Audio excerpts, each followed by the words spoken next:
there are women, Muslim women suffering around in the Muslim world. Oops, to share this again on Facebook.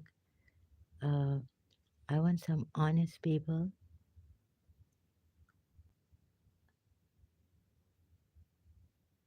So someone who doesn't take advantage of women, people, helpless people.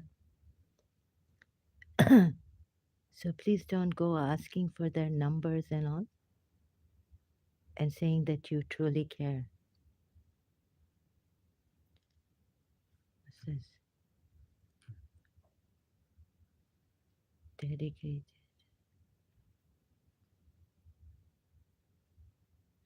I forgot to stress on in my last live stream that we need to help. There should be help for people who are 24 hours. We have so many people suffering, but we can't trust anyone. So, thinking again about the Dubai uh, ex-wife of Dubai Sheikh, a royal family, and we need some clemency. How can uh, this fail here?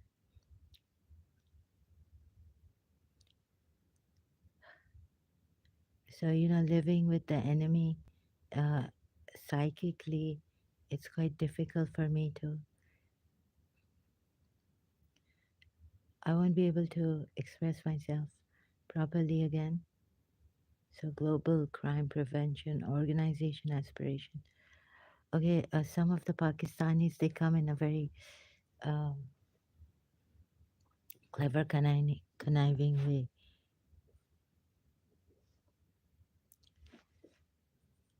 Uh, so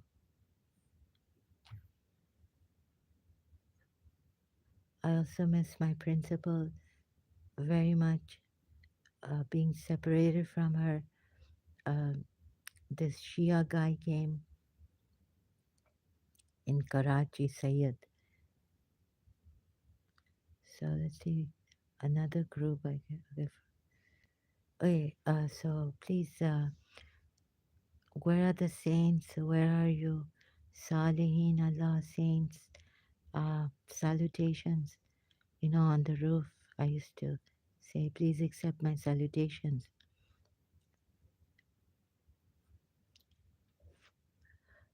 That was before Yusuf Zedi came. My principal was so great, and she she was Bastaki actually original. She didn't have any malice in her heart. She was a wonderful person.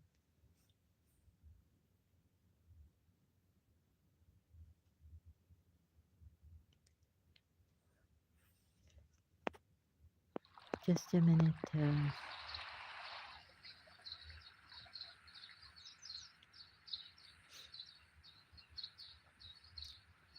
I wish you a beautiful life. You are not alone. I am here too, with unbearable pain. Uh, you won't believe it. Uh, sometimes, oh, I can't even look at myself in Karachi. So hardly go out. Please, so if you're in pain and if you are online on YouTube and you can't trust anyone and your world has fallen apart. Oh, so Besaharon ko Sahara. There's this Indian movie song. Uh, if you need Sahara, then become a Sahara for someone. So that I mean, how can this sheikh do this to? They have everything. And his father was an Amir, or grandfather, great grandfather. I don't know how the news has come already because Sheikh Said is not the son of Sheikh Rashid, who was the Sheikh of Dubai, the ruler of Dubai. Anyhow, but so, and where is our UAE president?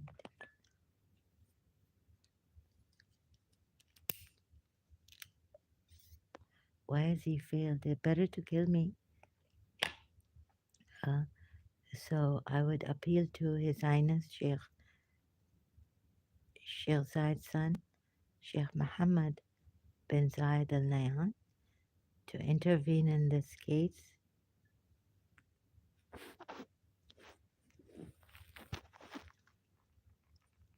And so it's better to die.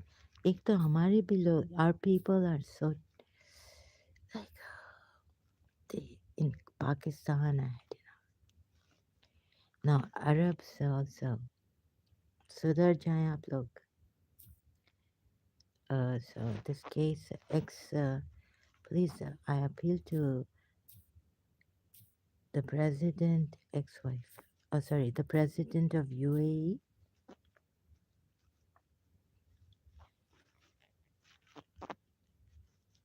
ex-wife of Dubai Royal. No, no, this is like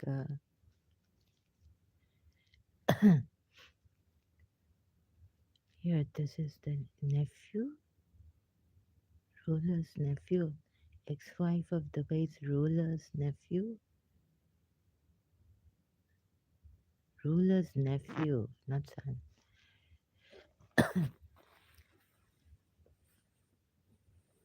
Please just let her go. Just let her go. You have uh, a lot of things, money, power. Just let her go. Let her go to London.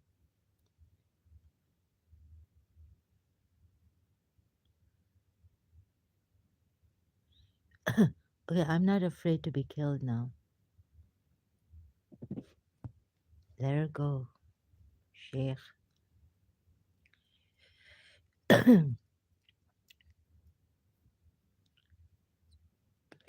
Let her go where she wants to go. Let her go free.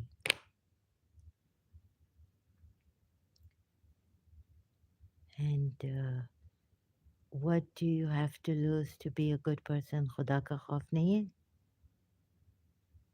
No fear of God. Then how do you pray namaz? How do you fast?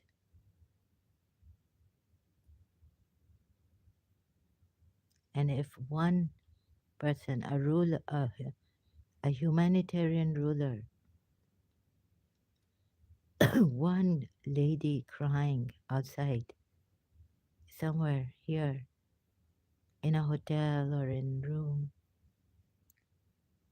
please, please tell us. So I wish my health was good and I was brave enough so that I could, how, like I don't know how to reach out right now. Physically, I cannot reach out. What's this upcoming?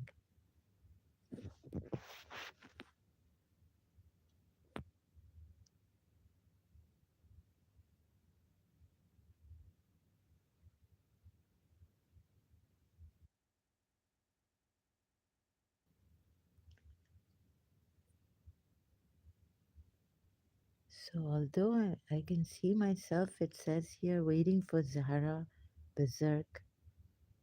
Oh, now it started. Please let her go. Sheikh Saab, let her go free. Though, my principal, she was from Yaman. No, originally, yeah, she was born in Yaman, Aden. She was very clement. I miss my principal.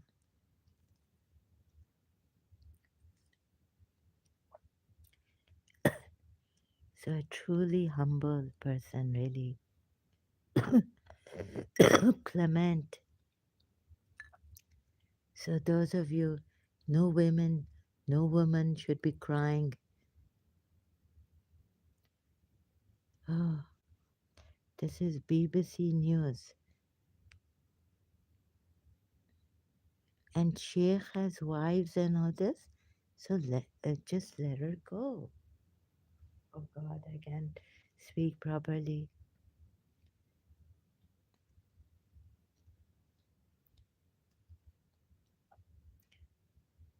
Just let her go. Oh Lord, the revenge and all this. Where will you go after the money is over? When you get old.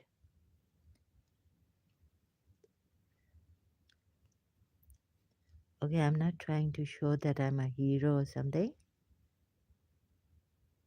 but it is my duty. I feel I failed miserably. Let's see another.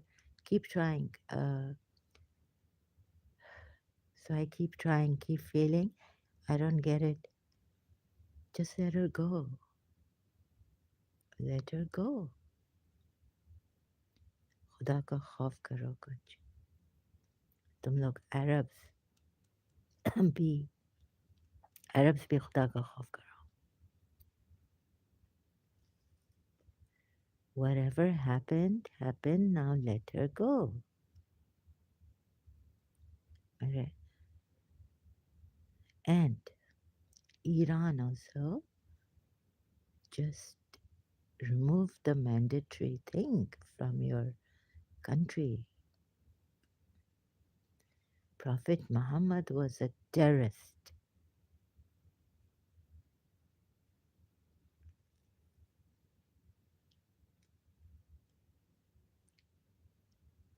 He was a religious tyrant.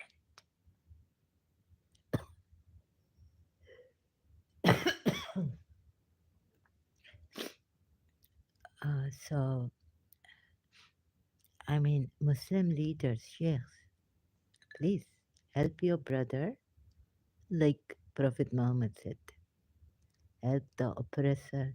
How to help the oppressor? Come in a meeting for this lady, right? And just tell your brother, let her go. Free, let her go to where she wants to go. Set her father free. Why put her father in jail? So I'm not here to, you sheikhs have a lot, your highnesses, just let her go.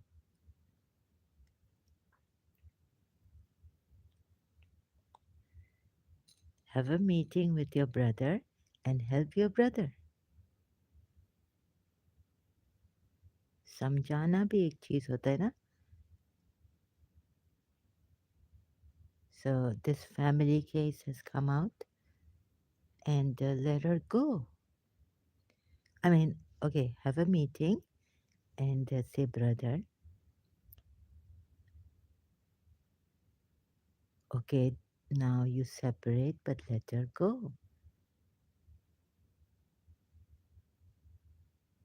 Why keep her trapped in Dubai? Ik, oh, the Kiki, not good.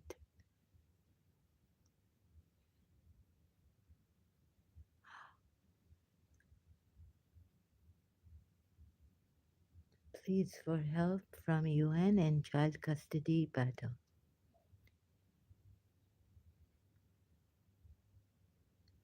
Give her children and let her go.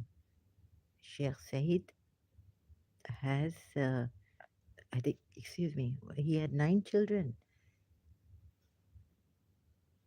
from other wives. Oh God, how do I say this? Wait a minute. Economic Times. Then you say the West. Yahoo News. So our people are also what were we left with in Karachi, Pakistan? Are Pakistani people so selfish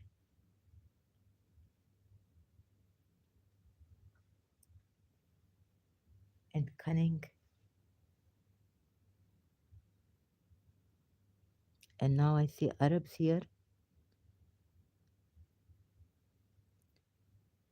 This poor lady, she not even go to London, UK, and then, you know, she didn't.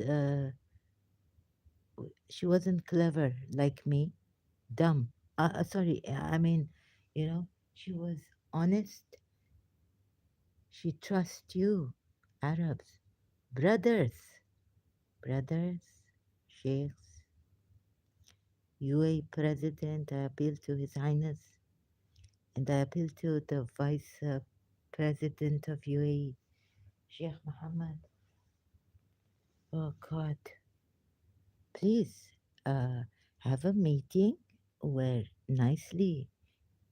We don't want you brothers to be fighting and have get upset with each other. Anban ho jaye, right? Uh, so save one person, save one lady, woman, mother suffering. Brothers, sheikhs, Arabs. I play, okay, I nicely tell you because my kachumbar, I'm nothing. I fly here, right? Oh God.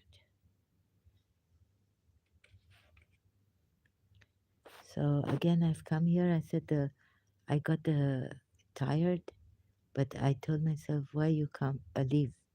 So I leave to have something. I also get tired. I eat something. I come back here. 24-hour help. And if I cannot help you in Imam Hussein, if I can only here, can't show you my finger, but if I can only move my finger, I would do that.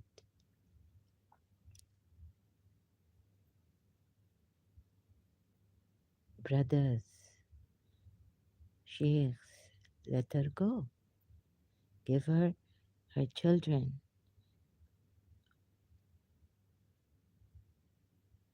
and let her go.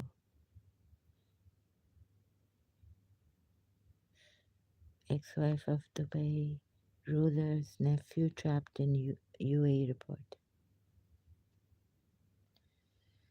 Zainab Javadi, a former Azerbaijani gymnast who was married to Sheikh Zayed bin Maktoum, is trapped in Dubai hotel and is fighting a custody battle to keep her children, according to the BBC. The new Arab. I can't even see properly. Sorry, I'm not the strong glass. A little stronger. And goodness. So,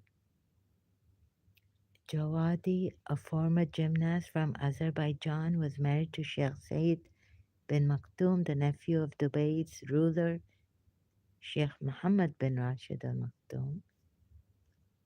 Please help me. Miss Jawadi said in a video obtained by the BBC, my children and I are terrified and frightened for our lives and safety. Better to kill myself. We are homeless, effectively, and trapped in a hotel in Dubai with my children, unable to leave without fear that I might be arrested and have my children taken from me. We are hostages in our home. Sound familiar? from Karachi.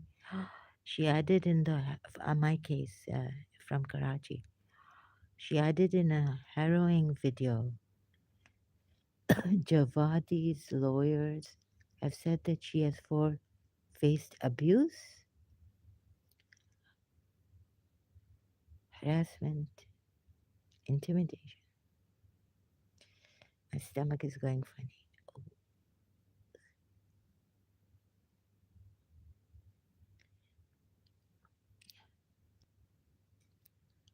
No, no, I don't want to live anymore. So I'm not being a hero or anything. I just want to die.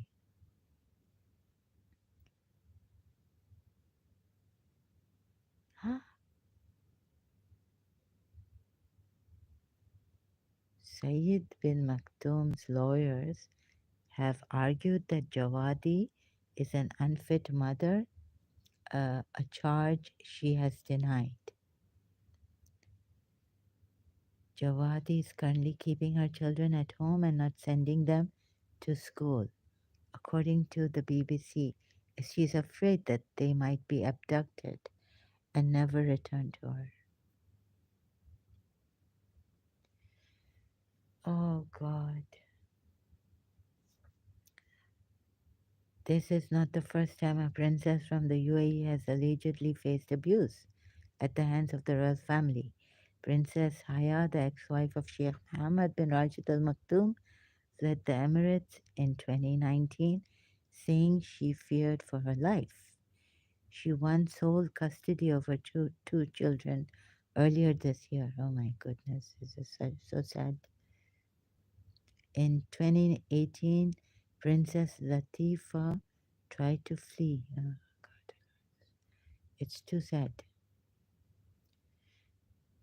Uh, my people have killed me. So money is not, it's love, honesty, care first. No, you cannot do this. So over my dead body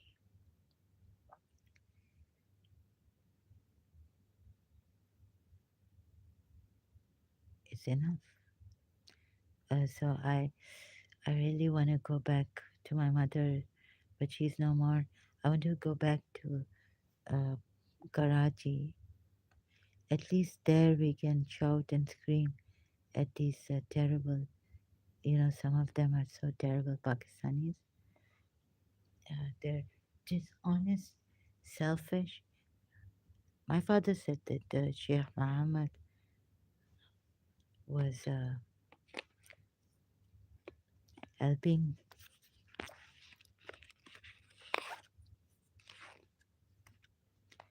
So Allah, let her children be with her.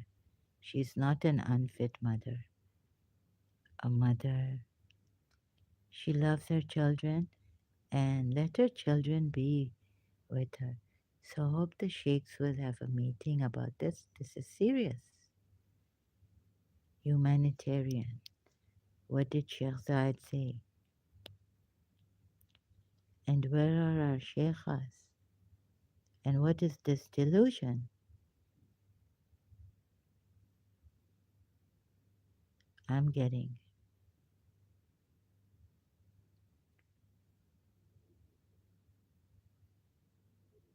I appeal to Her Highness Sheikha Fatima.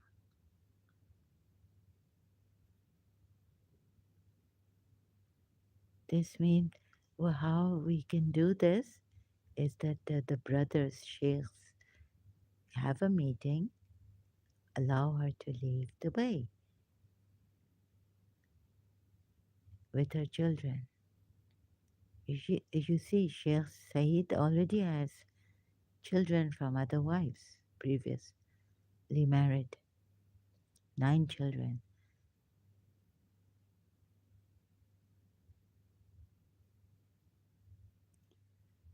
In the UAE since her 2019 divorce, 2019, 21, 20, 21, 22, 3 years.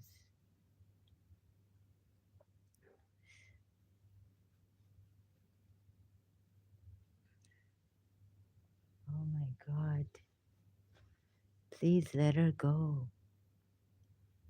So, how could someone? Oh, yes, in Karachi. Oh, yes, so I'm like living with the enemy, watching, feeling. Uh, so for now, uh, Yaman is even worse. I think the children are starving. But for now, at least if I can say that if this consoles you, that thank God you're not in my place. I lost my beloved mother, then my principal. They wouldn't let me see my principal. And I don't have tears. I cannot cry. My tears have dried. So I'll be acting funny because my tears have dried, and I think I have Alzheimer's disease. So Sayyid Yusuf Zaidi, this Shia, they can be very, very cruel, Muslims, merciless. He separated me from Mrs. Munira Gulzar. I miss my mommy a lot.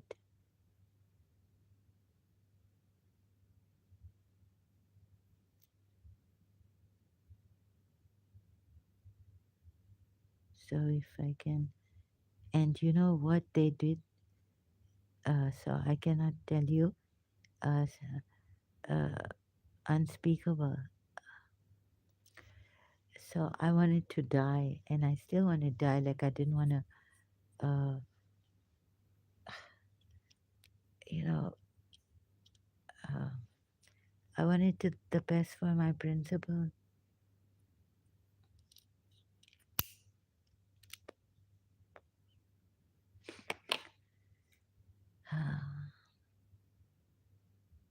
And so when you're blessed, feels like heaven, pass it on, Patty. Patty LaBelle sang this song in her, which song? When You're Blessed, I think the title. So, love is such a thing.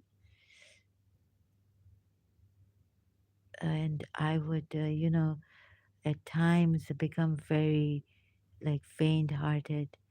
I couldn't, uh, I couldn't stand the lizards. There were lots of lizards in our house because we lived in a, like, it was raised up, that area, that land. And but if I'd come home and find a lizard, then I had to shoo her off.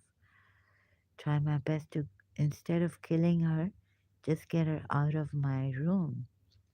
And if I saw a cockroach, I would have to kill it. But luckily, once or twice, if I went to see the principal, what would happen to me is that I wouldn't have the heart to take a life. So, uh, an ant or something, you know, or a mosquito or a fly or something I can just, put in a box and then, or even a spider, and then throw the spider out or the bug out or the ant out of the window, of my window in Karachi. I couldn't take a life at that time. Coming from Mrs. Munira Gulzar's house, it was such a blessing. And she lived near an Imam Barga, our Shia. So whenever God gave me a chance to go there, because now They say, like, you're right. Jesus Christ says, and even like, be sure you're fully paid. But people might think I was ungrateful or something.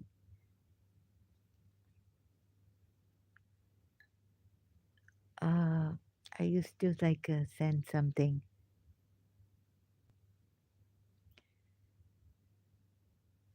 for the poor, hungry, homeless.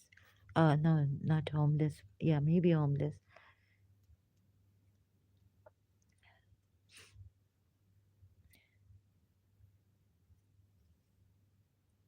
That was a blessing of my life. And when once I saw this girl come and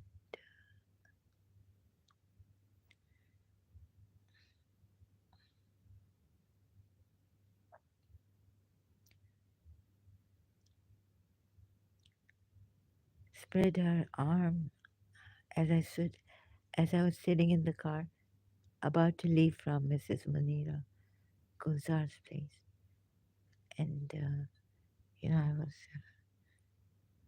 quite surprised that that beggars are there, and that area we didn't have beggars. A girl coming like that, begging for money.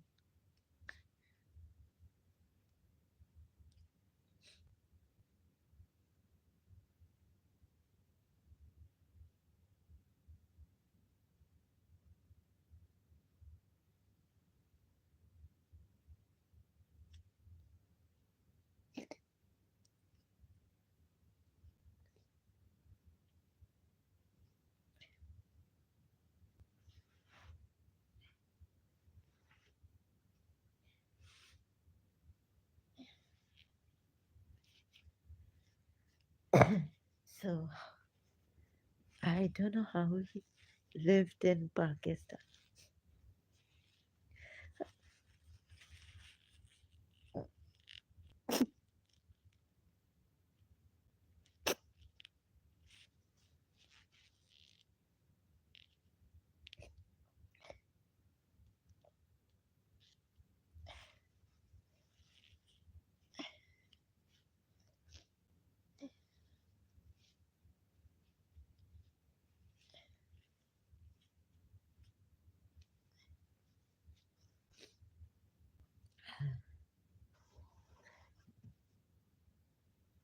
Uh,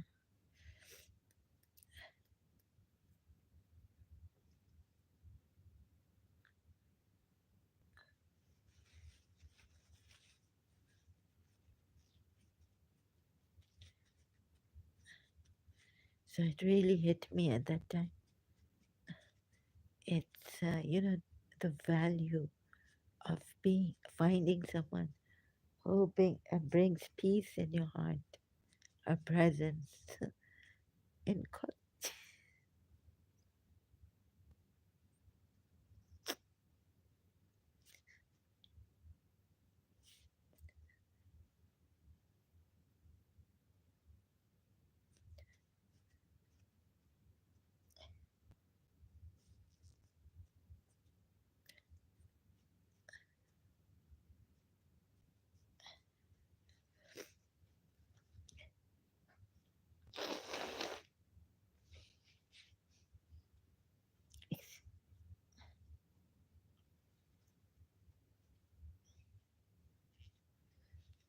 so I'll just take you.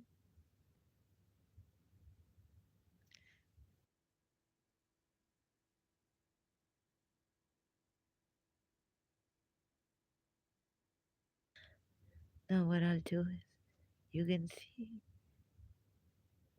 all my principle.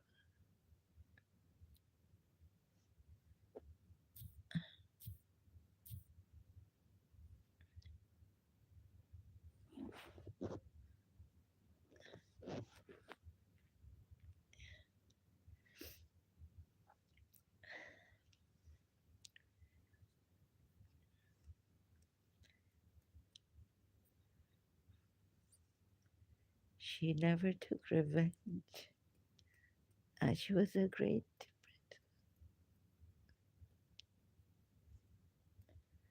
magnanimous.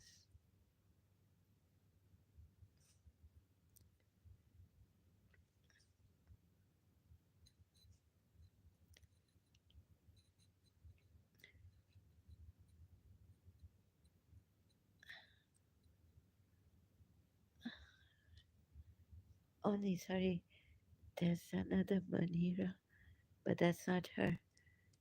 Sorry, I don't mean any.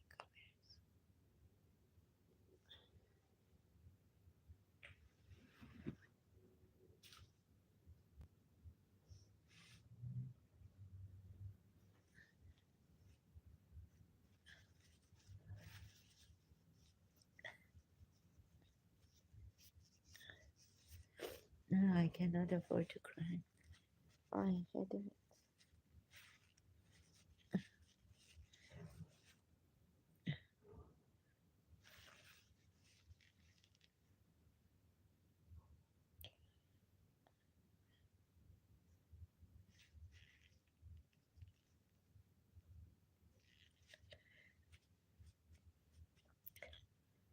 So all the signs were Ikkalpanam,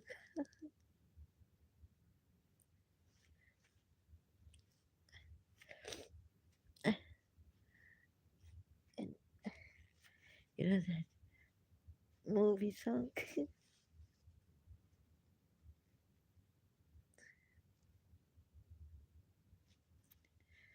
Indian movie song.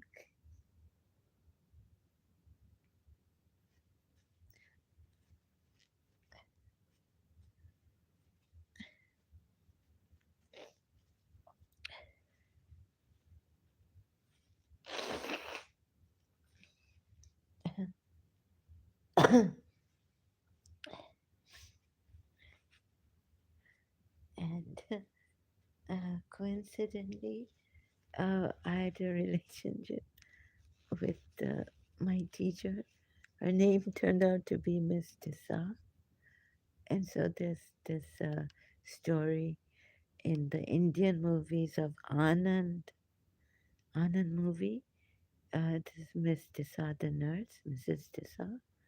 Tissa, uh, and this is my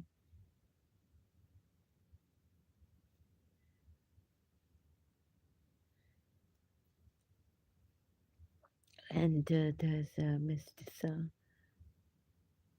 Uh, I wonder if my group. So picture is here, comes here or not. So you see, there was another movie, Raj Kapoor.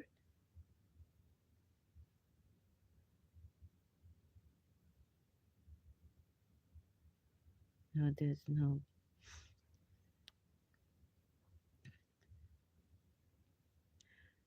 So there's this other uh, movie, I think, Awara.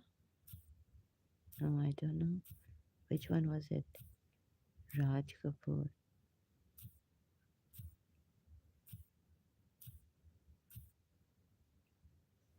So I can't remember the name of that movie.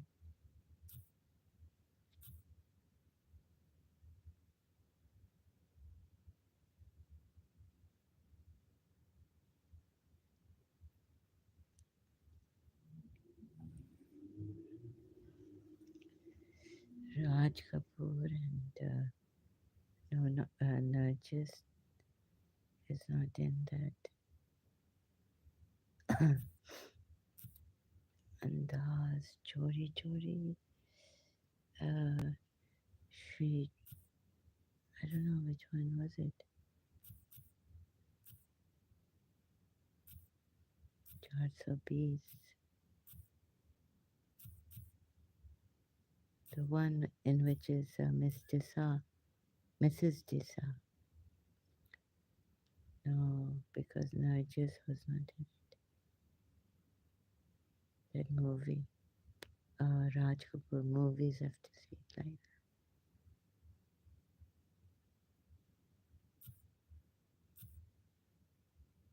So all the time I feel like now my case, all the time I feel like I'm being watched, and it's excruciating pain, but bearing with it. Oh,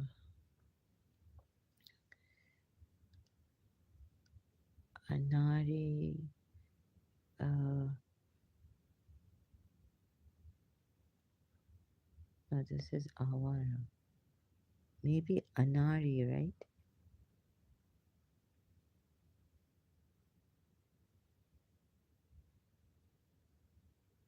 Yeah, Anari.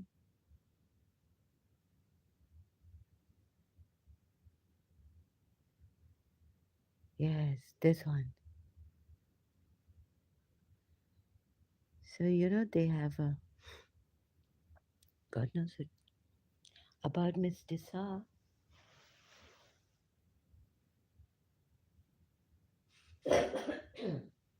So I think Mrs. Disa was Christian in this movie also, and Raj Kapoor was Hindu. Let me see Wikipedia. The plot: Raj Kumar is an honest, handsome, and intelligent young man. Raj Kumar, so he's Hindu, working only, and they say that a sole trader paint, working only as a okay.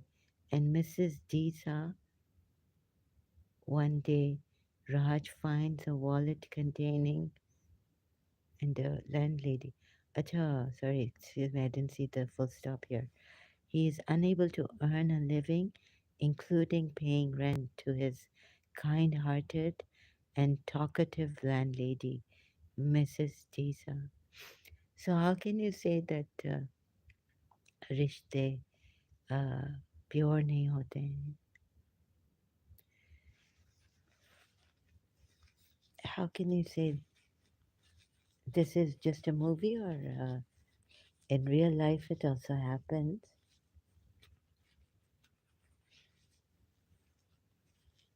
Not everyone is after physical attraction. सच्ची मोहब्बतें, सच्चे बंधन कैसे नहीं हो सकते हैं? So Mrs. Jisa is his landlady. One day Raj finds a wallet containing money and returns it to the owner, Mr. Ramnath. Ramnath admires Raj. Satisfied with his honesty, he employs Raj to work in his office as a clerk. Maidservant Asha and therefore Ramnath's.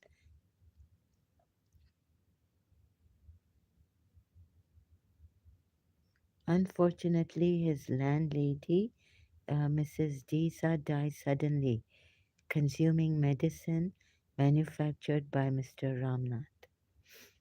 So sad, right? So I don't know what kind of rumors went around.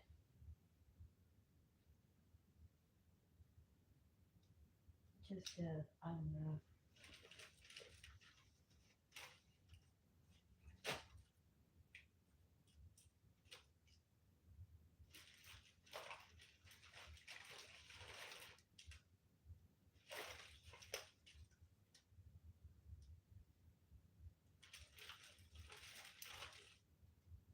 okay, I've got this mic,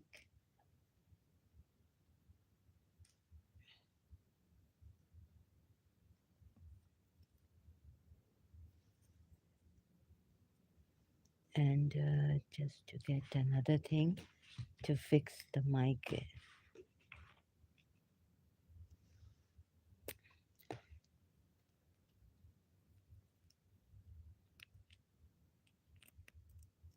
How cruel people can be.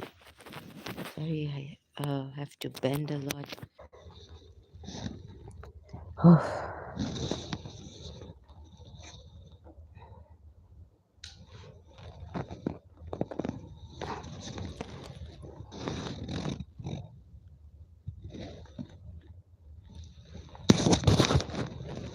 Just testing if the sound Is okay?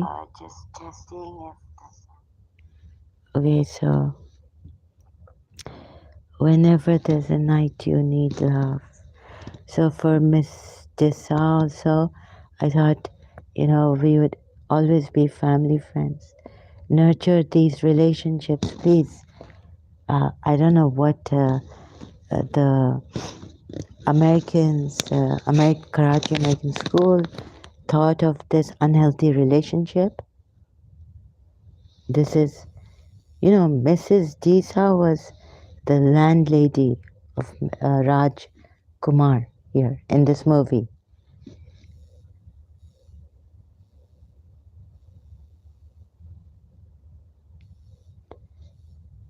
And you people, Americans, all the time, boyfriend and girlfriend is okay. But someone uh, loves a teacher is unhealthy.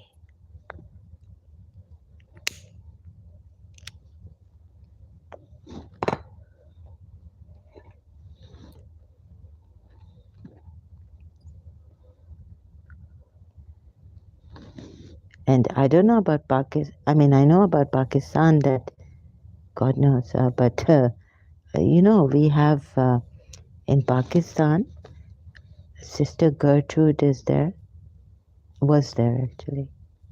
Sister Gertrude of Darul Zakun.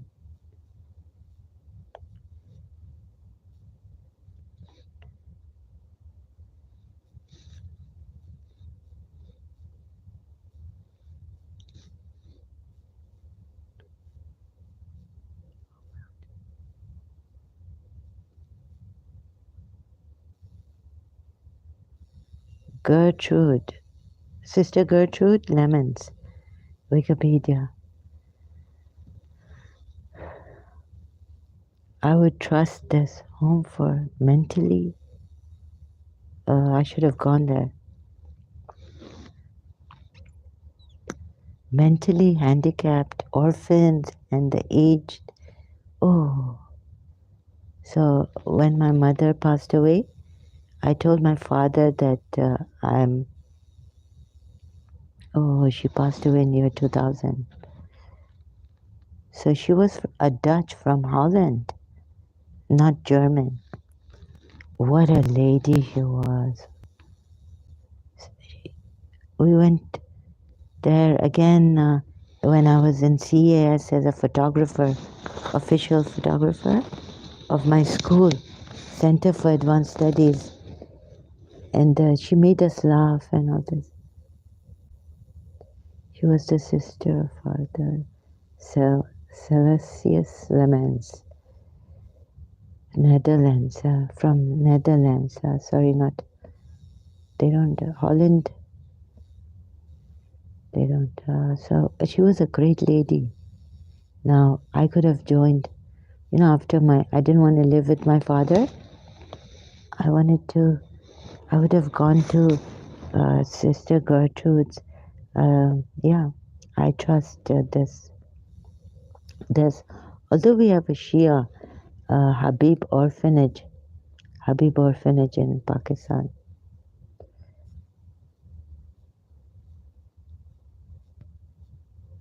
But I would have gone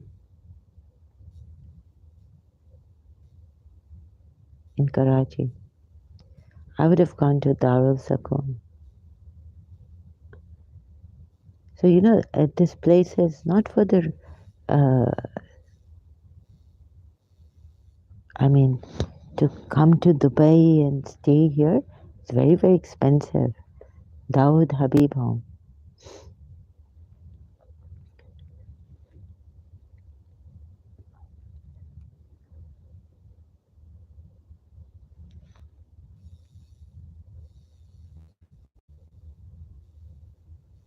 Yes, yes. I think my friend did tell me. This is our Shia family. The Habibs and the Gokuls.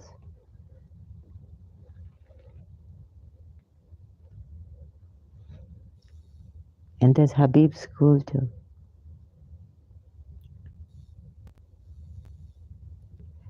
This is like, oh my goodness.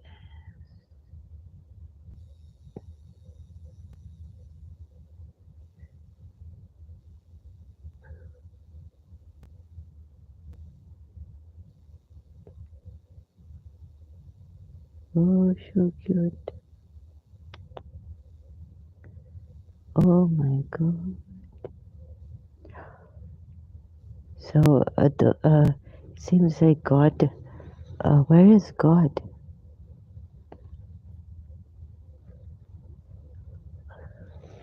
Oh my god. So one day I told God that if you don't come, I will drink this fennel, fennel. And then this lady, my principal, she offered me fennel, fennel in a bottle. I mean, not the floor washing one, poison. We get this fennel in Pakistan. It was like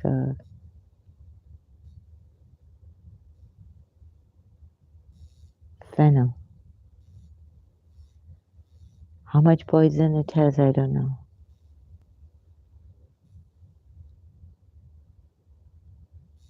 Huh?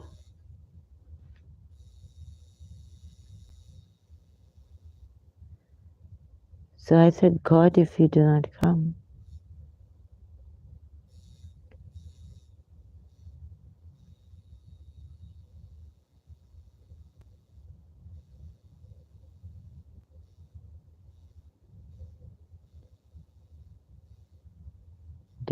does it say poison? There was something. Do not drink or something like this.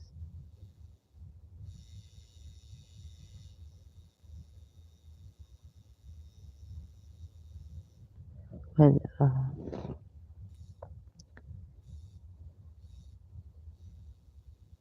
so God, so you see, sounds like, uh, how do you pronounce it?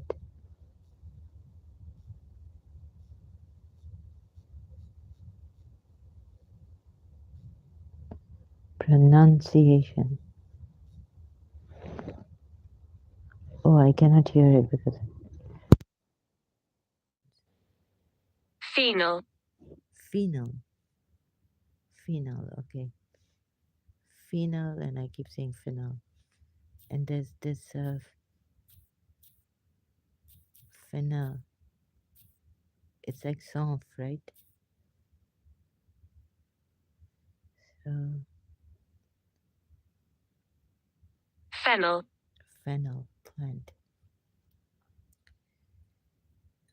So after a year, Mrs. Munira Gulzar, after a year or so, Mrs. Munira Gulzar offered me saunf. It's like saunf, any seeds, saunf, fennel, fennel, and that's I keep forgetting.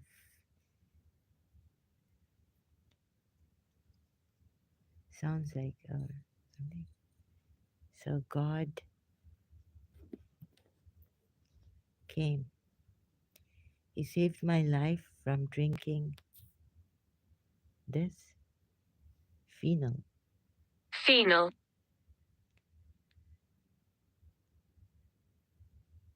And Mrs. Munira Gulzar offered me fennel. Fennel.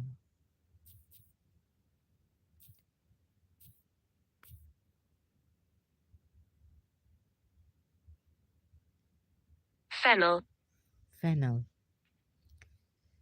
You see this like a zira? It's like a soft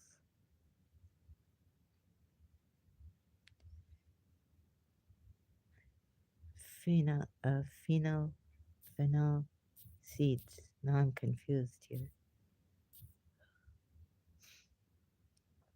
You see? It's off. Oh, so God was there. God came. Now we go to, I just cannot take it. So I'm going to use my principal. She's 90 years old. I think she has cried.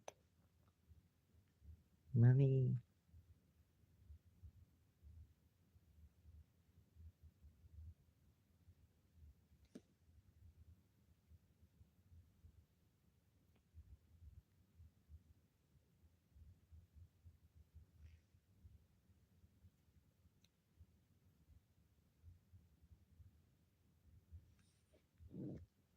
She was a very beautiful lady.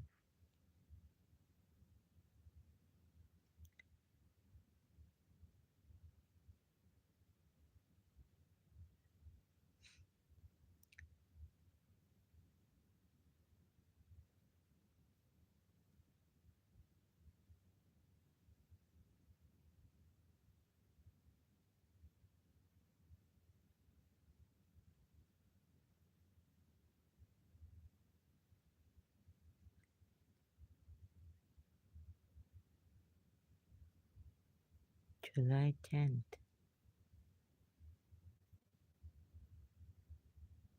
Oh, this is the group. Where's the page? Oh,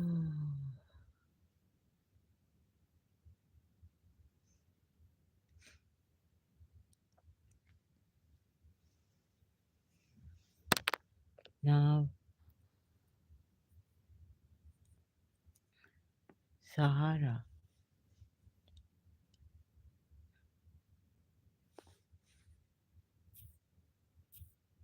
Sojourn. Let me see if I can find my Facebook group here. Sahara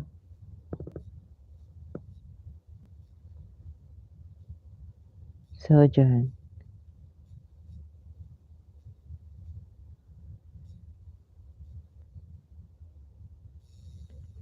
Probably the next time I go out,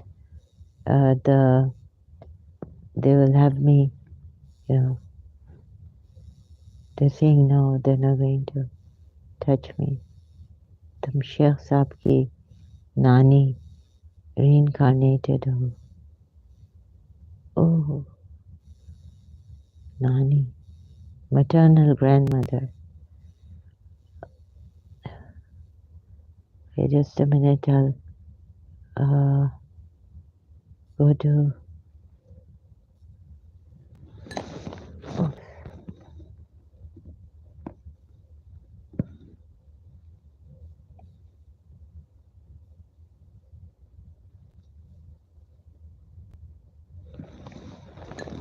this is a picture I took in my garden. The fly touching, taking, wait,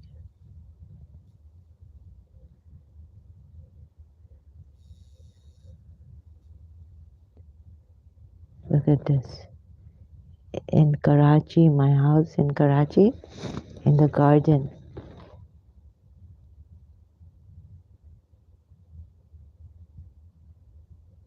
See flies helping each other and support, and human beings. I don't know what's happened to them.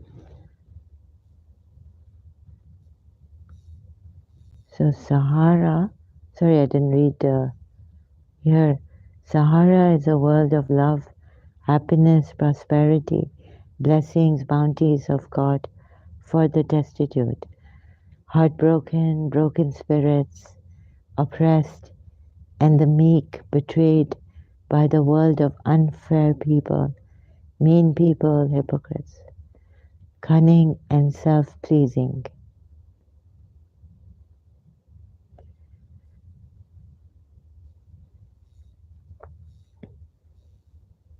You can join this group if you like. Give your stories, make your own group. Please join this group. I'd be honored. So I thought take one step, like they say in Urdu, हरकत में बरकत होती है. And then maybe I will survive and I'll get well. Because you know what Mother Teresa did? She walked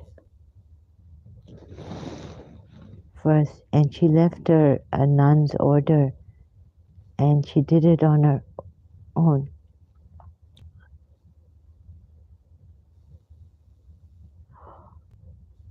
Still there.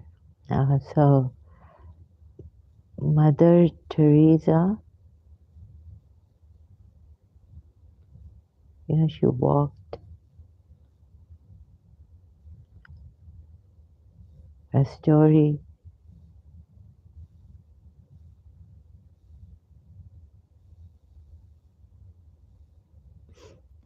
Peace begins with a smile.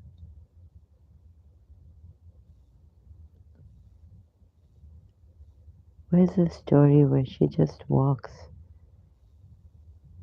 and she didn't let a tear fall? A tear fall. I didn't let myself cry.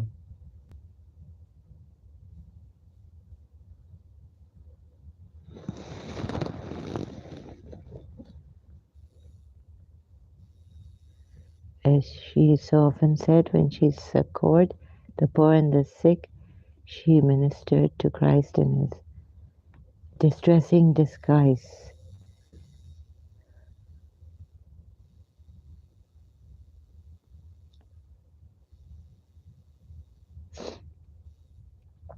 The greatest destroyer of peace today is the cry of the innocent, unborn.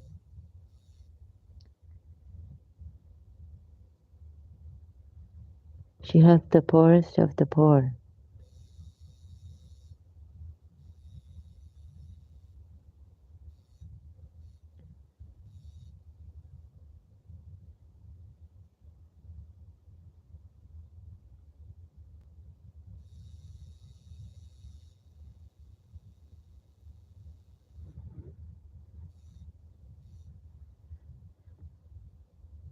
Can't find it.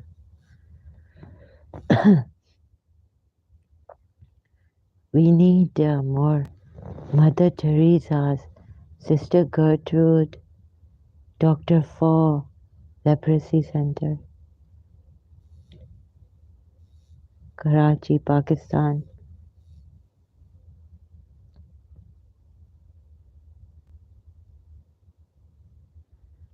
I will not be able to forgive myself if I keep quiet. So her story was,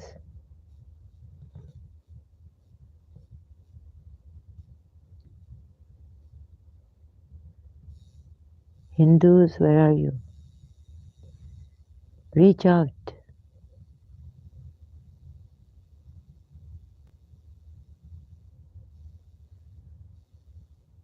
Her untold story.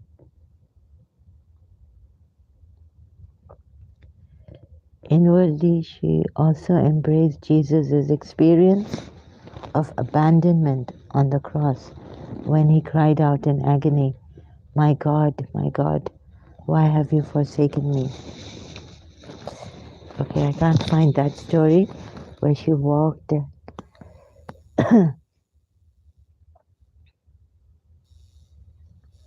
Oops. Mother Teresa will officially become a saint in Catholic Church.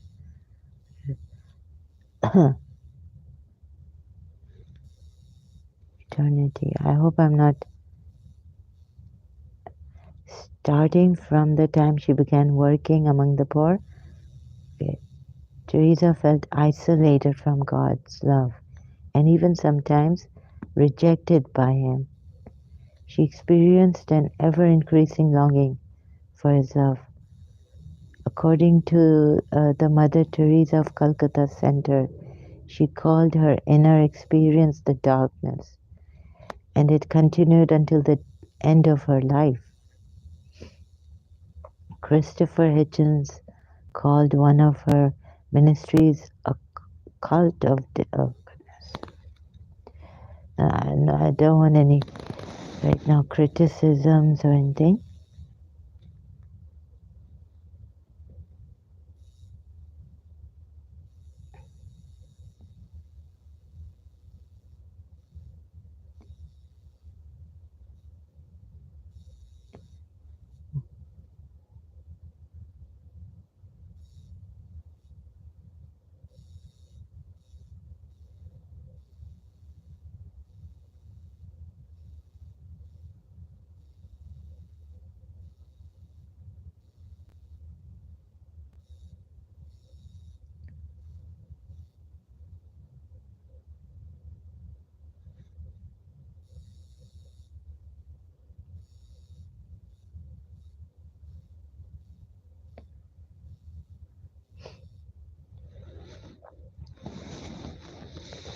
Where is God?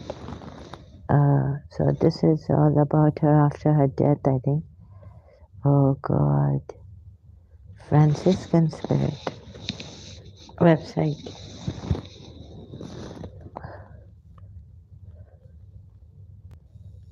So sorry, I'm not a professional, but my heart goes out to people suffering and I cannot do anything, and I will not be able to forgive myself.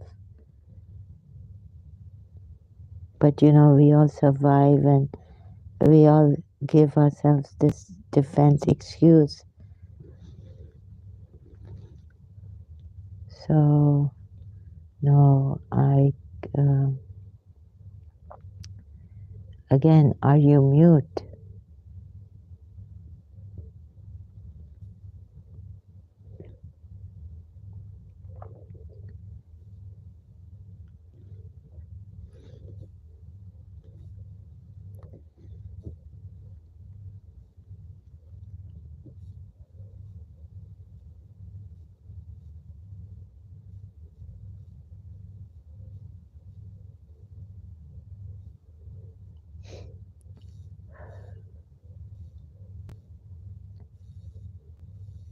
Are you mute?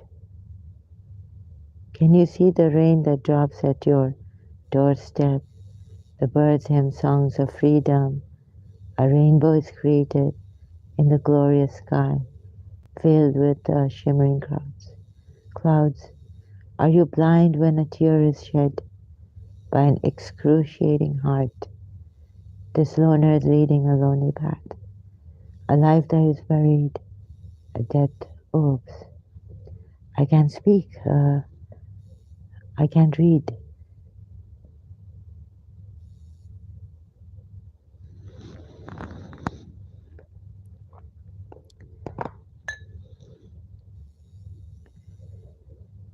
Okay, let's see what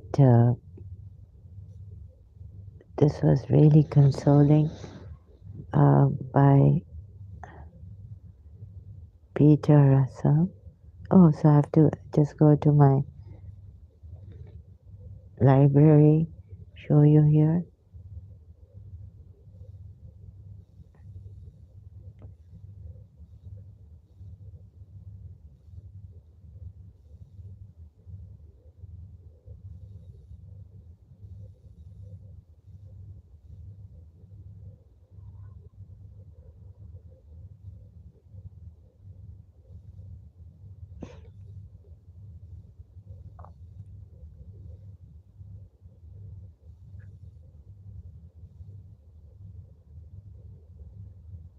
No, this is like Ian.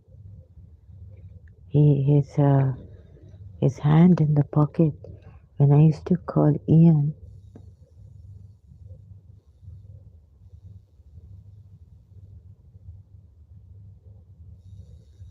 Christian Prince. Prophet Muhammad was more than a scientist. Scientific fact. Non-duality and mystery of consciousness.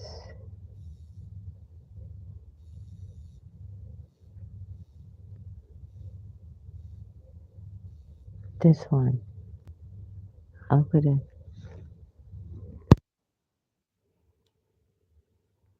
If only I could get the world to be the way I think it should be for me to be happy. It's conditioned into us from birth by our parents because they didn't know any better, by the educational system, by the media, by advertising. Just about any advertisement says, buy this product, this service, whatever it is, and you will feel better. What they're doing is creating a sense of lack. And it seems to work. You buy some piece of clothing, you buy a new jacket or something, and you feel better. And we think, buying the jacket made me feel better. So we learn from that. And so next time we're feeling down, we go shopping. But what I love about the internet is it's showing up a little flaw in this argument, because it used to be you went to the store and bought your jacket and you paid for it, and you came out carrying the jacket and you felt wonderful. Now you go online and you search around and you find the best website and the best price and the right color and everything. And then you press buy now. And that's the moment you feel better. The moment your credit card is debited, you don't actually see the jacket for another 3 days. But the fact you feel better then, when you look at it, shows that it's not the getting the jacket, but you've temporarily relieved yourself of a certain discontent. So we are continually creating discontent, and then we do things to temporarily relieve us of that discontent. And that, I think, is what the Buddha saw in the Four Noble Truths. And the first noble truth of dukkha, usually translated as suffering, these days tends to be translated differently, as either that cumbersome word unsatisfactoriness. I just prefer discontent, unease. As some of you probably know, the root meaning of dukkha is actually a negation of the word sukha. And the word sukha means to be at ease. So dukkha is actually not being at ease in the world. So for me, that's not being in the natural state of mind, it's being in the ego mind. The ego mind is never at ease. It's always looking, wanting, working things out. So what Buddha was saying is we human beings are seldom in that natural state of ease. We're always discontent for some reason or other. And there's an even deeper meaning. The root meaning of sukha is a wheel that turns smoothly round its axle, which back in those times was probably a really important thing, because the wheel and the cart was the height of technology. And to have a wheel that was efficient was really significant. Dukkha is something that moves with friction and resistance. And I think you can take that into, why we feel discontent is we are resisting the moment as it is. We are resisting what is happening. Things should be different. I can't be happy in this situation. I'm resisting the experience of being in a traffic jam. And so that resistance is creating the discontent. And again, what so many people have pointed to is that, can we just accept the present moment as it is? Which doesn't mean accepting the situation, but accepting our experience of the situation. There may be many things we need to do to change the world, but we cannot change our experience in the moment. So can we accept our experience in the moment? And then the second noble truth was that, really seeing that we cling to our idea of how we think things should be for us to be happy. And then the third noble truth I've just been fascinated by recently is nirodha, which is often translated as cessation. The cessation of suffering comes from letting go of clinging. But there's another root meaning that scholars are looking at now to nirodha, which seems to me far more interesting. The root meaning of nirodha, one of the root, ni means out of, in this, like we have ex, to come out of something. We use ex in England, to exit, whatever, to come out of. Rodha means prison. So coming out of bondage, coming out of imprisonment, which is freedom. So cessation, it is cessation, but the quality of freedom that comes with it is really interesting. When you look at the old translations, it's all about restraining the mind. We've got to hold the mind. And no, it's freedom from the whirling of mind, freedom from the thought waves. It doesn't mean to say you have to stop them. Can they be there? And can we be present to them and be free from the effect they have on us? To say that's what I'm interested in practice. Well, two things. One, how can we be free from the whirling of the ego mind? It's going to happen. It comes up again and again and again. But how can we not stop it, but learn to step out of it so that we can come back to that natural state of mind, which I would say is the natural state of oneness. And the two practices which I find valuable these days, one is whatever's going on, not trying to change it, but just the recognition that, as I put it to myself, am I not the one that is experiencing this? I am not this separate self that I have constructed, that has been constructed rather. The ego mind, this separate sense of self, that I am always that sense of being which is experiencing whatever is going on, that is experiencing the anger or the delight or whatever it is, or the peace, the deep meditation or the frustration, whatever it is. Just to recognize that I am that knowing sense that is always present. And it's just a simple reflection of that fact, and just turning the attention back to that sense of the knowing, the knower. And the other thing is, whenever the ego mind kicks in, there's always some sense of what I would call a constriction of consciousness, a tensing of the mind, a slight constriction. It's that if the attention is being focused, then there's a sense in which the attention is being held somewhere. You've got a job to do, the attention is there, and so there's a holding of the attention to the job at hand. And whenever that happens, you can begin to feel it. There's this slight, I call it a constriction in the mind, a constriction of consciousness. And I found that one of the ways of recognizing when the ego mind is operating is you can just recognize this faint sense of tension that comes into the mind. It's always there, this slight sense of tension, constriction.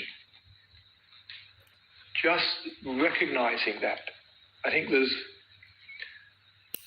almost a universal law with consciousness. What you allow into your awareness begins to dissolve. The opposite to Carl Jung's thing of what you resist persists.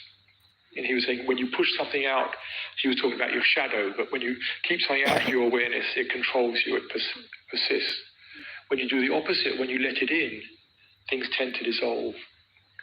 Just noticing more. Whenever there's that faint sense of tension in the mind, just noticing it, nothing more. Just noticing how it feels for the mind to be slightly tense, slightly focused. And the tension begins to soften and dissolve. And as that happens, you just drop back into that open spaciousness, the natural mind. And the other thing about the natural mind, there's a quality of love and compassion there. I think it was Baba Muktananda who said, love is the secret sensation of the self. It's one of those things where I think there's a lot of meaning in that. It's secret in the sense that we're not normally aware of it. It's hidden. It's hidden because our attention is with the stories we're telling ourselves, whatever it is, the problems we're working out. So it's hidden. But it's the sensation of the self. So it's like that quality of I-ness, that pure beingness. How it feels, it has that feeling of love, which again is that quality of oneness. Not love in the everyday romantic sense, but it's just a quality of love that's in one's being. And I'm sure those of you who meditate, you know that from time to time when you're in that deep silence of meditation. There is just that that quality is just the love is there. It's not love for anything, which is conditional love. It's unconditioned in the sense it does not depend upon any condition to arise. It is just there naturally. And that again is something I think we all want to return to. You know, we all want to return to ease. That's something that's common to every one of us. We want to return to the natural mind. Everything we're doing, everything the ego mind is doing, is actually geared one way or another to returning to that natural state of ease. It's, again, something that unites us all. As the Dalai Lama said, you know, in the final analysis, the hope of every person is simply peace of mind. And also in the same way, you know, we all want to love and be loved.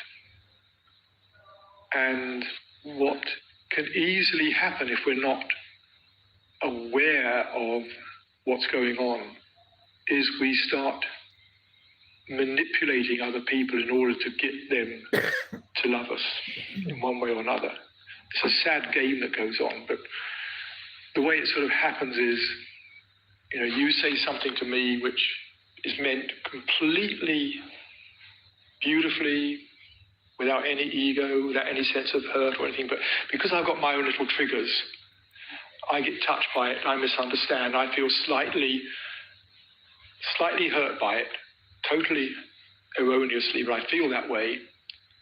If I'm not really careful, then I'll probably respond in a way that's, you know, slightly, it can just be a tone of voice or a pause or body language, but something very slight just to let you know that I'm a little bit upset. And now it's deliberate. And now you feel it, you feel slightly hurt. And the game builds up and you end up in this vicious circle where it's sad, two people both looking for love, digging in at each other, saying, you know, I'm going to just hurt you a little bit to make you realize the error of your ways and love me more.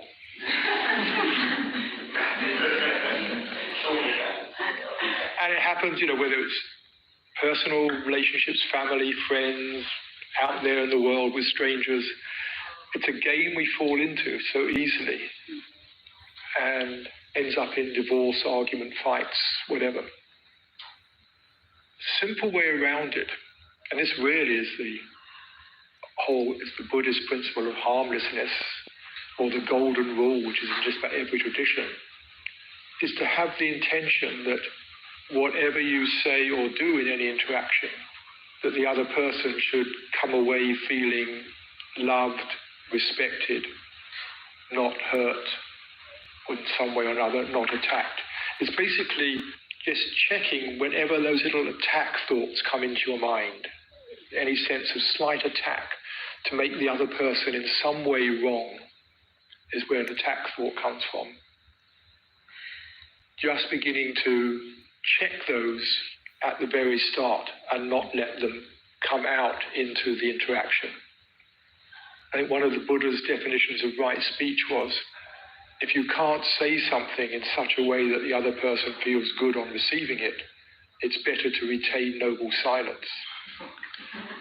But not in the sense of a cop-out, you know, I don't know how to say this to you, so I'm going to shut up. It's like, okay, pause and wait and find a way to say it so the other person feels loved and cared for. And it really is caring. This to me is love in action. It's caring not just for another person's physical well-being. I think we're pretty good at that, taking care of other people's physical well-being. This is caring for their inner world, for their inner well-being, for how they actually feel, which to me is a more profound way of caring. It's very subtle, but just caring for how a person actually feels in an interaction. And when you practice that with someone, it's quite amazing the quality of love that begins to descend into the relationship. It really seems to descend in from somewhere else. This quality of the caring builds up, a real quality of love just begins to appear.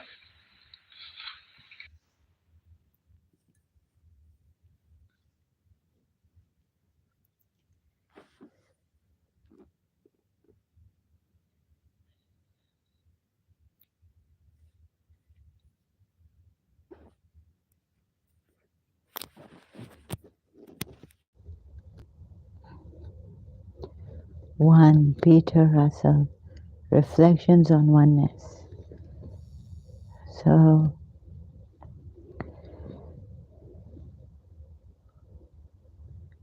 I also lost it in my life, this thing of not believing enough in love. Love can dissolve our differences.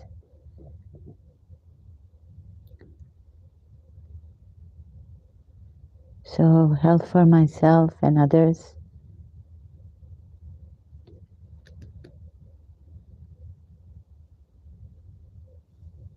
or to keep just silence,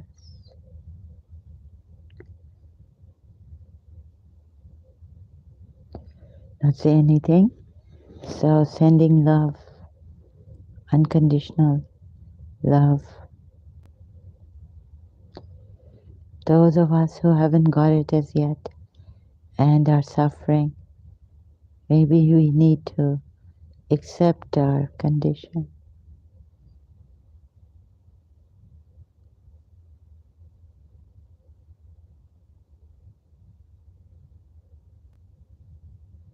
And one day the grace of God will come to us. So, how I lost my grace is that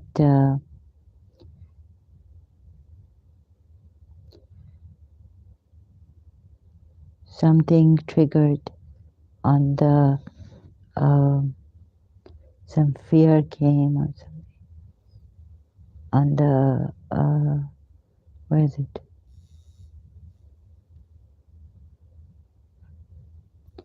On the internet. No, I think fear came in St. Joseph's College. Misunderstanding.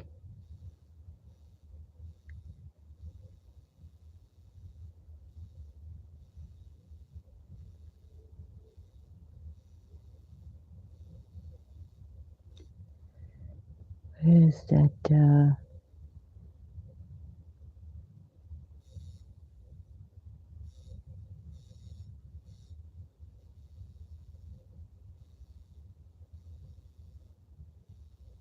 Let it be. Why do we not let? Why do I not just accept that? Or maybe I'm in a shock or something. But how to come out of this shock and to accept what has happened to us and the situation we are in, which may take our lives, our children's lives, so that we don't languish in the condition we're put in, but accept it. After 6 years of separation, I had to accept it. So I told my heart, I bent down. This song I heard, right? Heart, please change. Heart, don't change my mind. So I bent down and I literally told my heart, don't change my mind.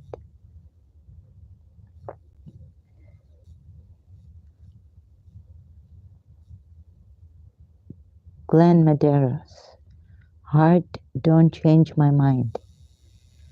Diana Ross also, but at that time I was listening to Glenn Medeiros' song, singing Heart Don't Change My Mind. I remember not Diana Ross or anyone else, Warren Wabe or Wibe. So I literally had to bend down my head and go close to my heart and say, Heart, please don't change my mind.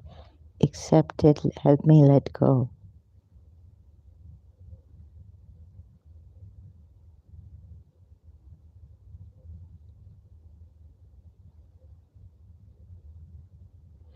But about Mrs. Munira Gulzar, it's been more than 6 years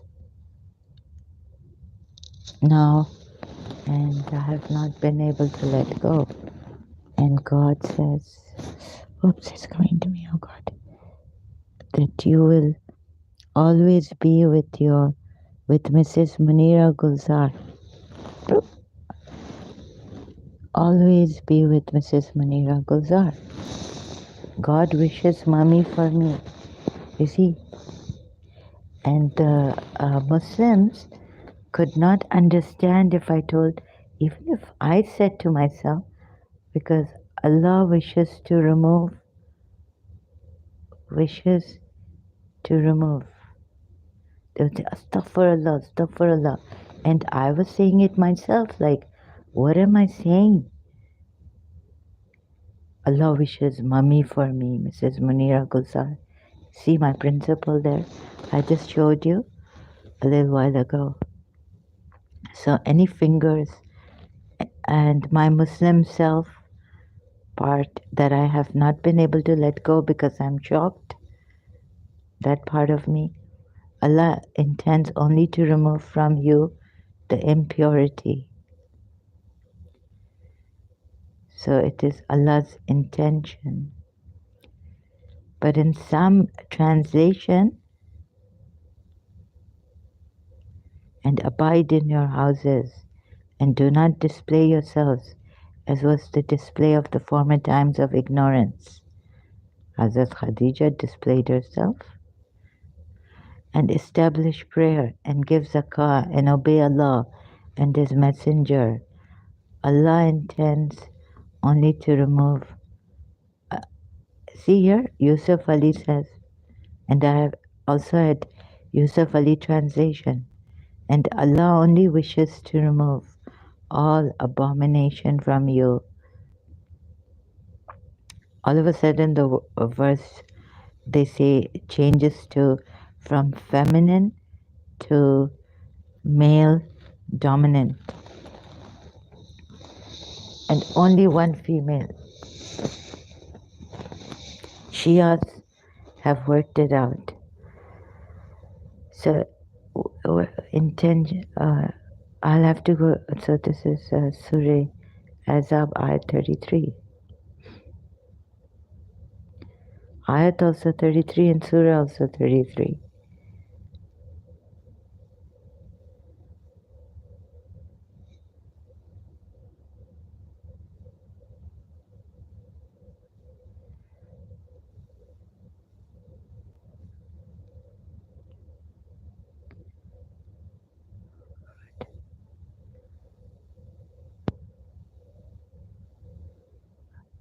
Yuridu.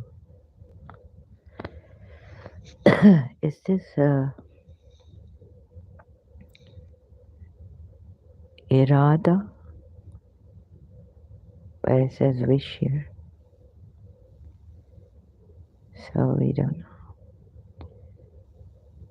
Why have some put God wishes?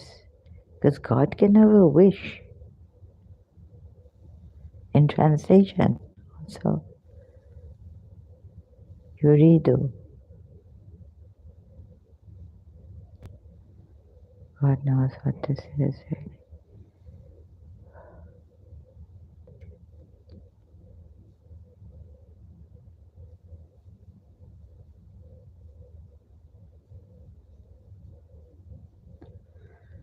Oh God.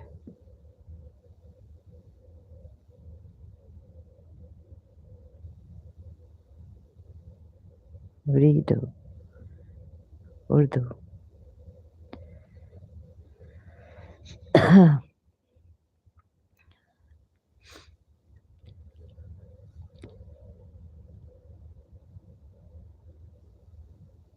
Sleepless. So the thing is, Iran, how do you sleep?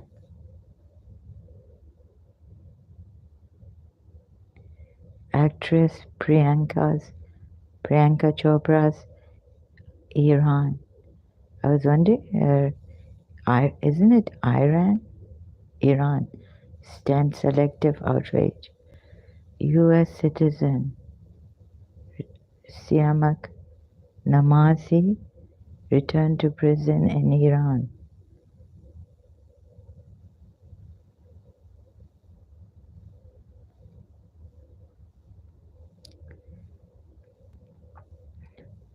Shias don't do it. I mean, Iran don't do it. I mean, just let the people be free.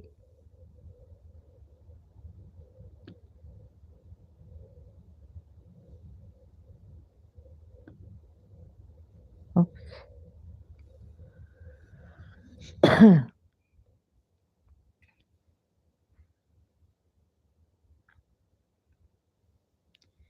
So I showed you,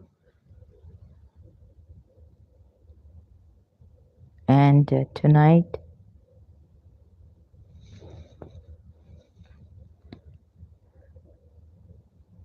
we are here in solidarity, in solitude, maybe suffering.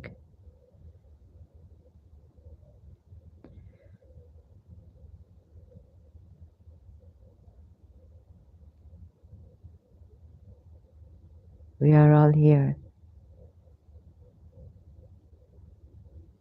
God will come to save us, bring our loved ones, set us free.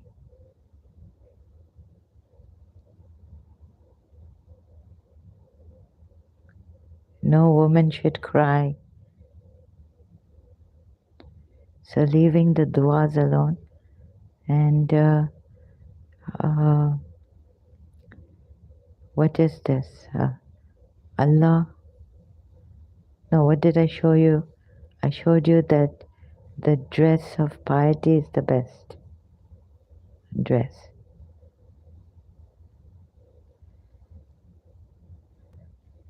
And I showed you where even Prophet Muhammad, that verse in the Quran, where is it?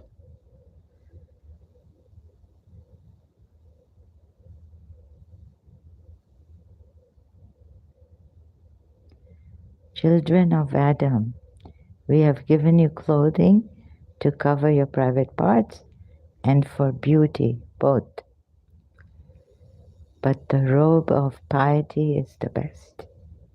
Or the dress, oh goodness. Now the alims will think, you know what my Shia alims will think? Let me show you. This is not that robe that you wear around.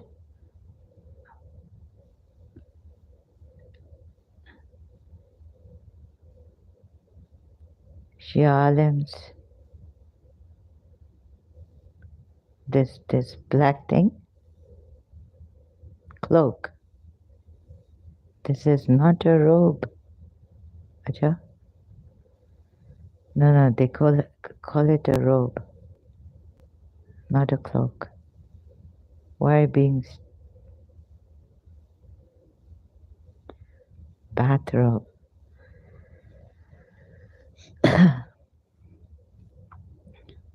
No, it's a cloak.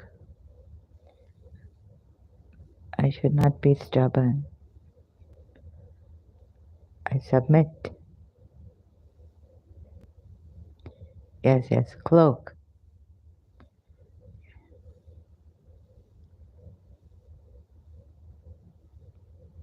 Very, very dignified manner.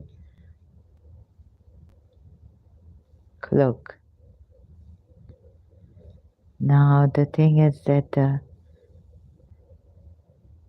what I show you, you want me to go here? Hmm. Or do you think that you will enter paradise for such trial? Even the messenger and those who believe with him said, when is the help of Allah? Oh, then what he did, God knows. No, you just, yes. Oh God. Fight those who believe not in Allah nor the last day, Surah Tawbah ayat. Nor hold that forbidden which hath been forbidden by Allah and His Messenger, nor acknowledge the religion of truth. Okay, Shias, tell me in Surah Tahrim what our Prophet do. Any Shias here?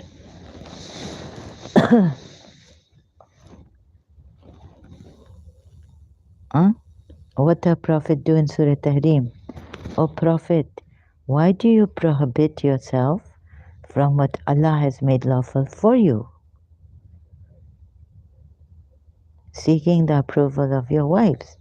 Don't give me Surah Maida ayat that in severe cases, and Allah is forgiving and merciful. O you who have believed. Surah Maida ayat 86, 84, I don't know. O you who have believed, do not prohibit the good things which Allah has made lawful to you, and do not transgress. Your Prophet is a transgressor.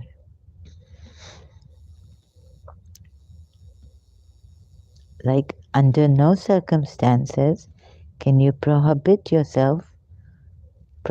what Allah, good things which Allah has made lawful for you, to you. If you do that, you are a transgressor. And okay, you can forgive the believers, but this Prophet himself, Shias drop Shia Islam immediately. How can I tell you? How else can I show you? Fight those who believe not in Allah nor the last day. This is nor hold that forbidden which hath been forbidden by Allah and His Messenger. So if both together here, right, then why here divided? Allah is telling the Messenger, O Prophet, why do you prohibit yourself from what Allah has made lawful for you?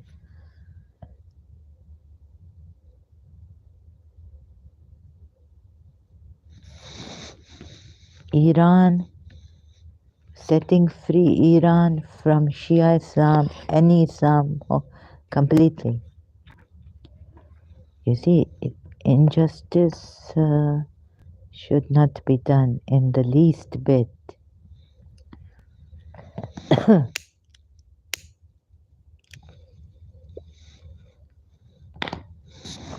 So let us now, for the ones out there, sorry, I cannot reach out, but in this way, excuse me. So this food not to digest properly, I think.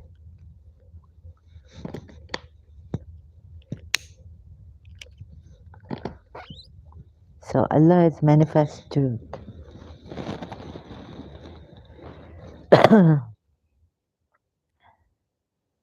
I showed you from Al-Kafi. No, I don't want to go. Oh my God, this is terrible. What? No, let me.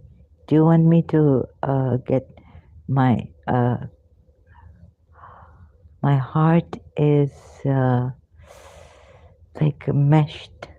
It's oh, look at this. Oh, preface. No. Oh God. Sorry for my groaning and the book of oh goodness, no.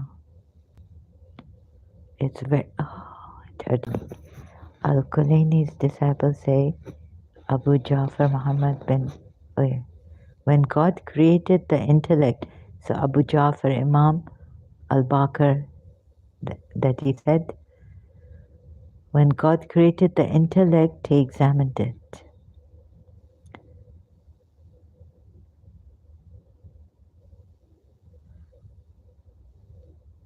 Oh God, what's Shaitan work of? What kind of intellect has he? Oh my goodness, yes, this one, this one. Oh, so see how stupid. Sorry, excuse me. How shall I bring it to your heart and soul? When God created the intellect, He examined it. Thereupon He said to it, so we are told about the intellect that God created the intellect. When He created it, He examined it. Come forward, it came forward. Why are we told about the intellect but not the spirit? Come forward, it came forward. Then He said, go back, it went back. Thereupon He said, by my power and majesty, I didn't create any creature dearer to me than thee. Is he a creature? Creature है? God doesn't even know. Shay? Okay, it has movement. Yeah, akal. Don't make me, see how dumb I become. I didn't create any creature. Let's see what the dictionary says. What intellect, can we call intellect, can we call intellect a creature? Oh,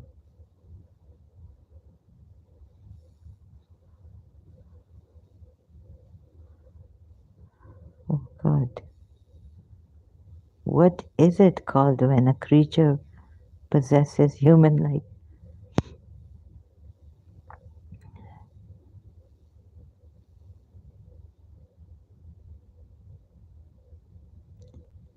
Okay, uh, creature. Let me see. No, no. Let's get intelligent, please. So, creature. What's a creature?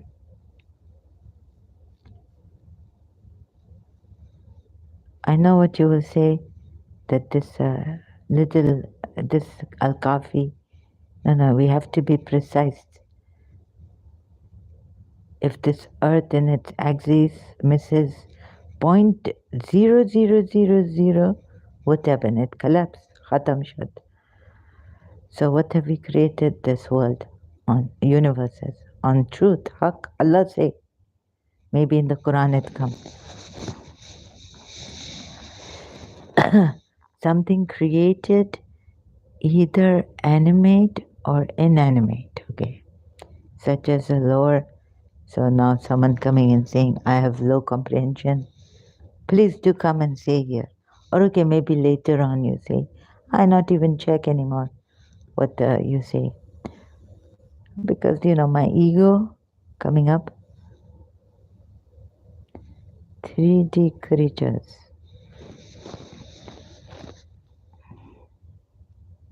Maybe those old times,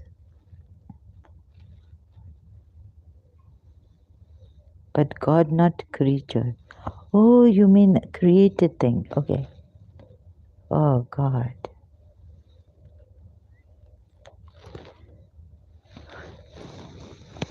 Created by God. Forget this.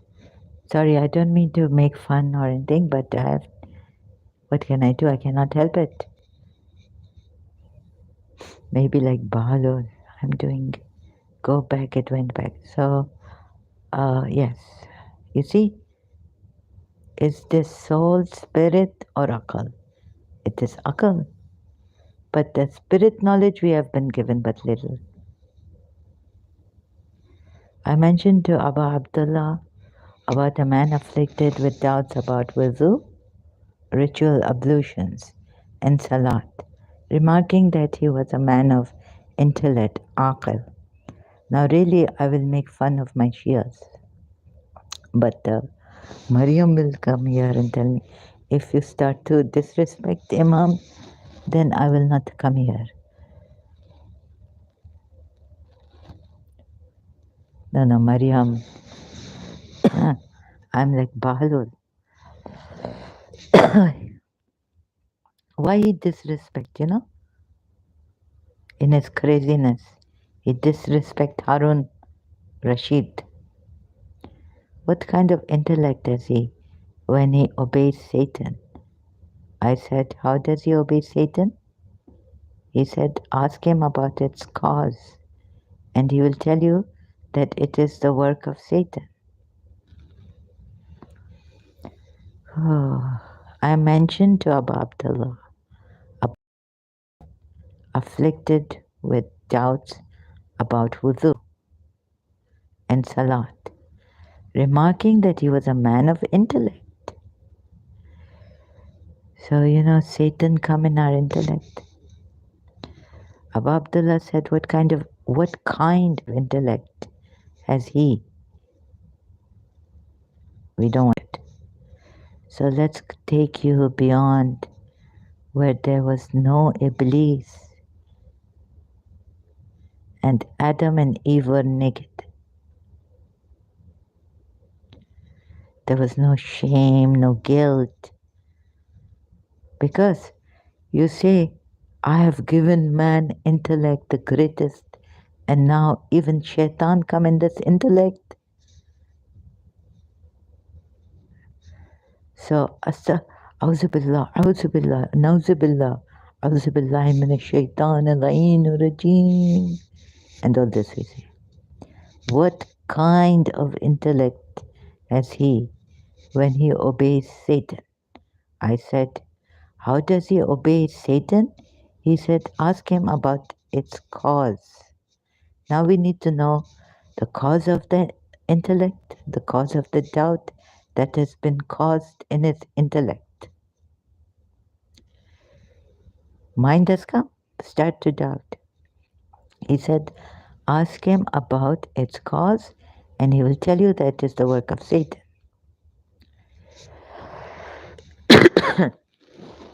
Right? Cause of doubt. So your thinking can be your intellectual people. I asked about, you get it? Or now explaining to you, I get confused. Ask Abu Abdullah, how is it that certain people understand everything on being told a little, and some people are such that they hear the whole thing and respond to it. But there are some others who, on being told about a mass, you see, you Shias, Iran, I've been telling you, when will you? So the Imam said, oh Isa, do you know why that is so? The man who understands the whole matter and hearing a little is one whose intellect was needed. Oh, no, no. Oh, I fall and I fall to pieces. Paul Jans or breathe.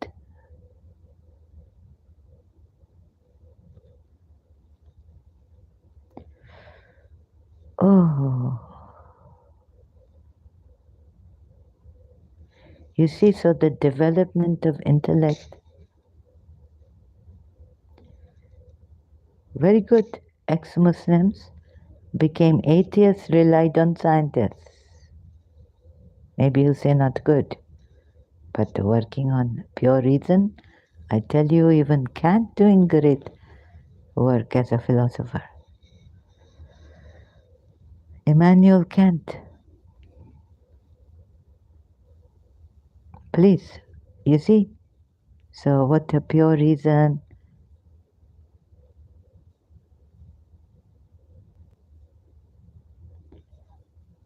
No, it's one L. Oh, and without E. It's I. Immanuel Kant. Please read Pure Reason. How many times have... Oh, and Hume. David Hume. Frederick Freddy. Rene Descartes. Aristotle, great. George William Frederick. Freddie and Miss Asteria. I make me... No, that Frederick the Great.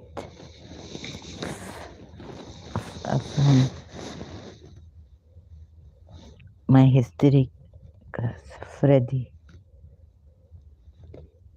I matchmake with my teacher. She not to know I secretly do it. College. Immanuel Kant, pure. What is pure reason?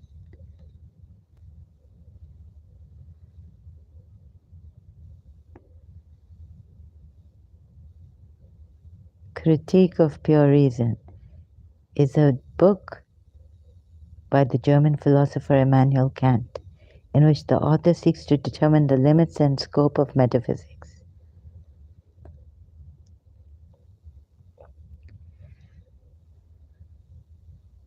Pure reason. You see this? Have I gone crazy?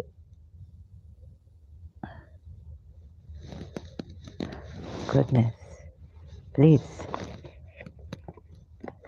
Now we go to Immanuel Kant, Pure Reason. Where do we go? So please, brain, we not to know so much. You understand? Please grasp.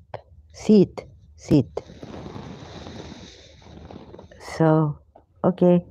So I'll be soft with you, Muslims. Allah is, and remember, little knowledge have we been given of the spirit. Only the pure can touch it. It's not only wuzu, it's purity. How you make your heart pure? Hearts have a tendency to go astray. So how do you, there's a verse, I'll go there, but here. Okay, hearts have a tendency.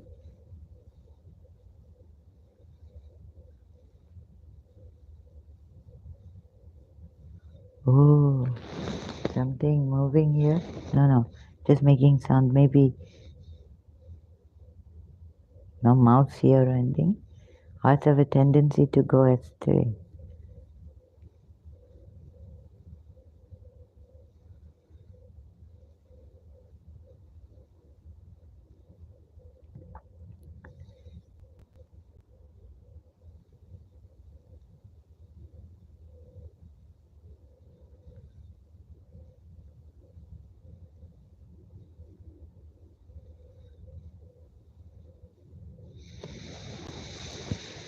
Oh, and certainly he led astray. Oh God, I can't find that verse.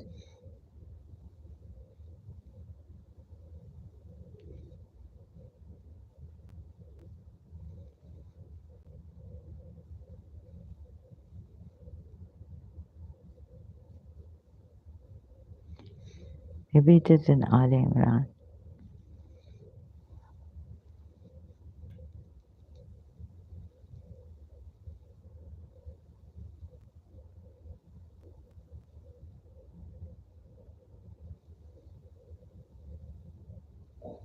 Can't find that verse. Oh God. So hearts have a, but when Allah put the faith in the heart, faith, yaqeen,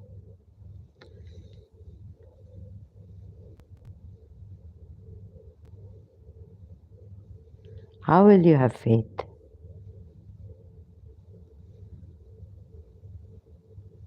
So I can find this verse, Allah, oh forget him.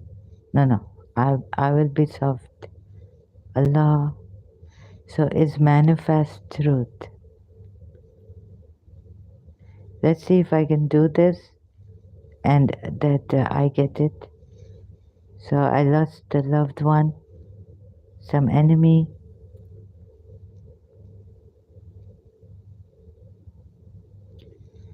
The might of Allah manifesting in nature. But Allah himself not manifest. Because himself is the unmovable mover. Aristotle say, who is he? He is, who could Allah be? Right? Oh, so I take you now to another, who could Allah be? So Allah, I will just, you look at this emoji, right? Oh, 2 weeks ago,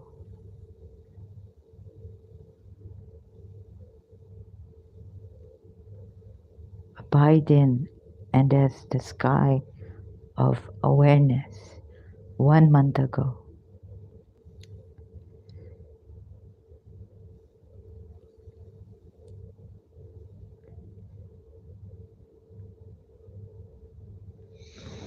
You see this?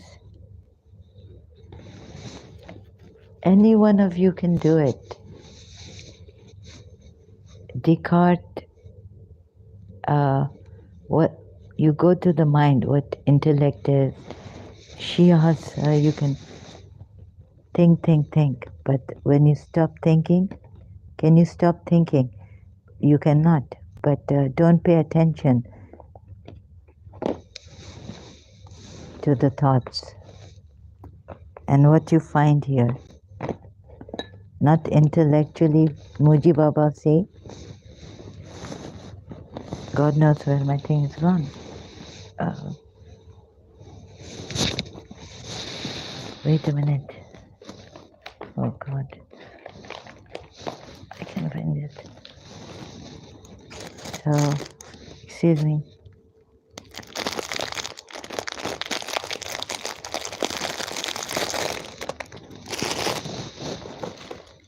I'm committing suicide. This is the third.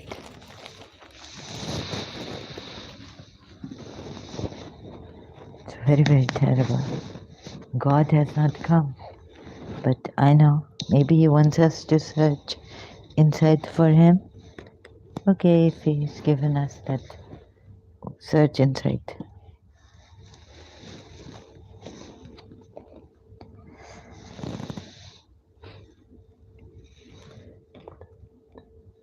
You see, I don't know who God is.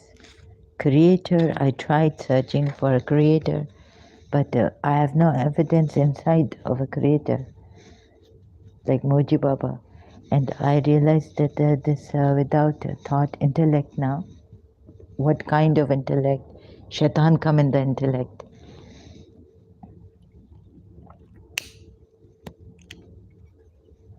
Something here not anyone touch, even Shaitan can't touch.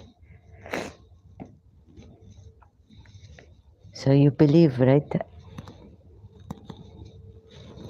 No, you don't believe. You know that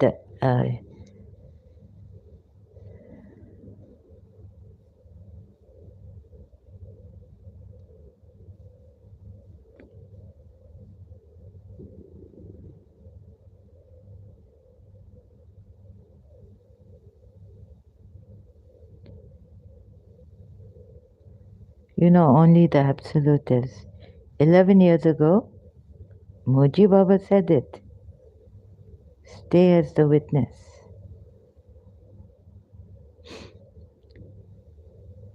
Witnessing is all perceived freedom. So Shia's, you know, only the absolute is. Now, what is this here?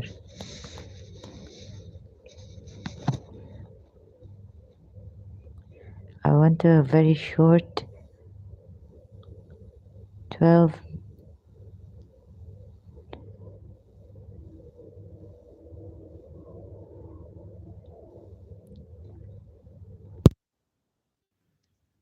Oh, it is late and that's why I think. It feels like my mind is addicted to the experience of silence. Your mind, it feels as though your mind is addicted to the experience of silence. What I mean is that I got experiences, and sometimes it's deep, and sometimes it's shallow. But it's always an experience. How do I make it not an experience?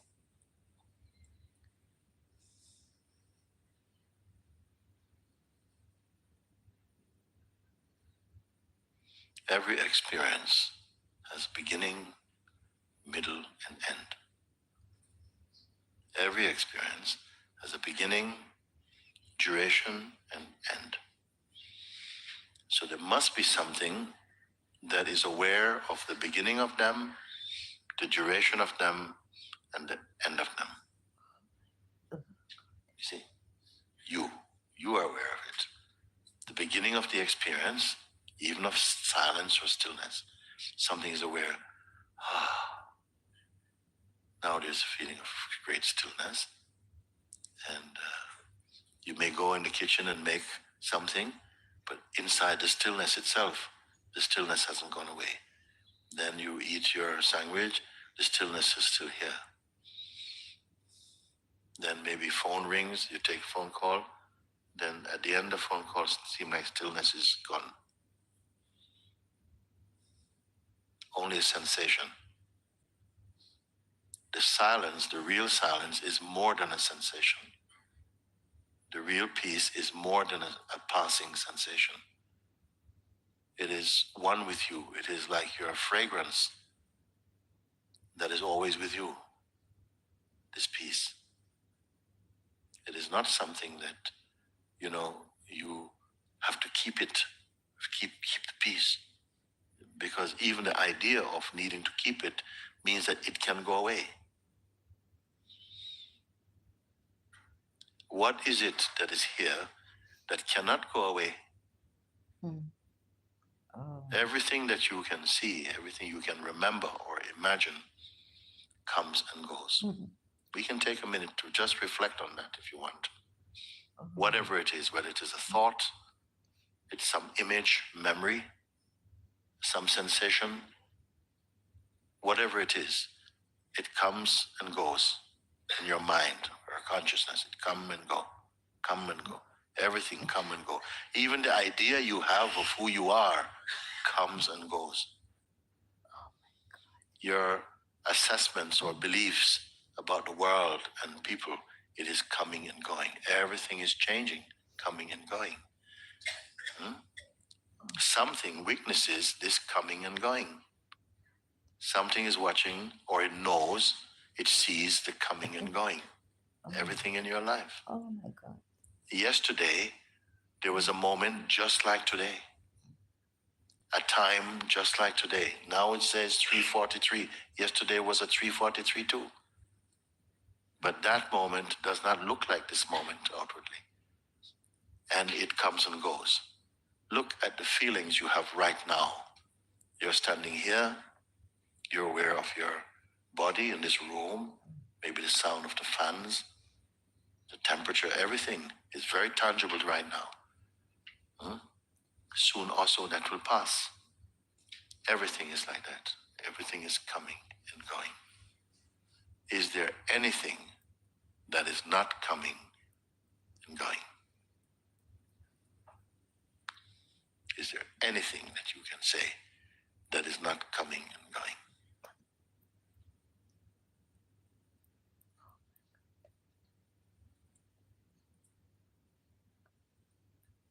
Relative to all that you can see or imagine or remember, is there something that is not moving, not coming and going?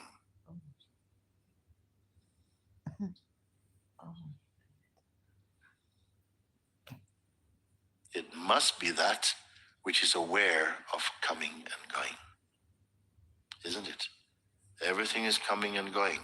Something must observe everything is coming and going.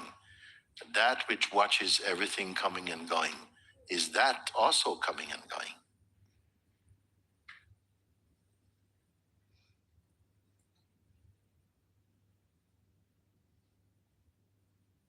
Well, relative to all that it observes to be coming and going, the traffic of the waking state, everything, every sensation, every thought, every emotion, every memory is coming and going. Relative to them, the weakness of them is not coming and going. Could we say like that?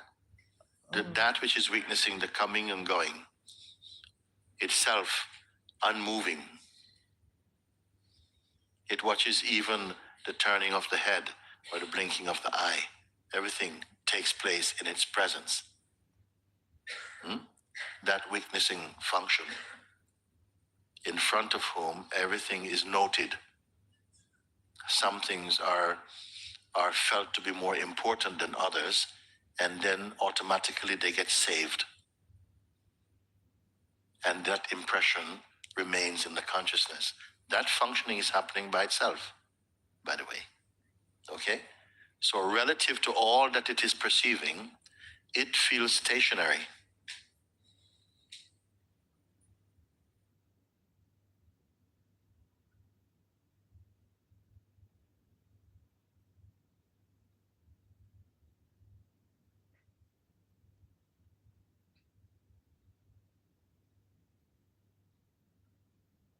Oh, okay.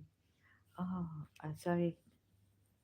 Uh, so this, oh my God, Moji Baba, Jai Moji Baba.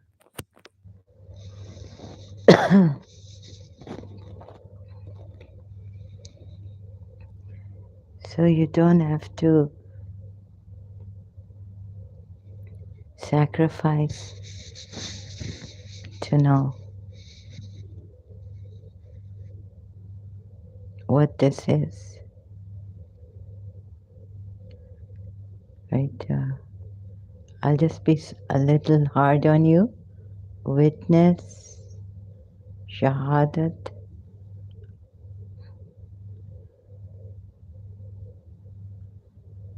of Imam Hussein.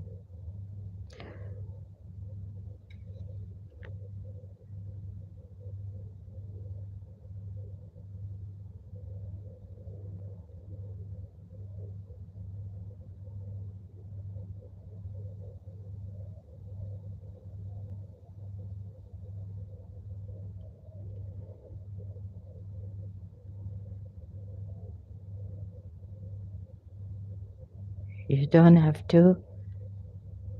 God has made it so easy. Now realize the importance of this, what Moji Baba has said, right? For the Shias, oh my God, is this, you are the witness. We are the witness. So, we are the witness. We are divine. We are absolute. You know, the witness is absolute. Then, and this is not intellectual. If you go to the invitation of Moji Baba, you will see that he invites you to look deep within yourself, check, and you will give the answer, he says. And you give the answer that this does not move, has no distance, like that. God, Allah,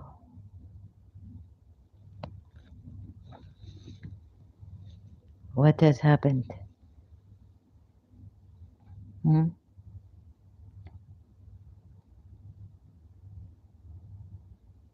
The mind will deny it, right?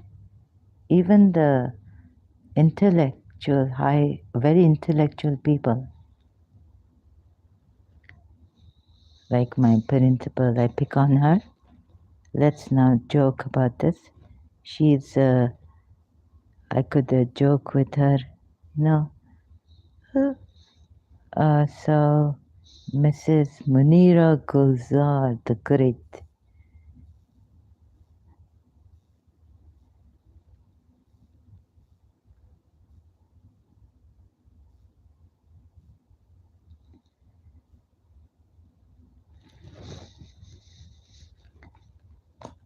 Oh, it fall here. I did not. No suicide. Did not see it, sorry. No 3 packets. 2 packets finish in one night. Where's that other one? My glasses, where are they? I'm in the dark, I'm blind. No, no, not found, oh God. Always on the road. What is this? Wait a minute, Mrs. Munira Gulzar, always on the road.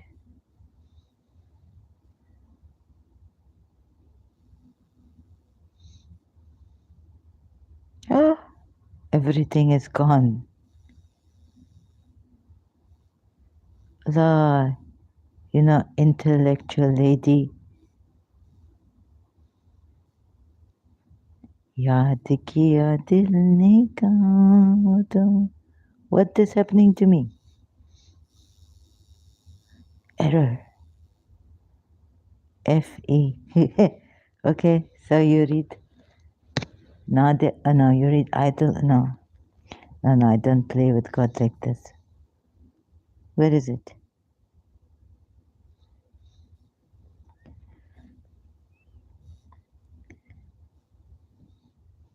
Mrs. Munira Gulzar, the intellectual.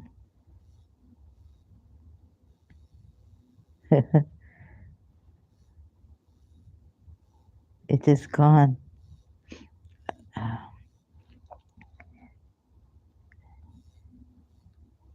Let me see how a 90-year-old person look like. Ah, where's my mommy? So you see, this 90 years old. Oh my God. Not bad.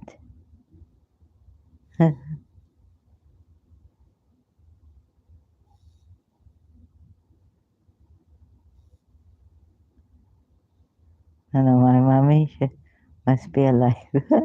Look at this 90-year-old. Oh my God. Oh God. Thank you for this. Google search images. Thank you.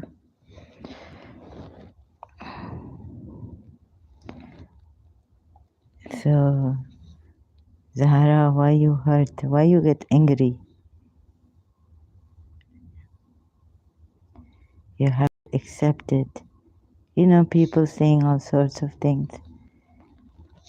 Someone here tell me again, after all the live streams, after all you tell me to do Quran tilawat, you harass me. No. This time actually I told him that I'm watching this and it is unbelievable that we can be. You see, I worried for the Sunnis also. Like how you can be so, stupid, right?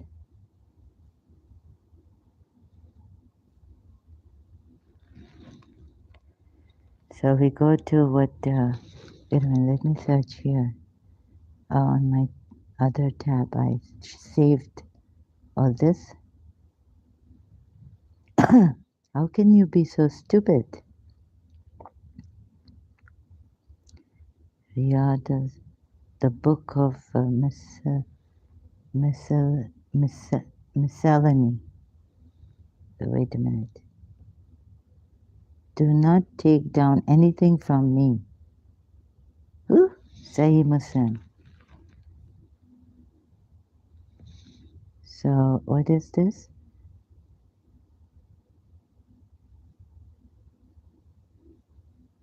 Sahih Muslim. So why you take down? When the messenger say, wait a minute, I'm keeping it suspense. Eh?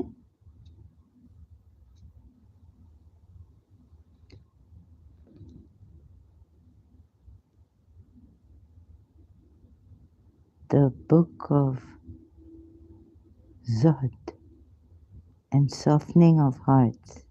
No, wait a minute, I try again. Sahih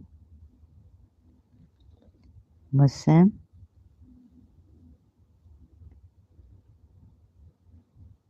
You also want to get the Sunni Muslims killed by Wahhabis or Quran only people? No, no. I search here and don't get it. What this? Do not take. Look, Prophet Muhammad say, do not take down anything from me, and he who took down anything from me except the Quran, he should efface that, erase it, that and narrate from me, for there is no harm in it. And he who attributed any falsehood to me, and Haman said, I think he also said deliberately, he should in fact find, deliberately. He should in fact find his abode in the hellfire. So you don't want to do it. You don't want to read anything. You see, narration is like word by word, but don't write it down. Uh, do not take down. See, take down. Write down meaning anything I say. Prophet Muhammad said this. Abu Sayyid Khudri reported that Allah's Messenger said, Arabs, Sunni Muslims, and what a grade. What the grade come here? Huh?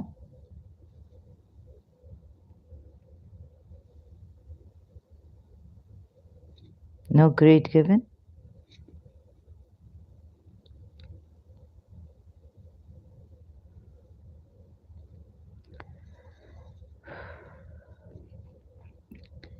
Chapter Verification of Hadith and the ruling on writing down knowledge.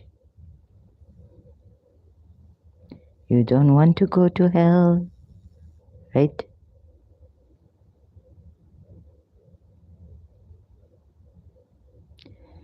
So maybe some hadith coming, chain of narration strong, but how hadith coming? And chain of narration strong. When Allah's Messenger said, do not take down anything from me, thanks to Christian Prince. He showed me from Sunni hadiths I give here. Arabia, Islam, Zaif. I want to save you for mummies. I have this hasrat inside of me that I want to save my mummy. My mummy, Sunni, Muslim, right?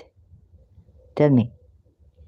He should efface that and narrate from me. Narrate meaning only say what I've said and say it, not write it down, like jot it down, like the Americans say, jot it down, like take down, write down. He who took down anything, like took down or write down, from me except the Quran, he should efface that and narrate from me, like mouth, word by word, mouth by mouth, not to write it down. So no Sahaba of Prophet Muhammad. That's why Umar bin Khattab did not allow anything for many years. Oh. So is this hadith? Write down. Do not take down anything from me that I say. Some people like Allama Rashid Turabi say, what I say, do not write it down. What is in the cassette, my majlis, don't write it down and make articles of it. There may come a misunderstanding, things like that, right? People forget.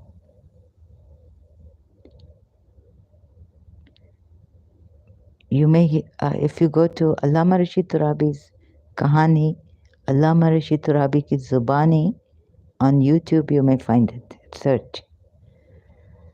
So in that 60 minutes and 60 minutes, both sides cassette I had. In that he said like there's a difference, and it could make a vast difference. Narrate from me, for there is no harm in it. Narrate from me. You see, narrating a story. When you narrate something, word to word,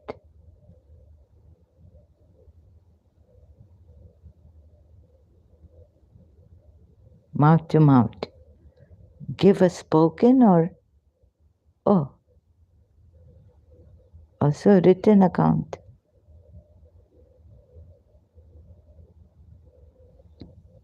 So we're really stupid.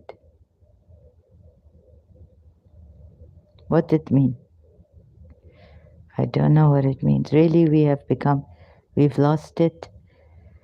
Do not take down anything from me. And he who took down anything from me, except the Quran, he should efface that and narrate from me.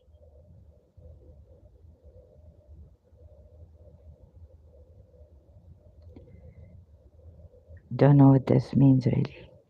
See, it's so much confusion, but there is no harm in it.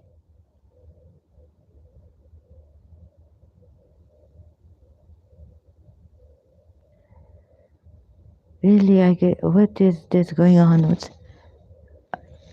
What the Christian prince say here? Narration means writing knowledge. Narrate from me, for there's no harm in it.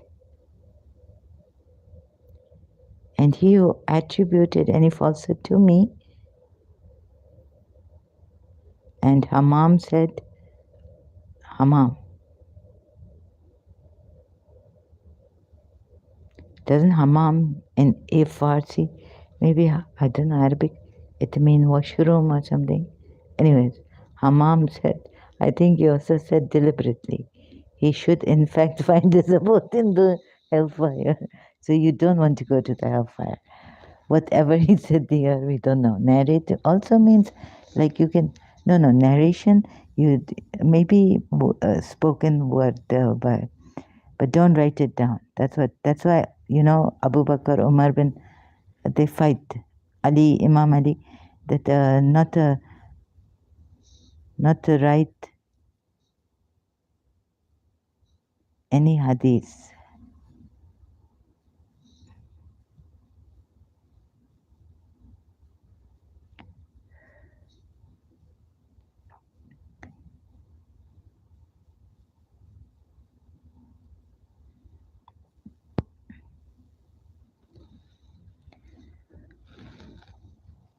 See, hadith on Umar's ban on hadith.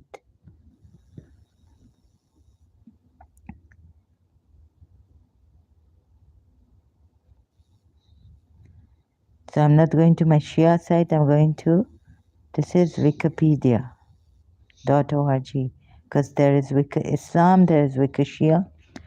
Some recorded historical tradition among Muslims is about Umar, the second caliph of Rashidun Caliphate, who ruled from 634 to 644 CE, and his ban on hadith. Now his hadith come, reach us. Although the narration is written, although the narration is prominently quoted and referred to, it is not given any formal name. In contrast to other hadiths such as the hadith of the pond of Qum or the hadith of Quran and Sunnah. Introduction. During Umar's reign as caliph, hadith were being narrated by the people. Many sources state that it was Umar himself who was the first person to ban hadith, which is wrong and spread widely. first person to ban hadith, which is wrong and spread widely. Certainly during his rule, Umar strictly followed the policy of not banning the hadith, and he did not prohibit it reporting. He did not prohibit reporting and transmission of hadith altogether. Whenever he sent a group to a city, he would not prohibit them from narrating hadith. This banning of lie continued through the caliphate of the Rashidun caliphs into the Umayyad period and did not cease until the period of Umar ibn Abdul Aziz, who ruled from 717 to. So, mainstream Muslim view. Muslims view this hadith as notable and important. Sunni view. Muhammad Hussein Haykal. Umar ibn al-Khattab once tried to deal with the problem of committing the hadith to writing. The companions of the Prophet whom he consulted encouraged him, but he was not quite sure whether he should proceed. One day, moved by God's inspiration, he made up his mind and announced, "Why you kill Mirza? Sorry. Why you say bad things to Ahmad Mirza, the Ahmadiyya?" Umar also get the inspiration from God. Wahi coming, a revelation. Okay, it is not to say revelation, inspiration. He made up his mind and announced, "I wanted to have the tradition of the Prophet written down, but I fear that the book of God might be encroached upon. Hence, I shall not permit this to happen." He therefore changed his mind and instructed the Muslims throughout the provinces, "Whoever has a document bearing a prophetic tradition shall destroy it." The hadith therefore continued to be transmitted orally and was not collected and written down until the period of Al-Mamun, Abbasid period. This is Haykal. Muhammad Hussein Haykal had his book, Dr. Muhammad Hamidullah Abu Dahabi reports. The Caliph Abu Bakr compiled a work in which there were 500 traditions of the Prophet and handed it over to his daughter Aisha. The next morning he took it back from her and destroyed it, saying, "I wrote what I understood. It is possible, however, that there should be certain things in it which did not correspond textually with what the Prophet had uttered." As to Omar, we learn on the authority of Muhammad ibn Rashid that during his caliphate, Umar once consulted the companions of the Prophet on the subject of codifying the hadith. Everybody seconded the idea. Yet Umar continued to hesitate and prayed to God for a whole month for guidance and enlightenment.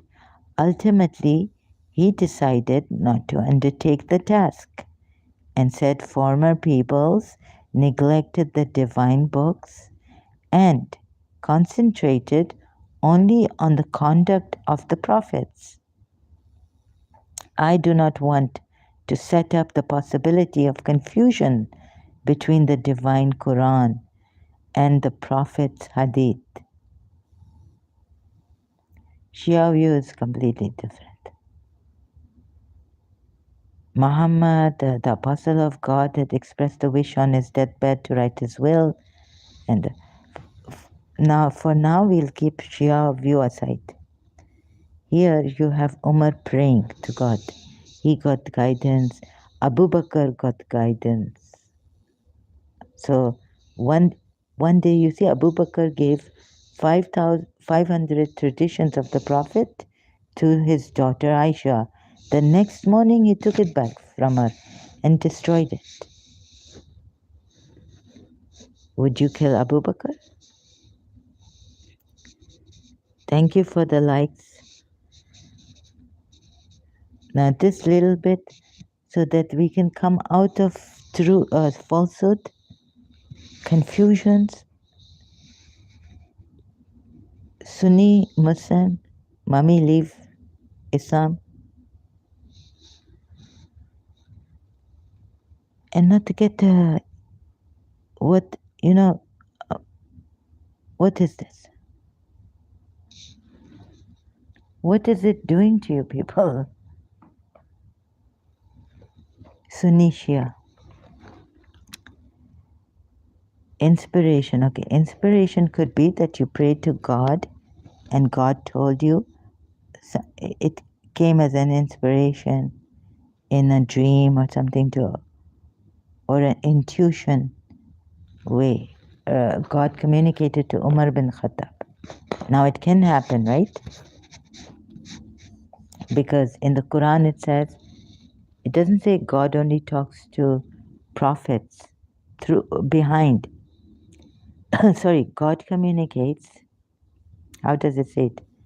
God does not communicate or communi oh, communicates. I'm very, very tired, but with humankind through giving Christians would through Quran. I mean, not through Quranites, but behind the veil. Where's the Quran ayat? God communicates of service on the best of.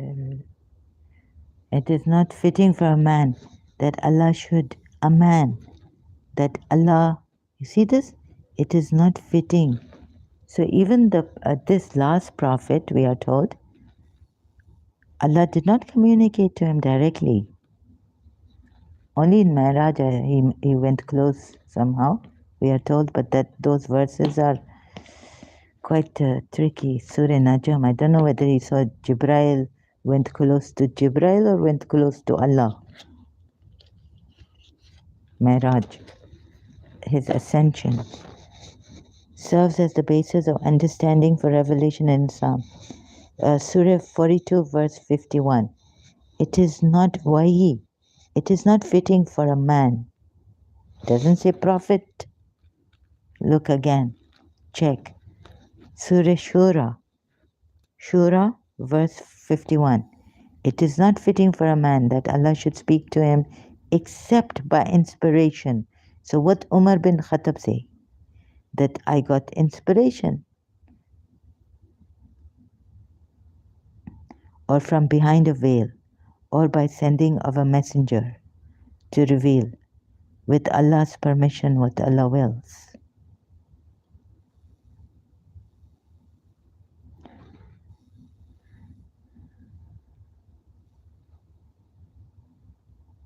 Please look at this, right?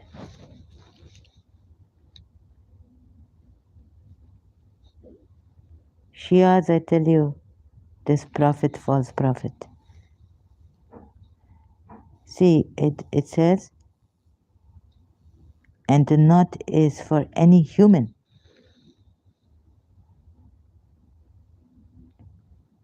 That Allah should speak to him or her. Shouldn't it be? Allah doesn't speak to women. Communicate, inspire. Okay. Allah should speak to him or her, them, except by revelation, wahi, or from behind the veil. It doesn't even say inspiration here. Or what it says wahi here. Wahi, wahiyan, revelation. So even Umar bin Khattab can get a revelation. Even, so like that, you see, even Bab can get a revelation. Not being an Imam, Bab of Baha'i. And who they killed. Sayyid Ali Muhammad Shirazi, right? And even I can get inspiration, wahi, and you can get wahi. According to this Quran ayat that I read, Surah 42, right?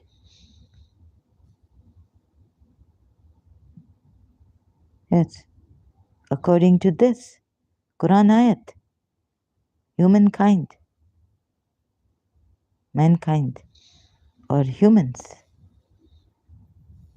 and Ahmad. So I think that some people gone, some Muslims. What happened to you people?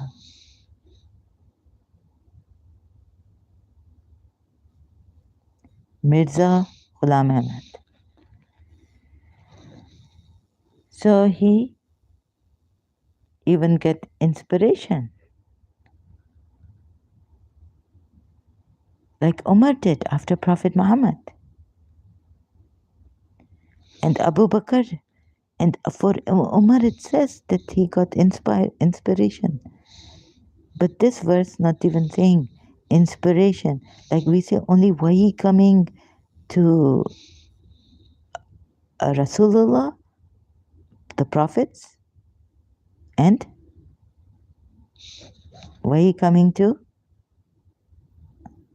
and thereafter what coming to the Imams, we don't know. But the seal of prophethood, finish, Ruh al Qudus coming, being with the Imams, but now wahi stop and all this, right? Wahi only coming to Prophet Muhammad, prophets. Now, tell me here, it is not fitting for a man that Allah should speak in my case for the Mirza Ghulam Ahmad. Ahmadi's Bab case. What did it say here? I showed you in, please look at this. You know, a great injustice has taken place. Why am I telling you again and again whether America, you know, yes, maybe laughing, but, you know, who was laughing at me? My own fellow Muslim. He know my condition. He know how much blood I've given here.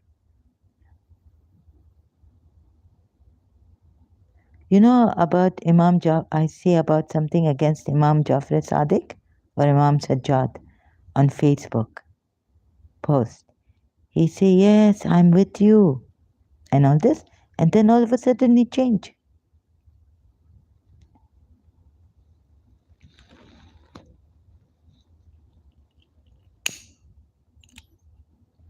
So many months back, you think, and very quickly I get angry.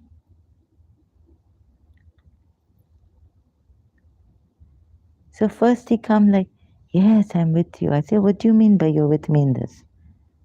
That Imam Zain al-Abidin was a liar. Imam Sajjad. And he's telling me it's Ismaili. And very, so I thought he was an ex-Muslim himself. This Nasim Aris.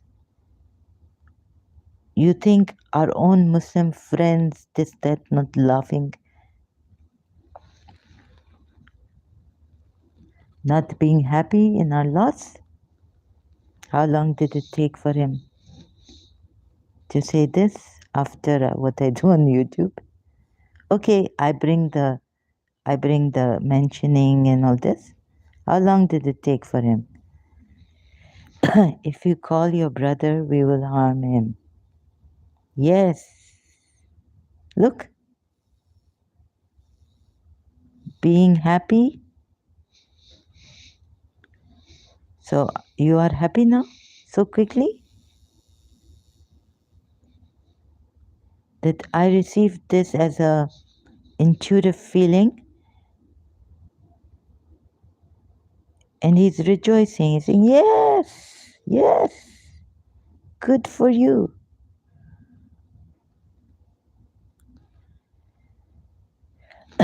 So before pointing, now America do this, America is doing this. America has finished us. In no time, maybe sometime, I don't know, God, I hope. So, taking oil from Saudi Arabia, UAE, Qatar, Bahrain, all GCC gone. All the oil taken. And then we will be sitting on the sand and throwing up in the heat and dying, starving, dying. Right? So before, let us now, this moment, like in Duai Sabasab, when the enemy come, when some disbelievers, hypocrites told the believers, what we do. So I'm finding a way to help. Like tonight, there could be a lady, woman out there, ex-wife or wife, with pain, unbearable, or even bearable pain. But why go through that bearable pain? Why suffer it? When we are believers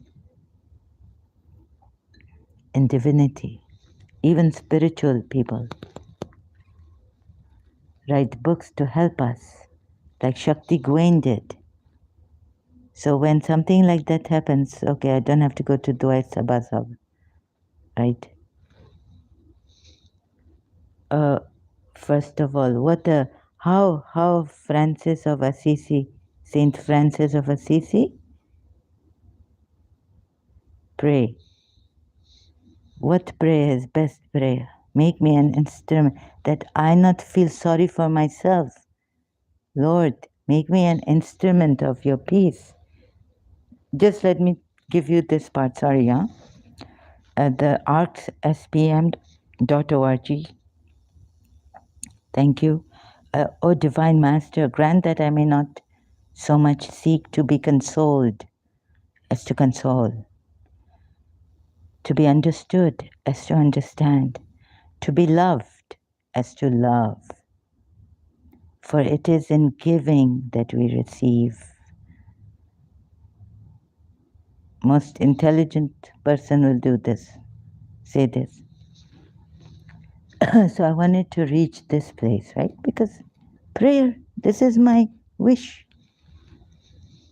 Not to be consoled, not seek to be consoled, as to console, to be understood, whether they can kick me here, kick me there, stab me here, stab me there.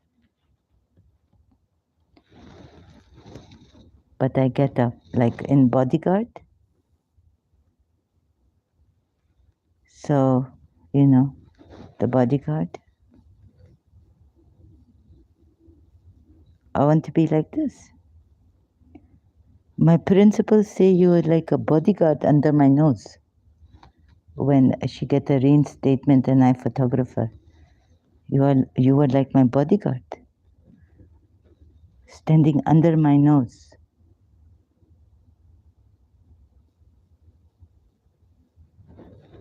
Kevin Costner,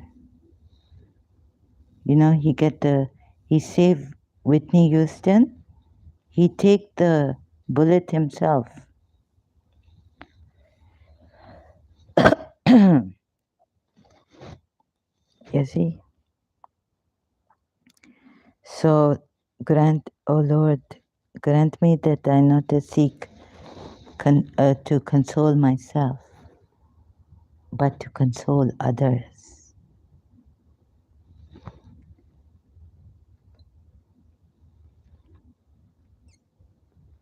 What happened to my Lord, my prayer? It backfired. So all the time in this unbearable pain, I'm thinking of myself. So I'm in an ultra shock. And so I can take the bullet.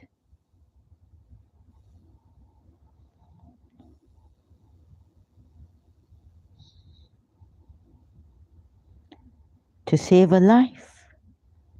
And not only one time, maybe every moment I dedicate to others.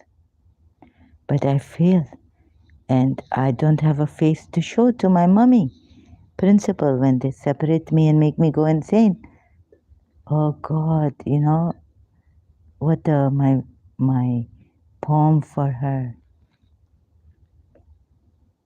that may my grief away from her, separated now, graduated, and those tears not fill your cup.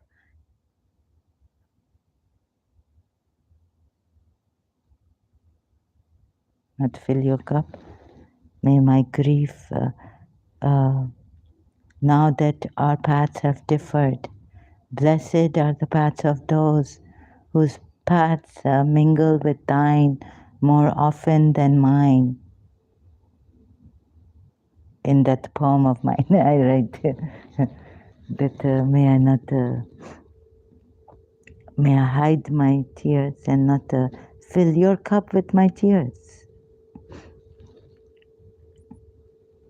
It all backfired so badly that it is ultra shocking for me.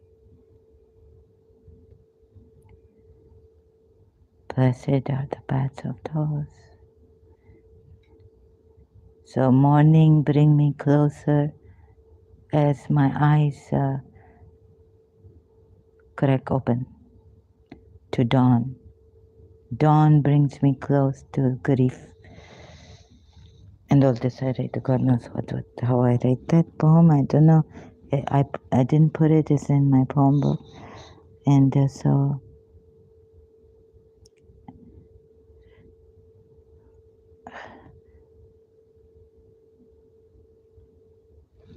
this, oh God, thank you for, so thank God if you are here and if I, even my voice little bit may give you, some peace or Muji, what I share here, help you. I'm so grateful to God. May you have a beautiful life and may I spare you the pain.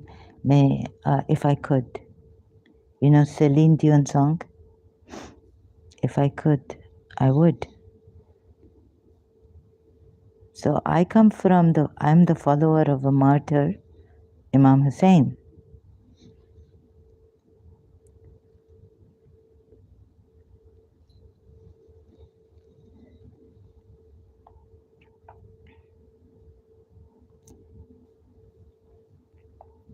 If I could,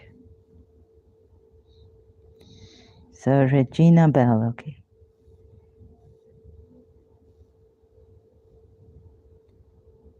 If I could,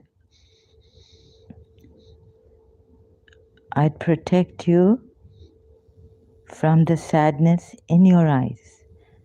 Mummy, why are your eyes so sad? Give you courage in a world of compromise. Yes, I would.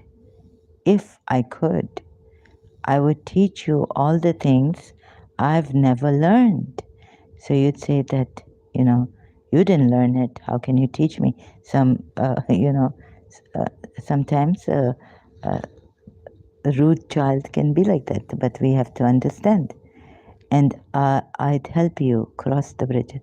Or sometimes a friend she tried to console others, she can't console herself.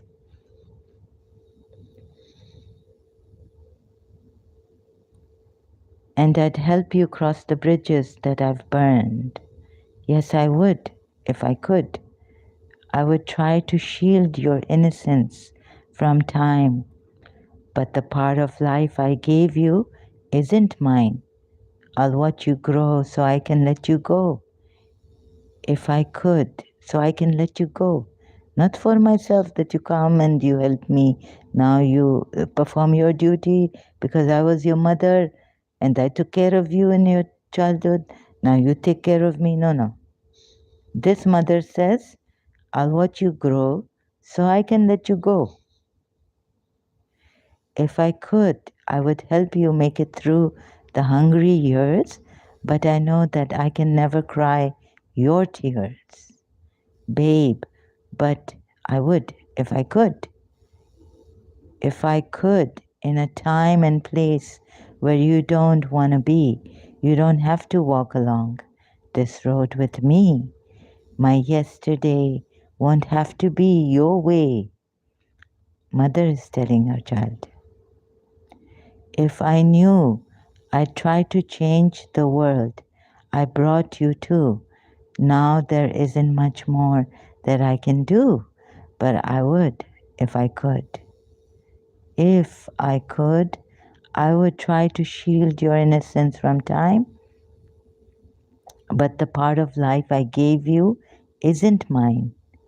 I'll watch you grow so that I can let you go. If I could, I would help you make it through the hungry years, but I know that I can never cry your tears, but I would if I could. If I could. Thank you. No copyright infringement intended. A copyright Sony slash ATV Songs LLC, the Helena C. Heminger Trust. So this,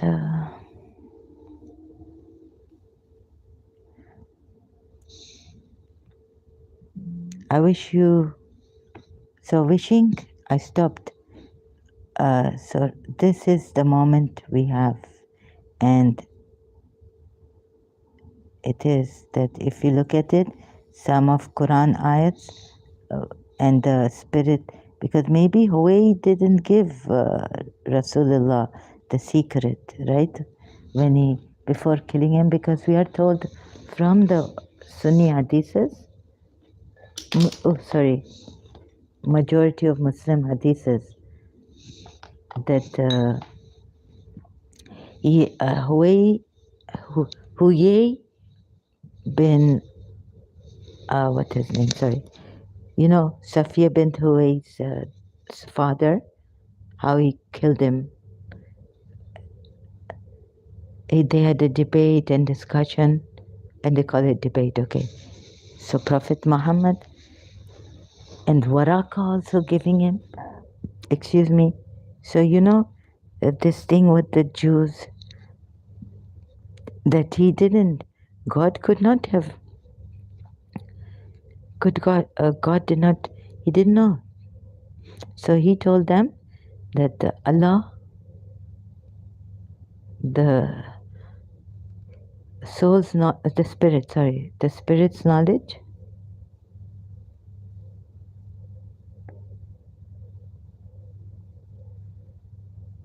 we have given you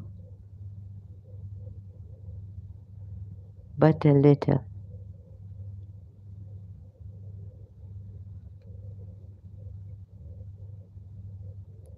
But intellect, and sorry, what I saw in coffee, not good enough for me. It's ridiculous, but put in a different way in coffee. Surah 17, verse 85. They ask you about the spirit. Say, this spirit comes by the command of my Lord, by the command of my Lord.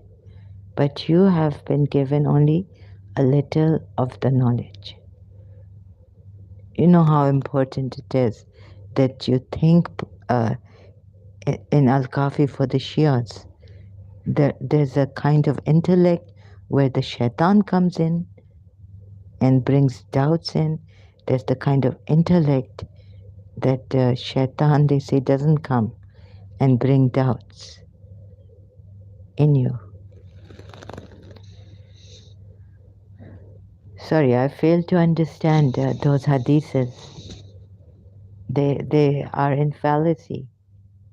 So I thought something, even in your crisis, where, you know, we are told great people like Mahatma Gandhi, but I cannot give you examples like this.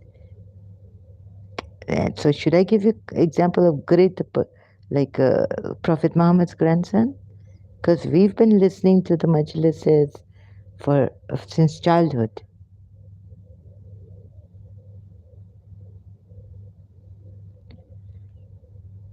And then many challenges come in life. Crises come, disasters come.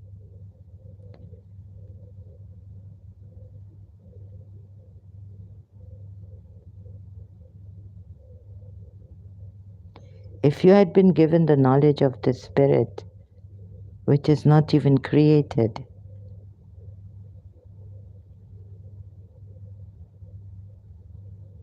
because God here, there's a mistranslation here too. I mean, in other verses, mistranslations, Surah Tawbah ayat, um, on Lord, taking of Lords, who you can take Lords, 33 or 31. And so here I want to go to,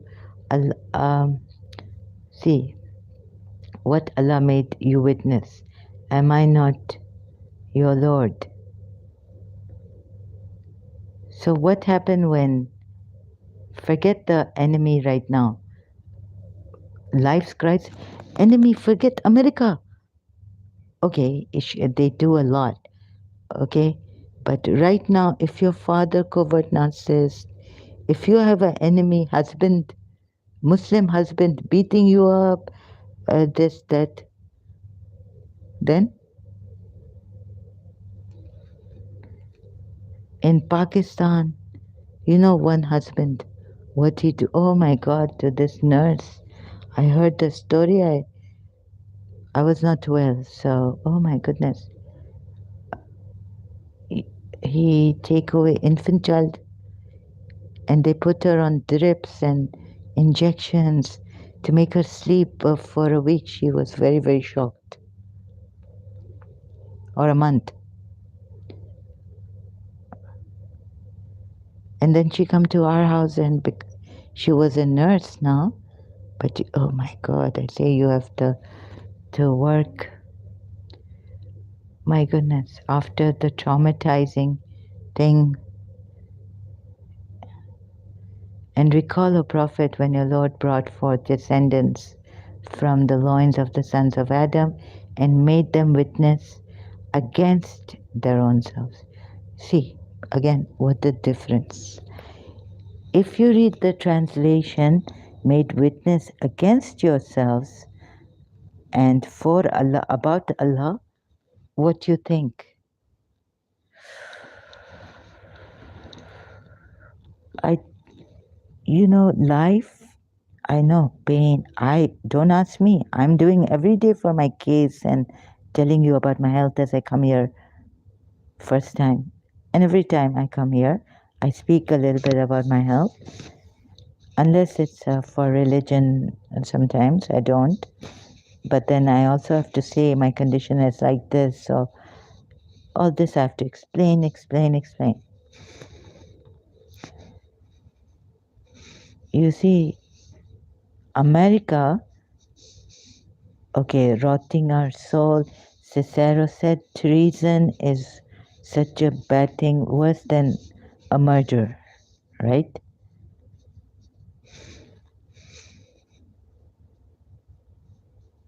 But this treason here,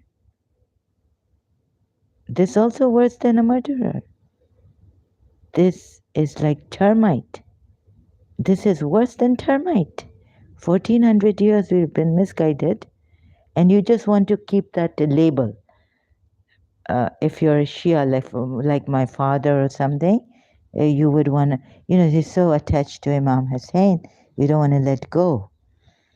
But you say that your wife is raw Shia and your daughter is raw Shia and this and that. And you can get up on your feet and go for majlises, and you just want to keep that banner. Hussein stands for humanity. Imam Hussein stands so that people learn. Zara, don't say anything. At least for yes, I know, but at least people learn from Imam Hussein. My father learned very good.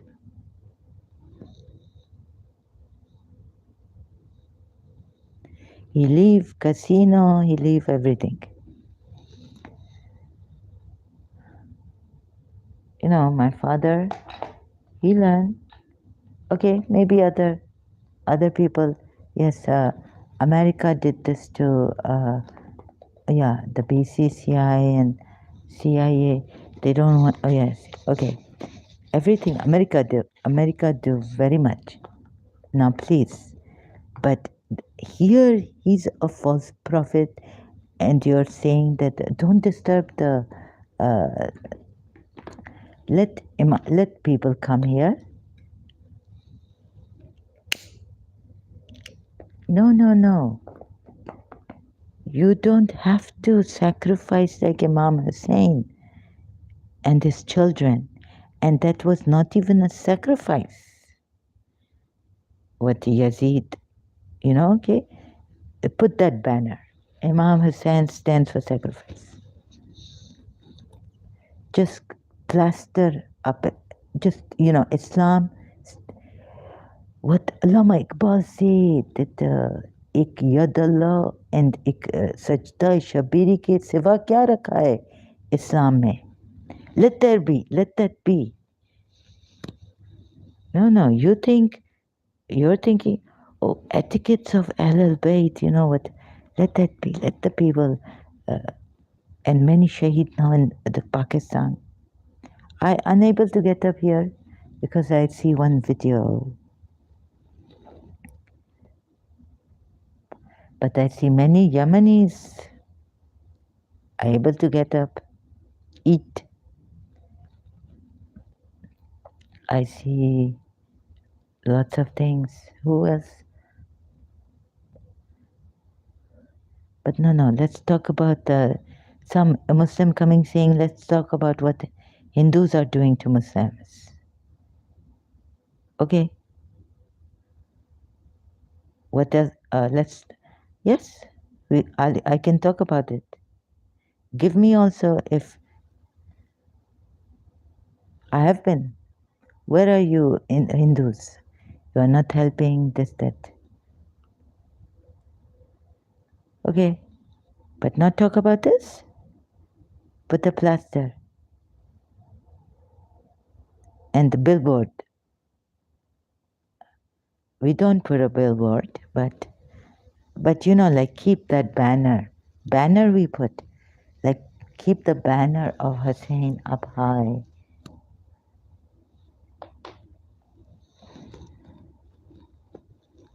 And you're giving a chance to the foreigners, Westerners, America, Israel to laugh at us and this.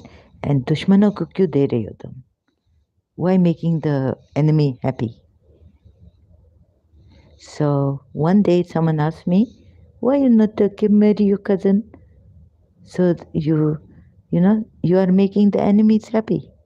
So I say, will I marry to make the enemies unhappy? Or now that I don't love him anymore, don't have that crush, I realize what it is. So now why will I marry my cousin? Just so that the enemies will be sad, making my enemies sad? Is that a good reason to marry my cousin?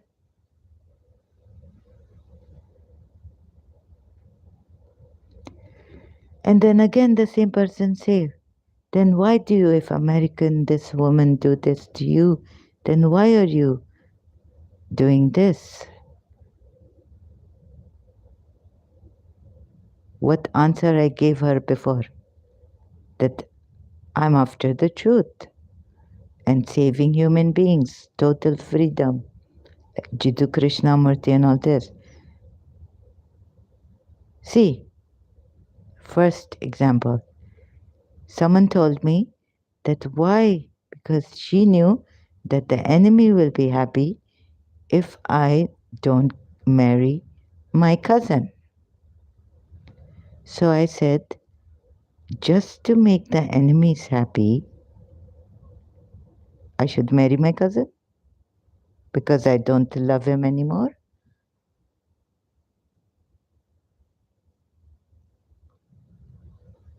and I realize that I will be putting myself in the fire, and I don't love him anymore. I don't have that feeling for him anymore.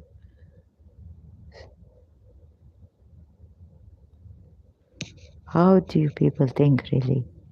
Just to make the enemies happy? Let them be happy, thinking that I'm miserable. But, it's better to be single than married and be with that person you don't love anymore.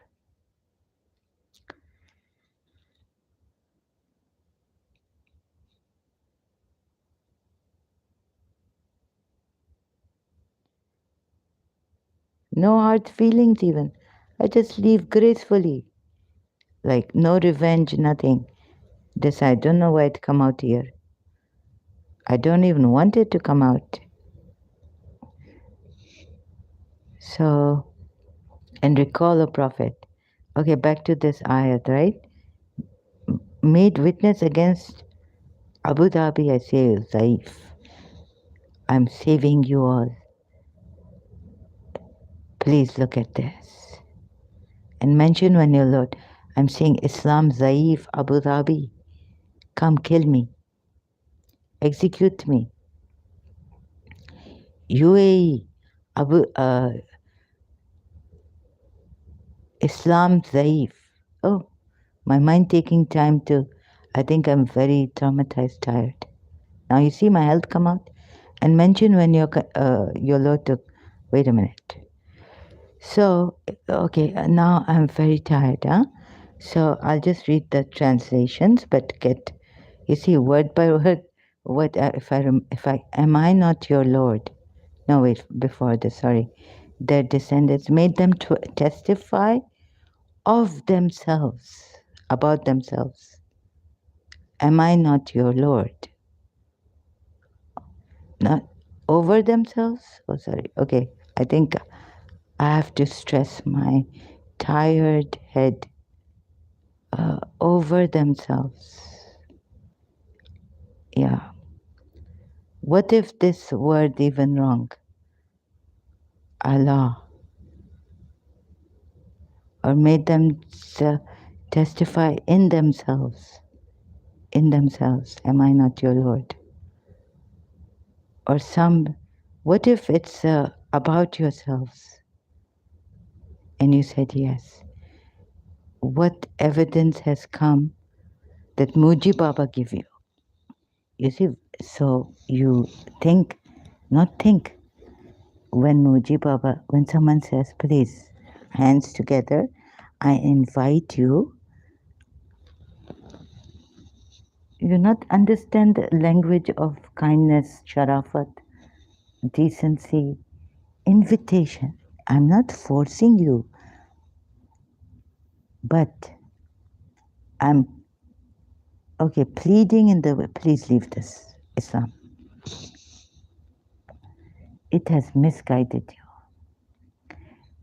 America started rotting the countries some years back, but 1400 years back, Prophet Muhammad rotted the polities, Christians, Jews.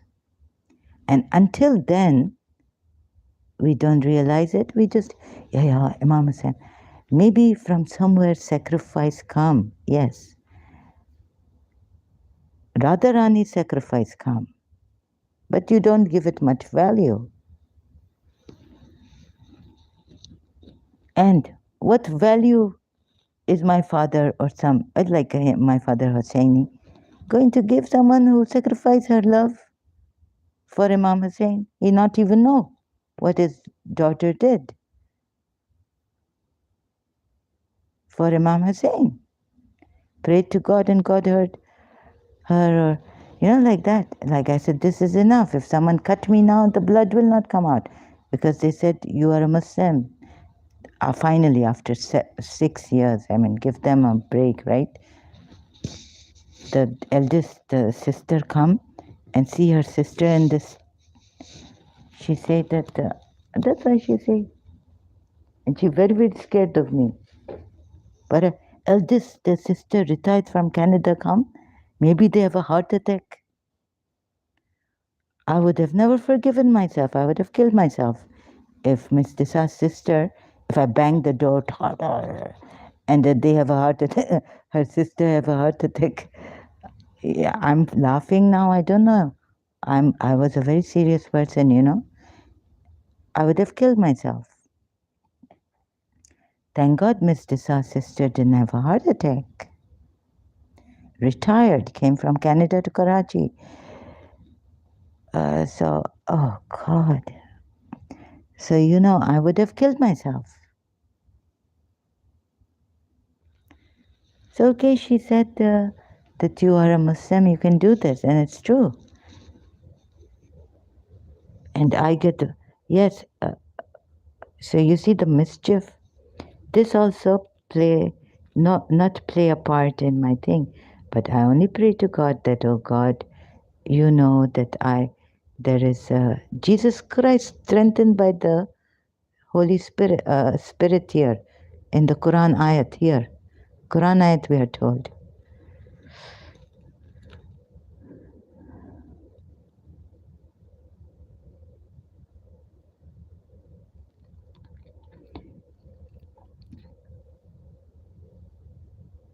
Peter Russell, Rupert Spurra,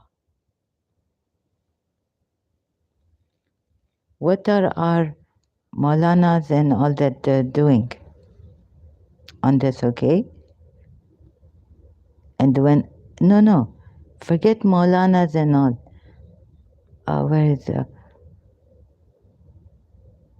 let me show you. When in Pakistan, I feel suffocated. I feel terrible when I see this movie on Imam Hussein. I not tell anybody. When he's giving a khutbah, not Karbala, before he goes to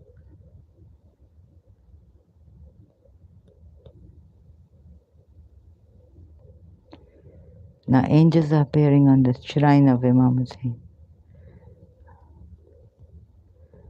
Where is that movie? I can't find it.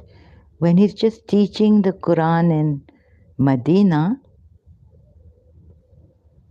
I get suffocation.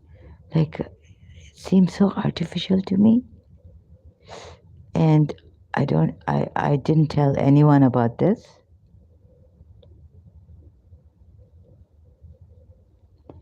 Imam Hussein in Medina. Okay, this is an Urdu episode. Let me see if this is the one.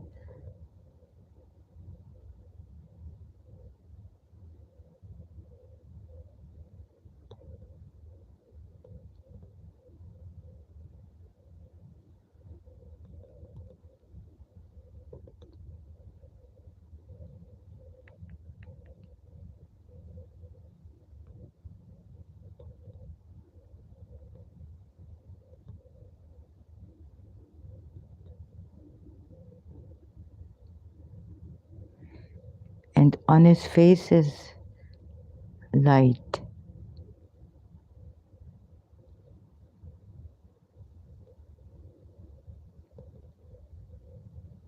So he's sitting on the pulpit. I don't think they show Imam Hussein.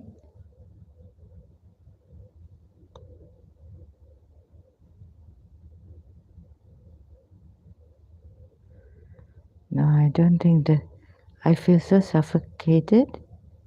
Oh my God. But I don't even want to tell myself what I felt. No, it's not this one.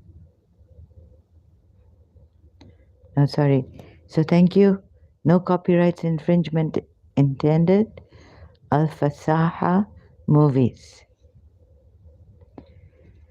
Imam Hussein in the movie they show sitting on a pulpit giving like, the Quran, reading the Quran, giving a khutbah or something, explaining.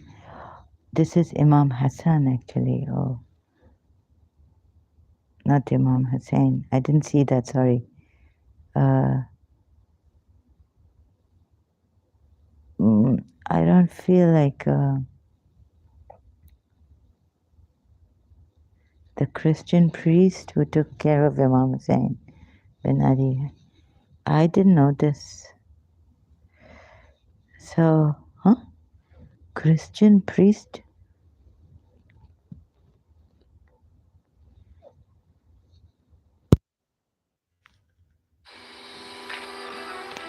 Praying on the obscure. What is he looking for? Something that quenches the thirst of knowledge in this open desert. Here, I search with my mind amping for this history buried by the aged between the dust. I wheeled in the unknown between a spear, a great warrior's sword, or simply a passerby, devoid by dust, left to his mortal destiny. Oh, this is very long. Sorry, Perhaps I'll see it. 313, China. The Christian priest who took care of Imam Hussein bin Ali's head. Okay.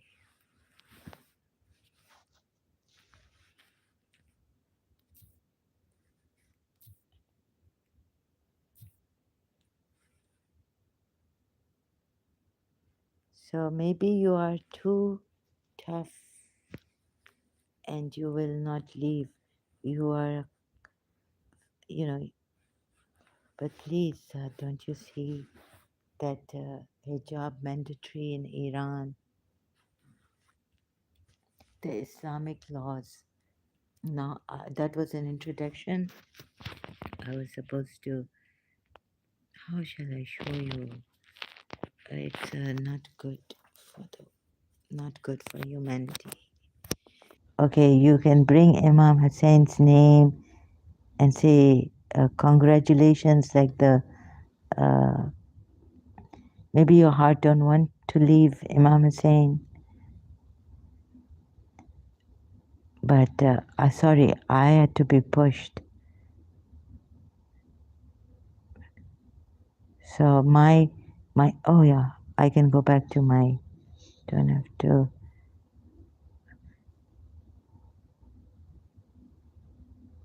And have you asked yourself, like, is there a religion that allows?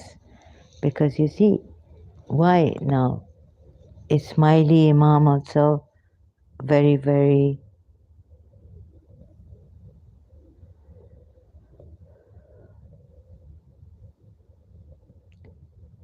oh God.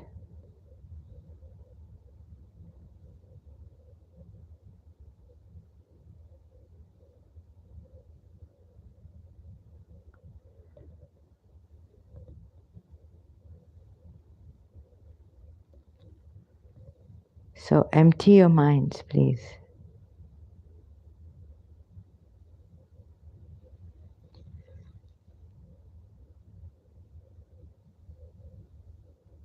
Take the journey beyond shapes and forms.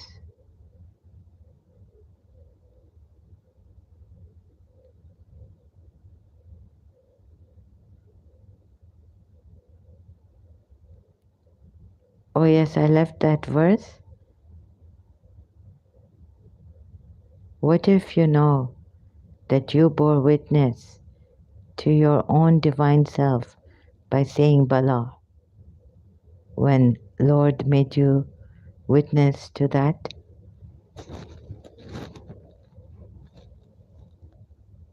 What if? I can only say what if. Can we be sure of anything? So Ismaili Imam, why is he, so he was the real Imam? He knows he won't go to hell because there has to be a religion which says that you can believe in God this way or that way. You can be a master, right?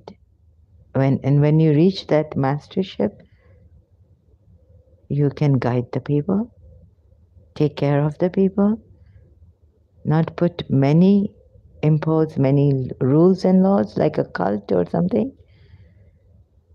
Give them the freedom to think for themselves. That also we are deprived of. We can't think for ourselves. There's so much fear that we can't think. Let me see if the video I have not put. We can't. Let me see if the video I have not put. Yes, yes. We can't. So there's some sound coming here. Okay, I'll just. So you see, sorry. So we can't think. We're not given that choice of thinking. But in the Quran, we're told to use reason also. So it's very, very confusing. We haven't been given the chance to think freely first. Just, free writing, free thoughts. Just jot your thoughts down, think, and then when you are free without fear, read the Quran and see if you can get out of that fear that the Quran has instilled in you and the hadiths of Prophet Muhammad on apostasy and disbelievers and all this, so that you can realize the value of true seekers and the value of your own mind, free mind. And then you can free your mind, and then you can be free of your mind. And when you're free of your mind, when your mind settles down in this pure awareness, what are you? You are absolute, pure awareness, divine being. You are God. You are truth. You are all this and more.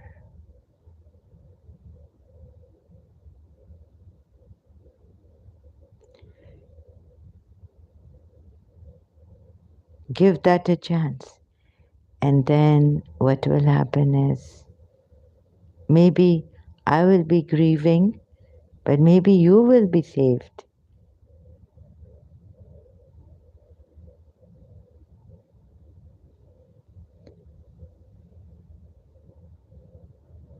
Okay, some of my live stream could be kind of because of this. I don't have my headphones on.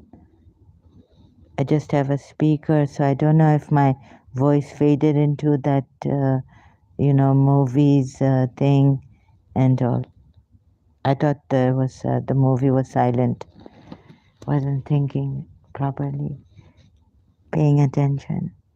So please think about these things. You could be free. And Islam is not a true religion. So what to say about the Islamic laws?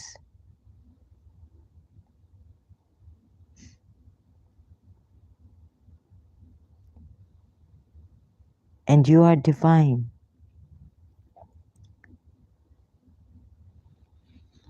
Why?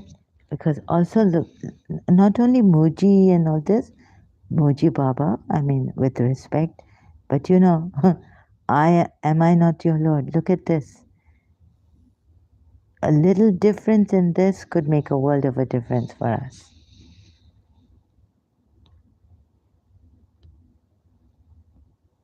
So those atheists, ex-Muslims, and all who say they're atheists, okay, they're atheists, but can you, dystopia to reason is saying something else. This person has Like, what is he trying to say? That we cannot challenge Islam? But he says, no, no, you can challenge Islam, but you need to know that, America has been after us.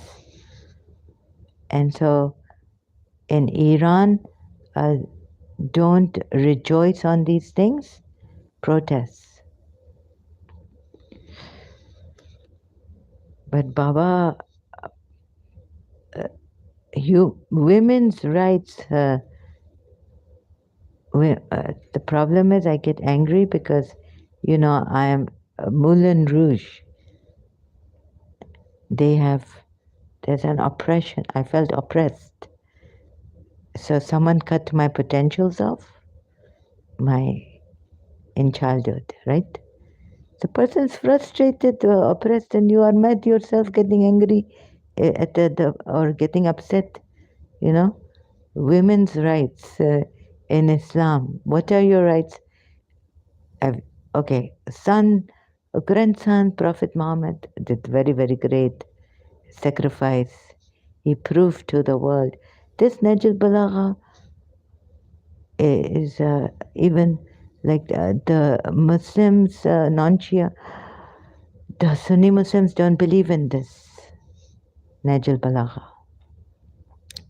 And the Shia say this is not our book of four authentic books in the four, but they do read it, but it's not very, very authentic.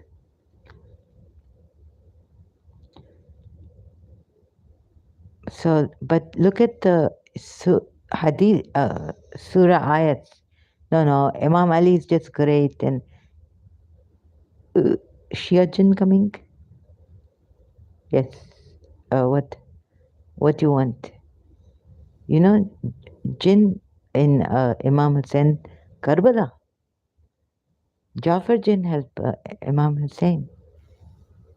He put sand on Imam Hussein's body.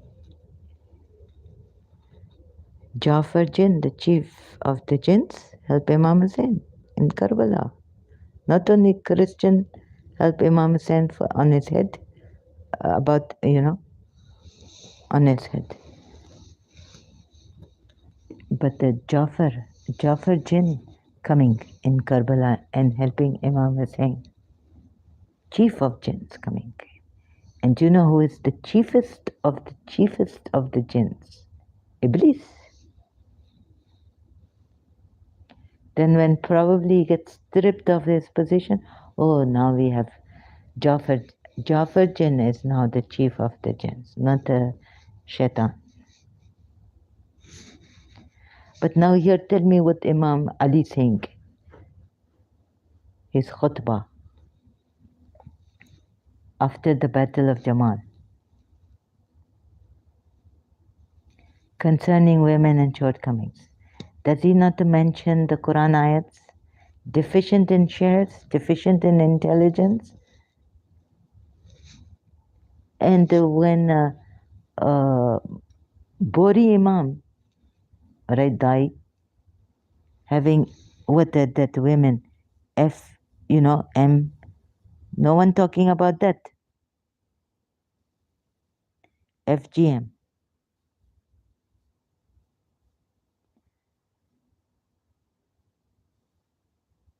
Huh? Boris, some Boris or all Boris are told to do this. And the Boris, where they come from. So this very painful. Hussein. Yeah, bas ya Hussein. Bas ya Hussein. Like that. Huh? I was concerned about FGM, but I'm not a Bori.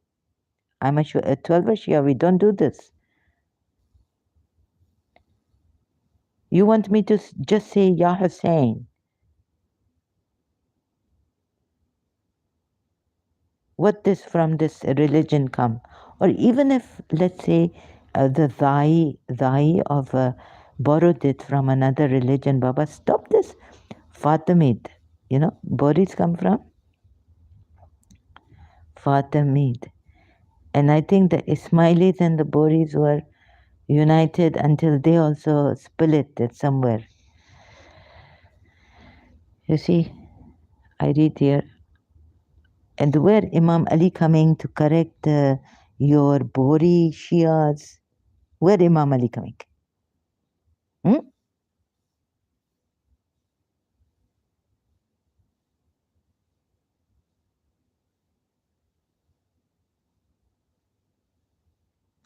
अब आए हो बाबा ज़ैनब ने कहा बाप के कदमों से लिपट कर अब आए. अरे बाबा, आप कब आएंगे इमाम Ali? When are you going to come? Imam Mehdi, correct them in the dream, please. Like you correct me in my dream.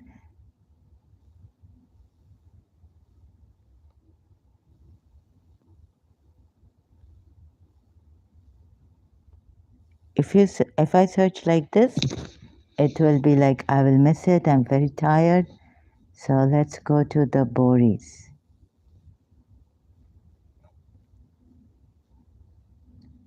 Bora Shia. The Dawoodi Bohras are members of the Muslim community's Shia sect.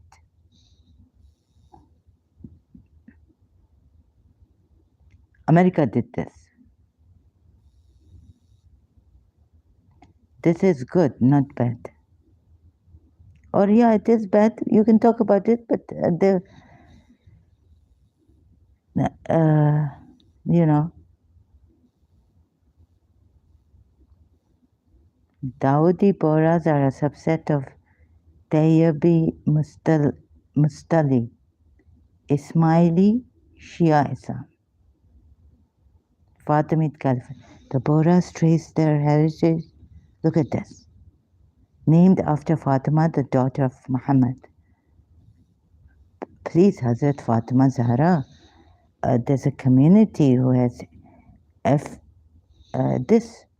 Please correct them. They're women in pain. This very, very, no. This the West, find out. Give in, I find out. FGM. Given Reader's Digest. And Zara not knowing about America's conspiracies. Just read and feel horrifying and say, what can I do? You see, in Africa also happening this in some cultures, communities. This long time ago in Karachi, Reader's Digest, I read a story in Africa, not Bohra, African women, it happened. So she, Somali model, insisted survived. The child played a suffering FGM in biopic. Maybe America, USA for Africa. Maybe America getting there. You know that song USA for Africa.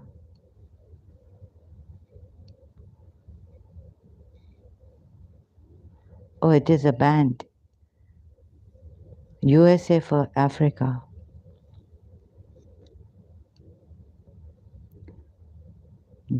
Lionel Richie, Scott Travis, Daryl Hall, John Oates, June Pointer, Chris Hayes, Johnny Cola, and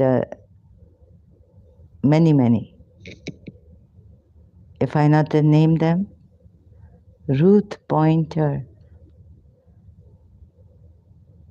America do this.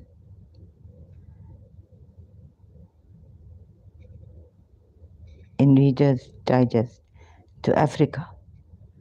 They want to tell them,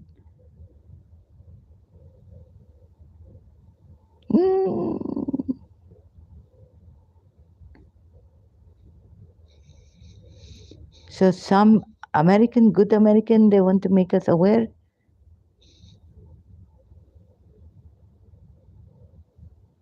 Baba, all enemies, bas ya Hussein.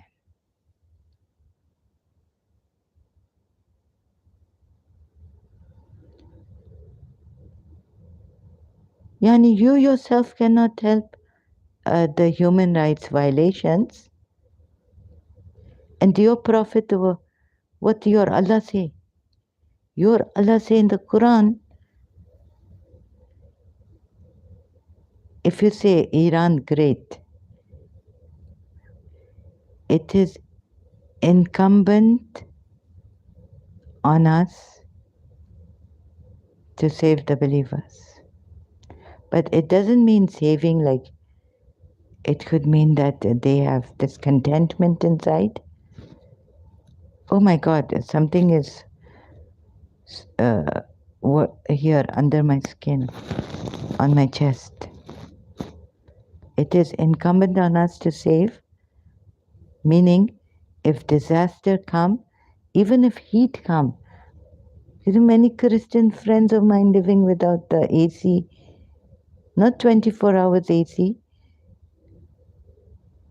in Karachi, and many Muslims living without AC in Karachi.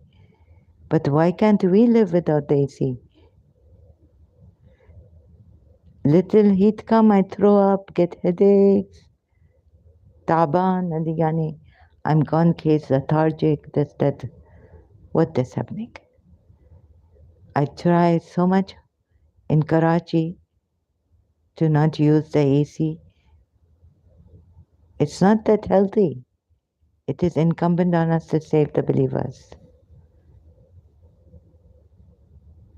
So even as a Muslim, wherever you see, aren't we told? Then in the end we save our messengers and those who believe. In the end. Then, okay. Thus it is incumbent on us to save the believers. Okay, in the end, yes. But give that sabr, right? Give that patience. Oh my God, I'm so... Maybe the Muslims are tired of me. Maybe I am tired also of this.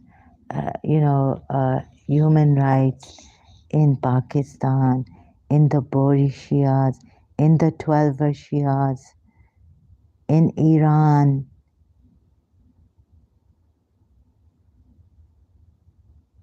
And I said there, this is not political, my thing. So if you want to keep the banner, if you want Iran to keep that Shia Islam banner and practice Shia Islam,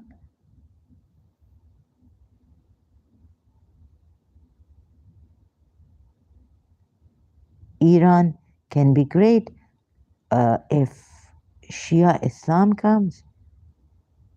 So you send your son, 15 years old, when Khomeini was there, you should have gone, sent your son if you had a son. Okay, CIA installed Khomeini.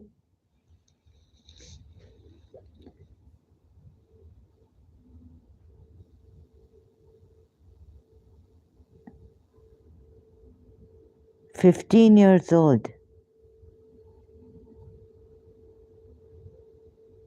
You send your son, 15 years old, to the battlefield against Iraq.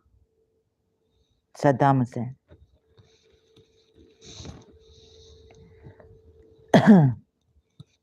Where there are Iranis who come out of Iran taking their hijab off on the plane as they take off. Iran. So who are you to tell me or anyone that because of America, and you think because of this Muslim world, where are we? And Islam.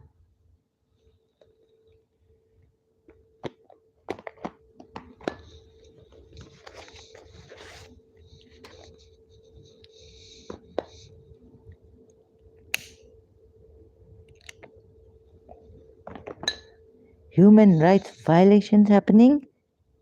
Iranis, let the Iranis decide.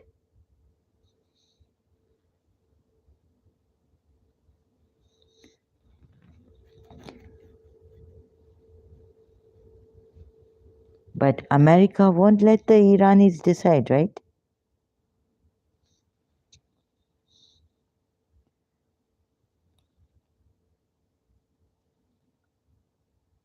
What in the world is this? How? This way maro, उस way, that way maro, इनके साथ तो हर way मरो. उधर से America.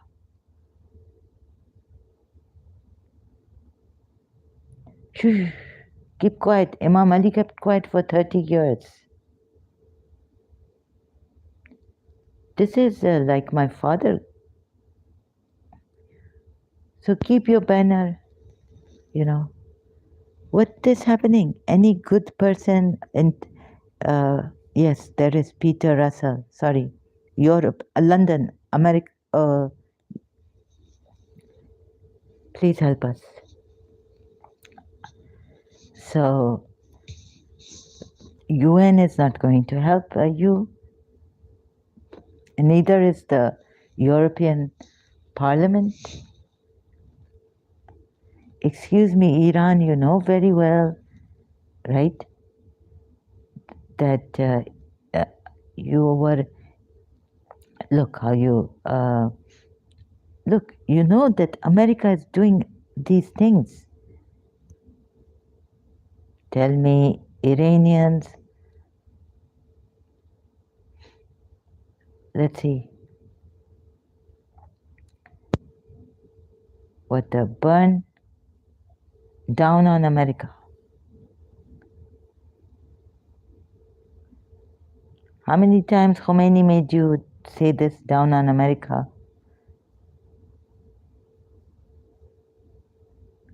And you still, Iranis not to get it.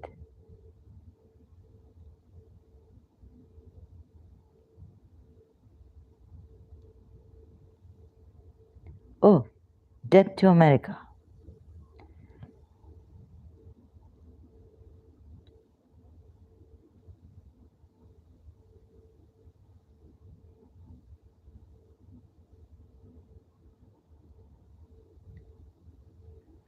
Death to America, the great Satan.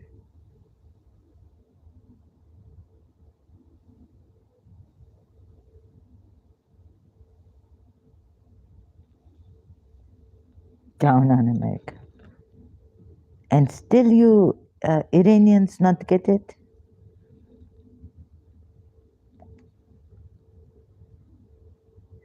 You should be so well aware that America, you should be extremely, not brainwashed. You should be having evidence, aware what America did, that even, around the world, forget Iranians thrown out of, because they were singing Gugush, leave Iran. Gugush. But forget that, right? Forget it. Death to America.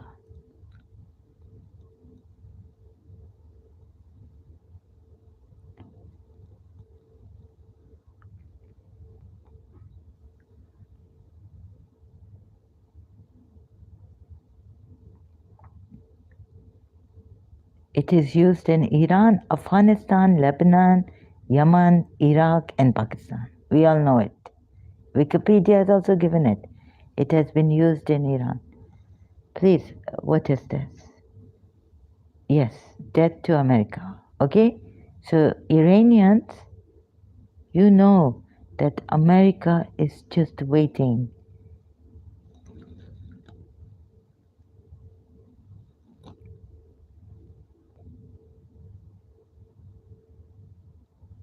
Chants of death to America in Tehran as protests against Saudi-led airstrikes rage.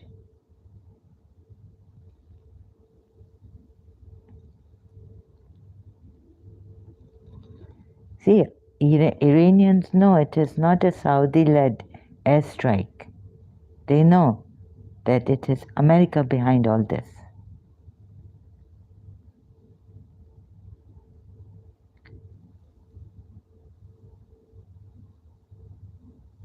But what if today, like I'm doing, and you will have your voices heard? And what if human rights for women we get? But you know, the Iranians want, Iranian authorities, they're saying Israel and America is doing this, you will get killed, all of you.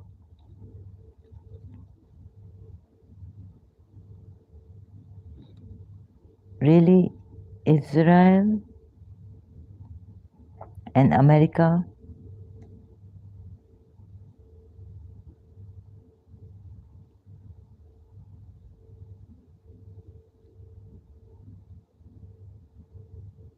conspiracy in Iran.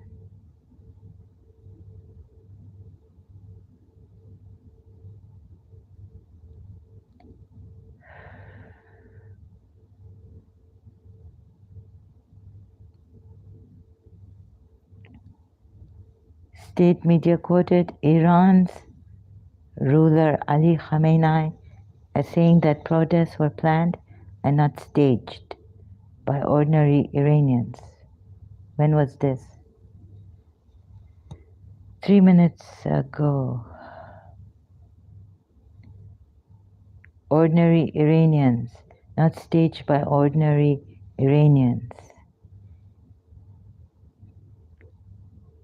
In his first reaction to ongoing unrest, Khamenei's reaction calling protesters rioters and praising security forces are similar to his comments about anti-government protests in the past.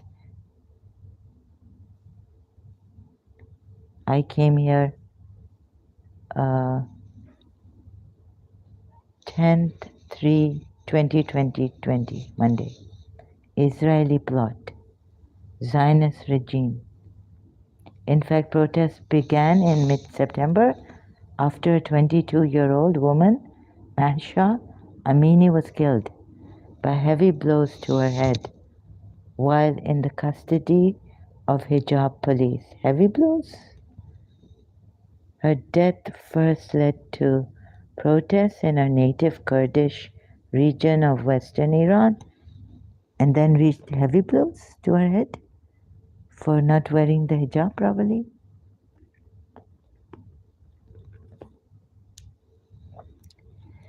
Actually, you know what happened to me in Pakistan? I was calling the Israelis to kill me. Really. I was saying it's better to be killed by an Israeli than betrayed by your own Muslim, Shia, Sunni, both. Her death first led to protests in her native Kurdish region of western Iran, then reached the capital, Tehran, and other cities 2 days later. Wait a minute. But why did the Iranian? Okay, insecurity was planned by America. The aging 83-year-old Khamenei, who has ruled for 33 years, said, "I'm saying explicitly and clearly, riots and insecurity was planned by America and the usurper, fake Zionist regime." Fake Zionist, meaning not true Zionist regime? No, fake Zionist regime. Oh God. In fact, protests began in mid-September after a 22-year-old woman, Mahsa Amini, was killed by blows, heavy blows to her head. So this also Israel and America did while in the custody of hijab police. Her death first led to protests in her native Kurdish region of western Iran, and then reached the capital Tehran and other cities 2 days later. As happens often in Iran, officials try to portray her death as happens. Iran International. This is Iran news from Iran. You see this IranInternational.com. Why is it saying as happens often in Iran?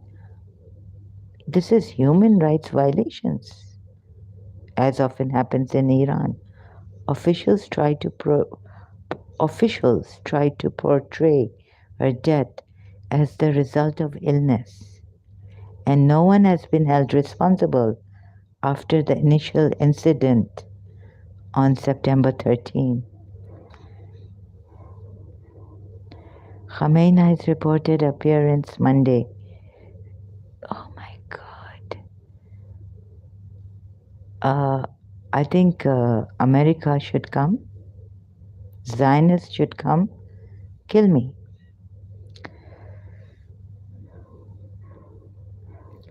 I don't want to die like this in Iran. Thank God I've not been to Iran. Then I'm not going to wear hijab.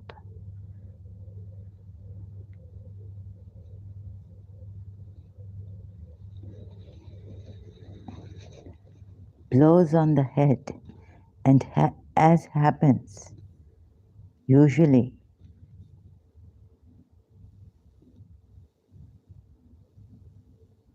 we don't know. It's like Pakistan. We don't know what happened. ये कौन कर रहा है? Police, and who knows about these blows? Who you are reporting? Iran International. You are reporting that blows were given to her head. Heavy blows. By whom? Hijab police. You are actually reporting this.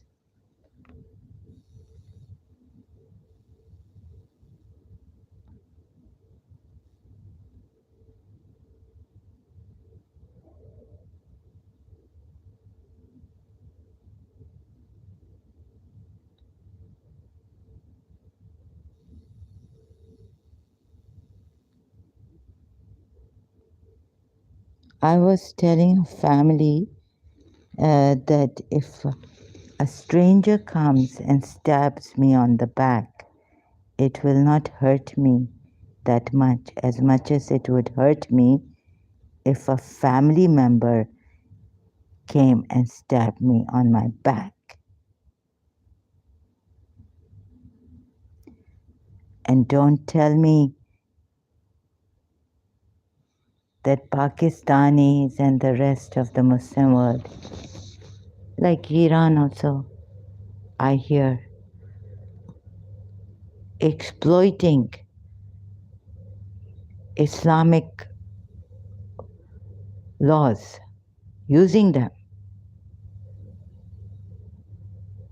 misusing them. Who said? Which Imam Ali said? What is the punishment? Huh? Where in the Quran it says punishment for not wearing hijab?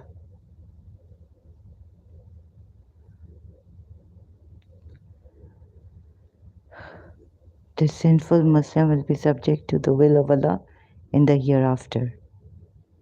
IslamQA.info. What is punishment for not wearing hijab in Islam?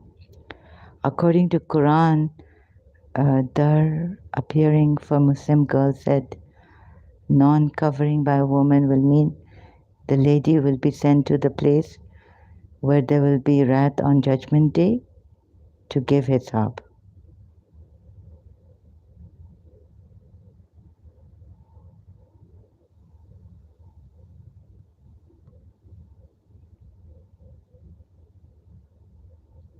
Where in the Quran? Oh.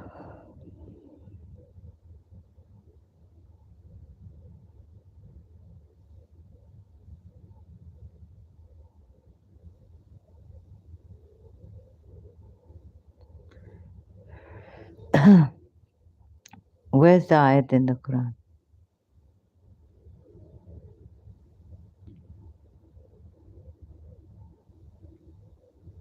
This is some hadith. What? This is narrated in the Quran and covered. Gabriel told him, and this is narrated. This is not. This is narrated in the Quran? No. This is not narrated in the Quran. This is a hadith. Hijab is mandatory in Islam and has come from the Quran.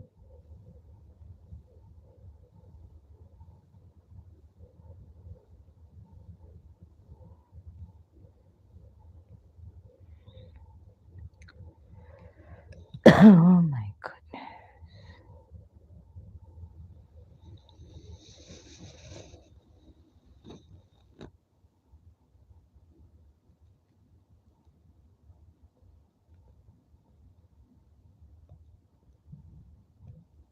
Since there is no law in Sharia forcing one to wear hijab, okay, there is no punishment for not wearing one. Islam only asks to dress modestly. Quora.com. Will I be punished for not covering my hair in Islam? Oh God. Consequences for not wearing hijab. Seeing that it's a clear order in Islam, it means that if a woman does not observe the hijab, first of all, hijab is not used in the Quran for covering of the head and the wearing the jalbab. From the verses of the Holy Quran, it is understood that if a woman does not wear the hijab, the word hijab is not used in the Quran. But and be very clear about that. Say that the word hijab is not used. The only time the word hijab is used in the Quran is when Bibi Maryam went into hijab and Allah is in hijab.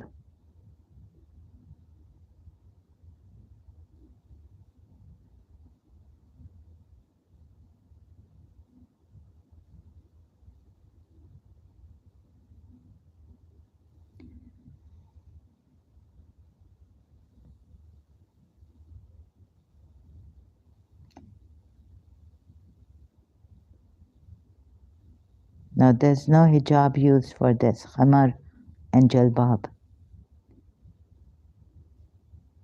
The only time hijab is used is for Maryam when she ran to the east to give birth.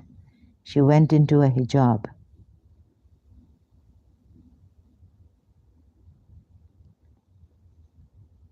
The governor said hijab is mentioned 7 times in Quran, but not in the connection of women's dress code.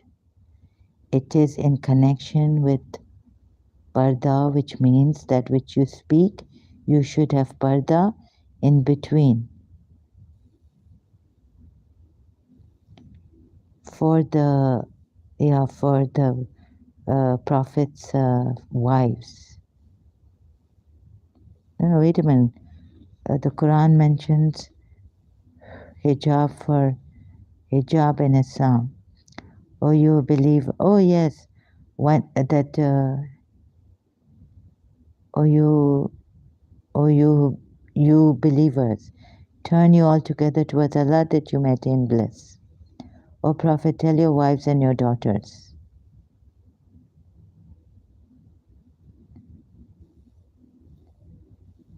O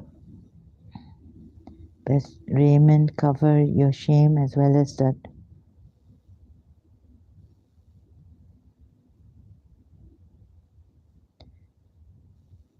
Wait a minute, I'm going to get my Shias too on this.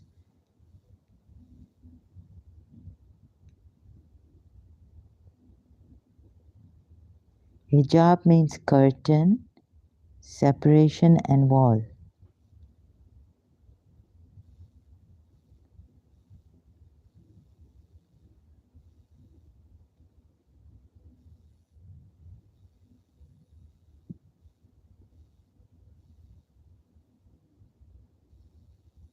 Veil. Where are the hadiths? Where are the ayats? Hijab is, the term hijab mentions in the Quran is the following. O you who have believed, do not enter the houses of the Prophet except when you are permitted for a meal. And when you ask his wives for something, ask them from behind a separation, hijab. Okay, here hijab is used. Excuse me, this is for the wives of the Prophet.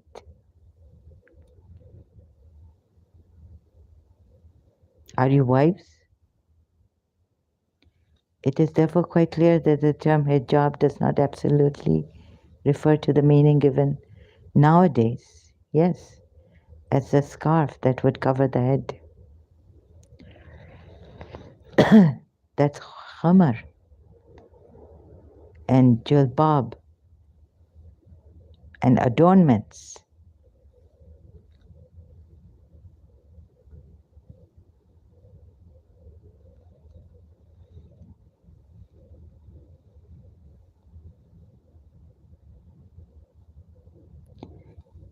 I tell you one thing.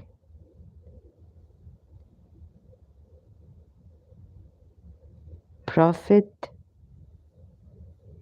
Muhammad broke the law himself.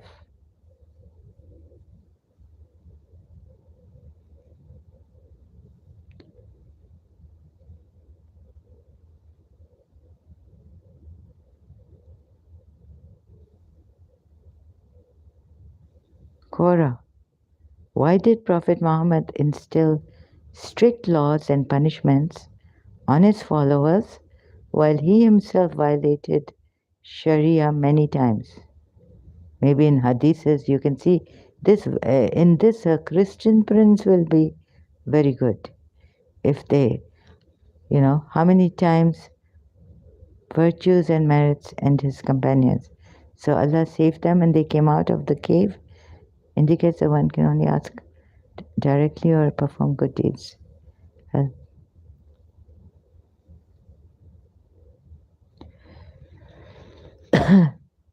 You see, Prophet Muhammad did not wait in Surah Azab, we are told. What does that mean? You will give a blow to Prophet Muhammad?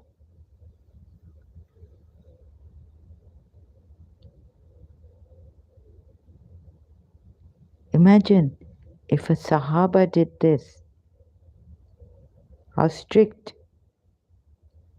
against the Sahabas and the al Mu'mineen. I mean, Shias reading Surah Tahrim.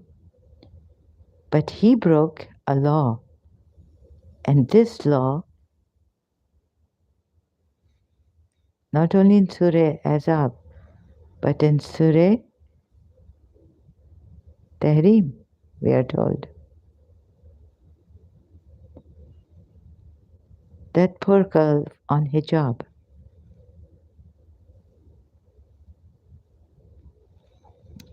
O Prophet, why do you prohibit yourself from what Allah has made lawful for you, seeking the approval of your wives? right? But Allah is forgiving and merciful. But I say, but because you see, and then for you, Allah has already ordained for you the dissolution of your oaths. And Allah is your protector, who is protecting a lawbreaker.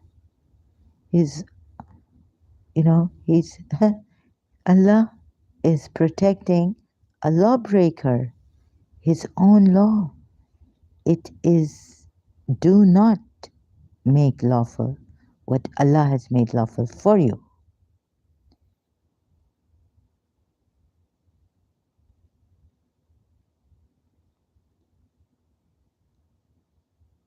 Prophet Muhammad is a lawbreaker. His own law that he was supposed to keep. What if today Iranian president tells you,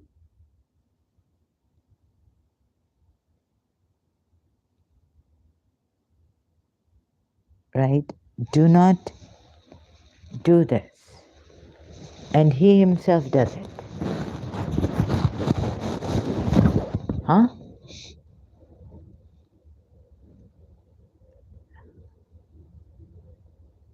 What would you call him?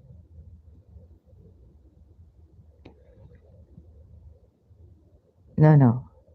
Yes, looking at the mitigating circumstances, you would, of course, as a good human being, you would, when someone, what would you do? Someone, so a citizen, no, you would be shocked. And you say, oh my God, why did he do that? Right?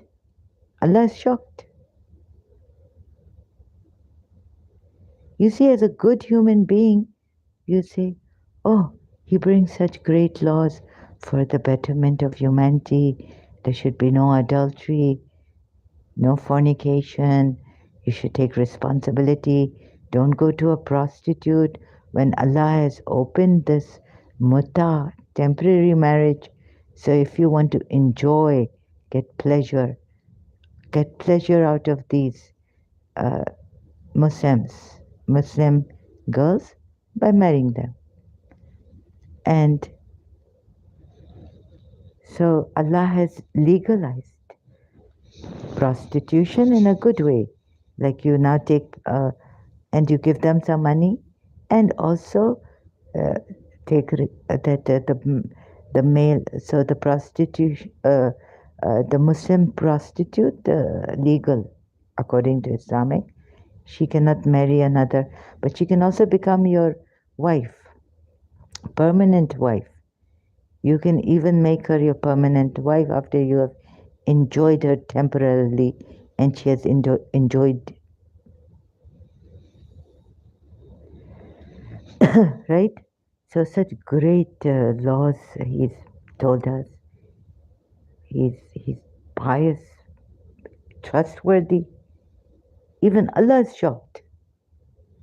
So a good person from, let's say, Europe coming to Iran, we say, really? We're not the, what? These laws very good for human, social, individual, family. So poor Allah, he get the betrayed. He come from America, okay, American citizen, very nice, humble people sometimes. I've seen Americans in Karachi American School. Most of them, they don't care what you wear, shorts, this, that. They don't harass you. They don't molest you. They don't even look at you with that look. And when they look at you, you not feel like they are looking at you. But they don't even look at you. I've seen in Karachi American School this much experience. Or maybe one out of, there was that we have problem with American. but many Pakistanis problem in that way. So, Allah come from America, or okay, forget America government terrible. They don't. These poor Americans, they're ignorant. They don't know that their government is such a terrorist number one. Have you read the West didn't the yeah, one part of America, South America, like Southerners didn't know, or the Northerners didn't know that the Southerners had the slavery and all this.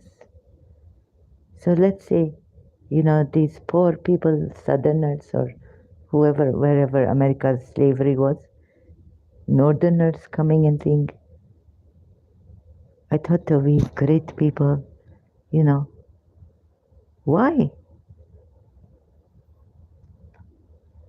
Ignorance, right? American general history, even my cousin, intermediate cousin can beat me in general knowledge. Sorry, did I say general history? And general knowledge? Even an intermediate Pakistani can beat me. Because innocent in this Karachi American school, we are in our own life, own cocoon, own isolated American school.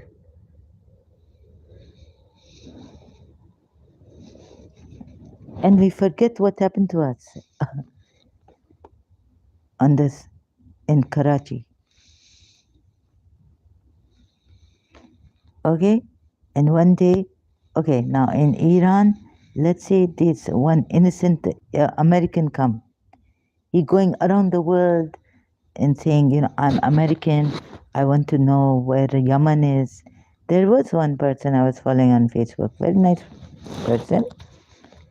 He was sharing that, look, Yemenis, I went to Yemen and they treated me so well. I'm happy here, but the little water problem happening a lot. He lived through that. So there's good Americans, and they don't know what their government is doing, right? And they come to Iran and they say, well, we heard, okay, they heard evil, but let's say they heard, very good, they're very innocent. Oh my God, like Lauren Wood, no, sorry, Lauren Booth.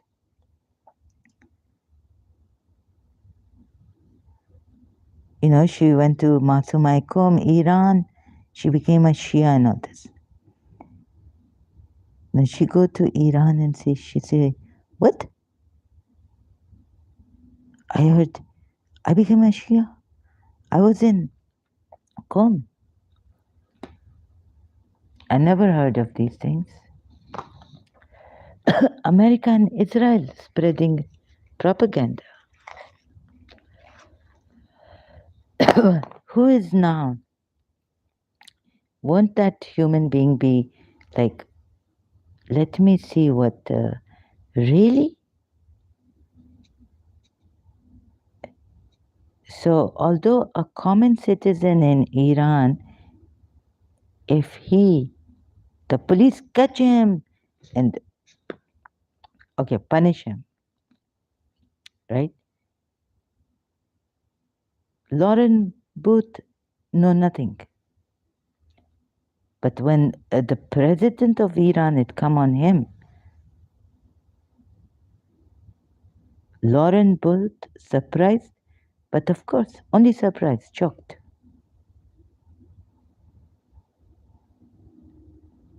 And any police going and punishing him? No. This what happened here. Even Allah shocked. So what would Lauren Booth do? She'd say, no. Why would President Raisi do this? Beautiful religion, Shia Islam. I embrace it.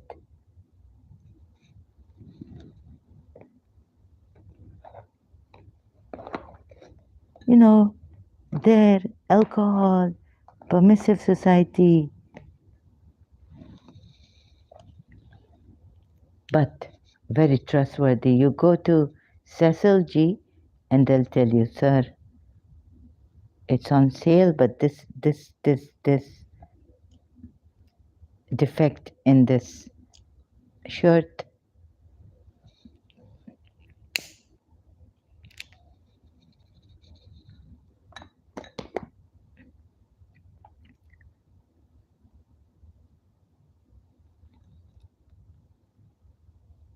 One Britisher tell my father, we are sick and tired of, yes, yes, you know, our wives dancing with our friends, but flirting, but more than that, I don't think so.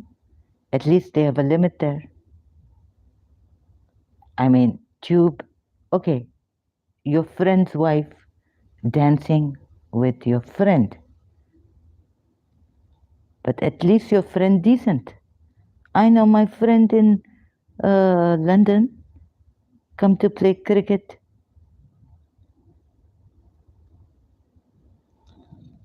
Very decent.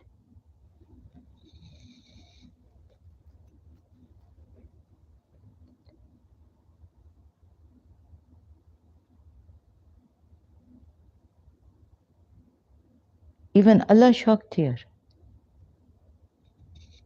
Why do you prohibit yourself from what Allah has made lawful for you?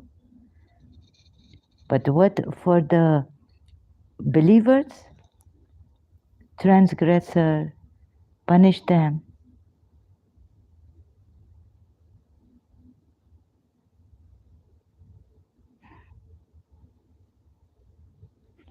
Surah Maida ayat.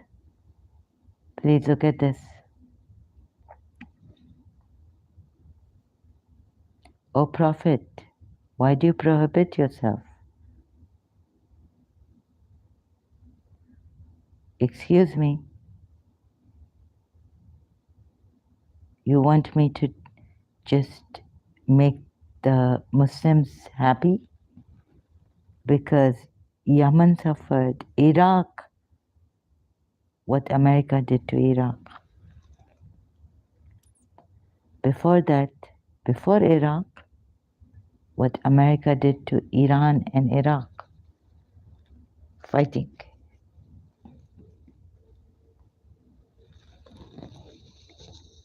And you want me to do tilawat on tilawat, that whatever. All right? O Prophet, why do you prohibit yourself from what Allah has made lawful for you, seeking the approval of your wives? And Allah is forgiving and merciful. And Surah Maida, ayat 87, I think, O you who have believed, do not prohibit these good things which Allah has made lawful to you. And I see, and do not transgress. So, you believers, do not prohibit good things which Allah has made lawful to you. And do not transgress. Indeed, Allah does not like transgressors. What has your Prophet done is transgressed here. Surah Tahrim, ayat 1. But President Raisi, Iran president, okay? If he hypocrite, what happened? As a Shia hypocrite, what happened? He will get away. And you will anyways put the blame on America. But you will not see a Shia hypocrite. You will not say anything. Don't say anything. But you know what America has done? America has done. Hush, hush, hush. So your thing is right.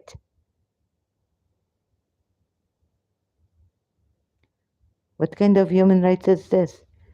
What kind of justice are you going to get for one individual in living in an Islamic country? Blame it on America, everything. But hush, hush about the hypocrisy in Muslims and the human rights violations in Muslim countries. Yes.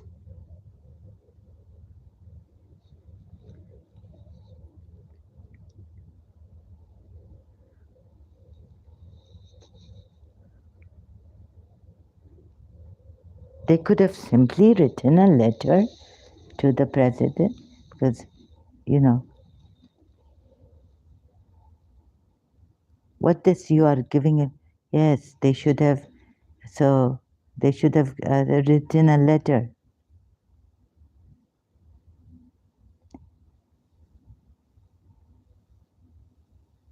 Why are you going out on the streets?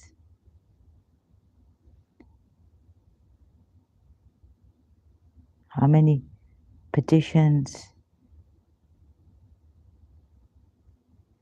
Please change the Islamic hijab law. I would say, I would write to the president of Iran and say, please,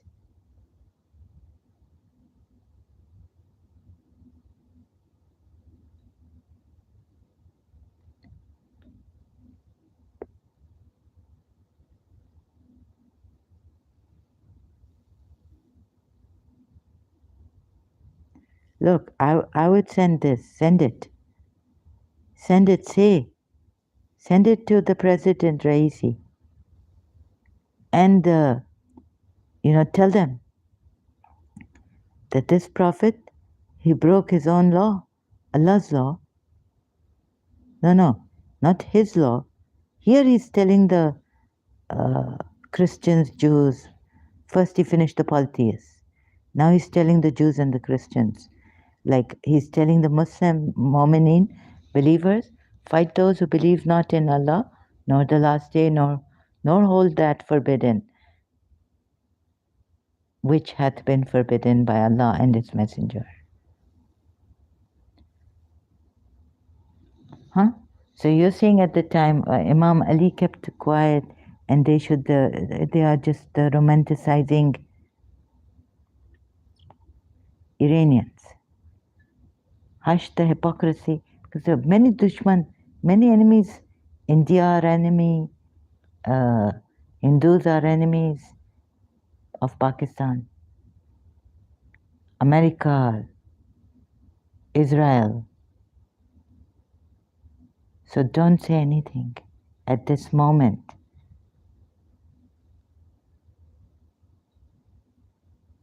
Huh?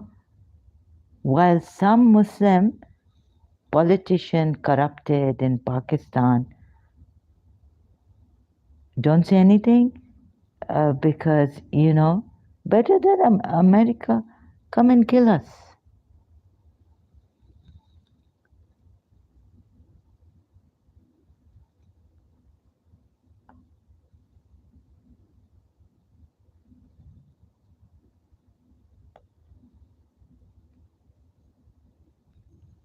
So please send poison on the American candy to me. I will bite.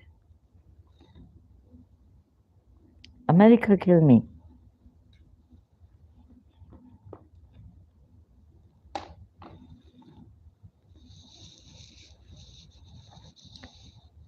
He's ardently desirous of your welfare. Another verse coming from the Quran.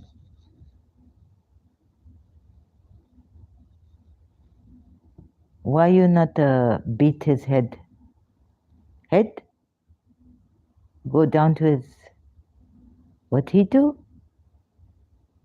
How many women he marry? Safiya bint Huway. All this, chiefs. You should go down under his belt. Give him a current. He's a rapist.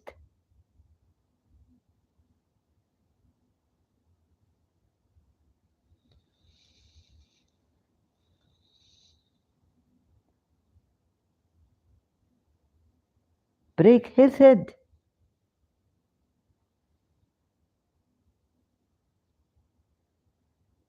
And I'm not leaving you Muslims like that.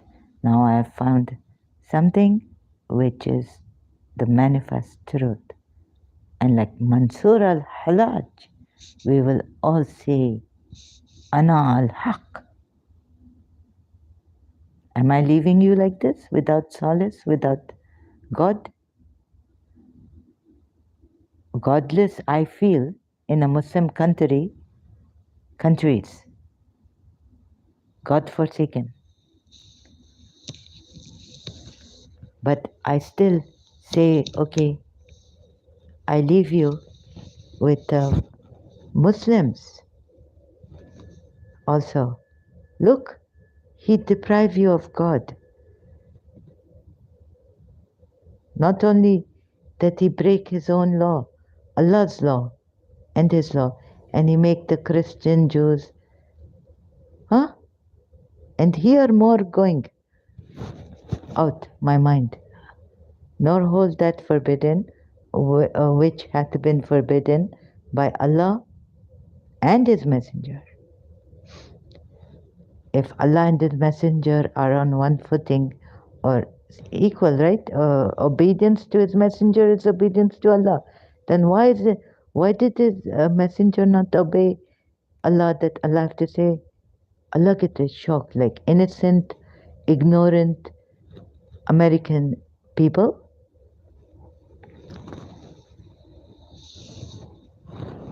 And they go and they say, why Southerners have slavery? Huh? When we are free, America is land of the free.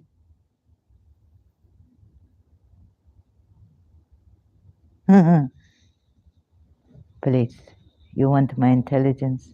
Please. So I have to take care of the people. I not to shock them, right? Please, empty your mind.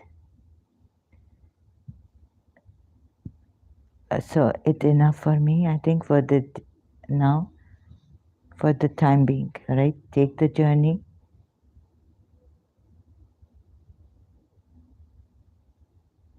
So I have to lie down now, and because I'm in a, yeah, again and again about this maybe. Again, I need some rest. Sorry, I have to leave you, but you know what I leave you with? You are divine human beings, and the knowledge of the Spirit and God is in you, and you are.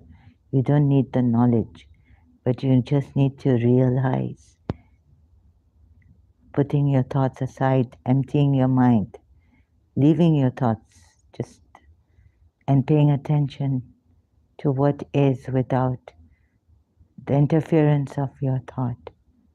And you will answer for yourself. I'm not casting fear in you.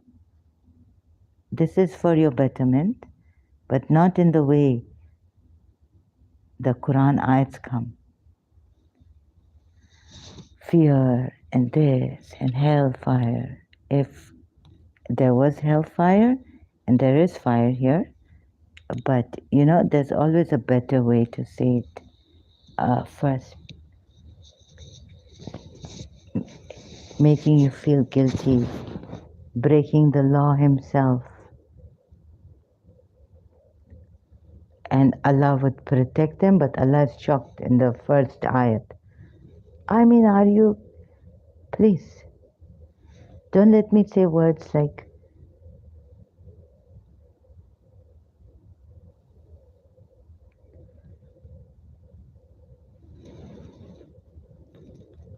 please, oh,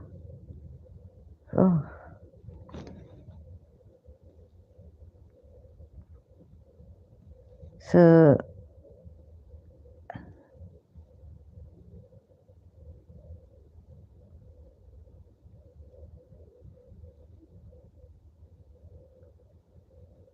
Allah, messenger of Allah is shocked.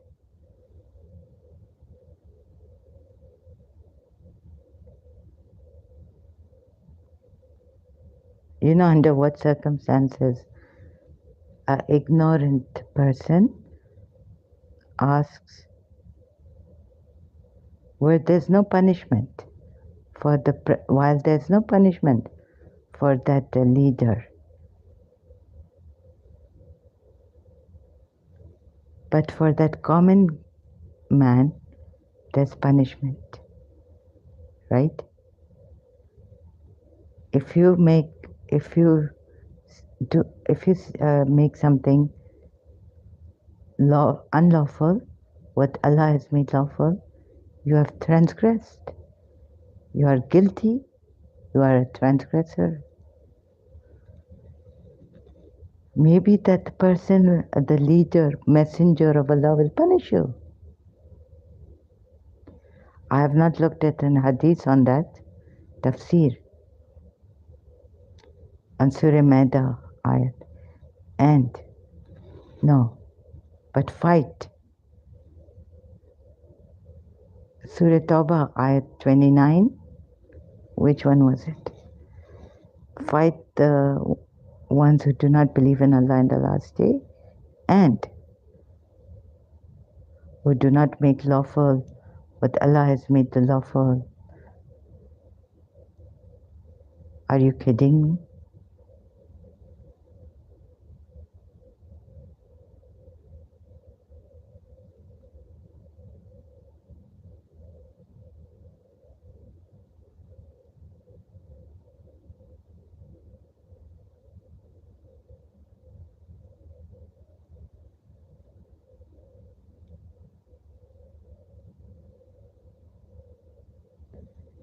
No power can destroy you on earth or anywhere. No shaitan, no evil powers can destroy. They can destroy Zahra, they can destroy, they can take away your belongings, they can deprive you of your clothes, even the clothes you have on here. They can make you naked, humiliate you. Many, many things can happen. They can rape you.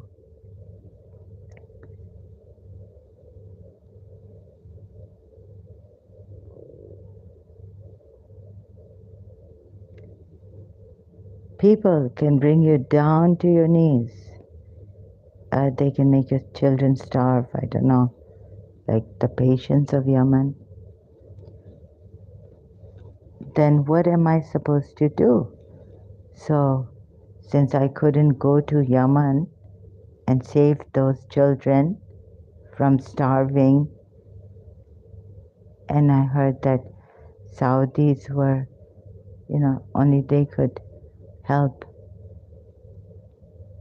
financially and get the food, shelter, things like that. So, but here, what could I do but this?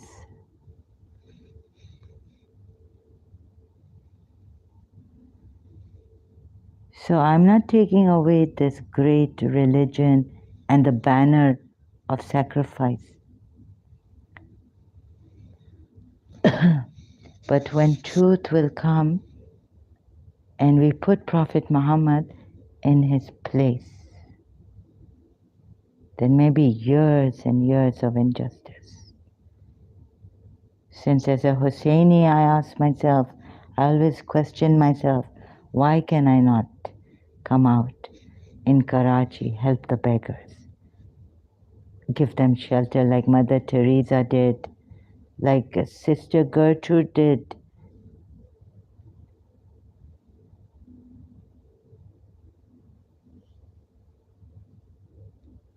Shadi karo, ye karo. Dr. Fo,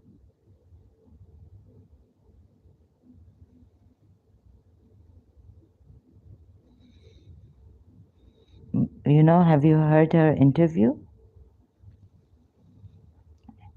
She said, yes, there were two men over there in her country who loved her. But she didn't get married because when she came to Karachi, she saw lepers. She didn't get married to them.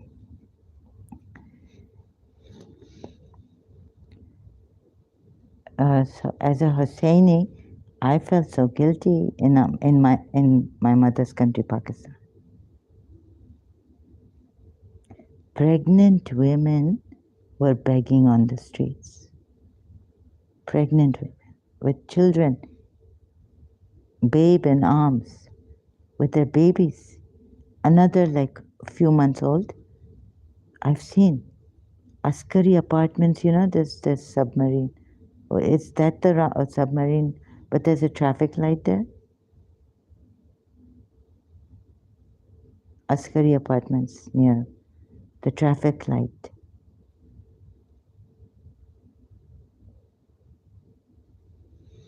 My God.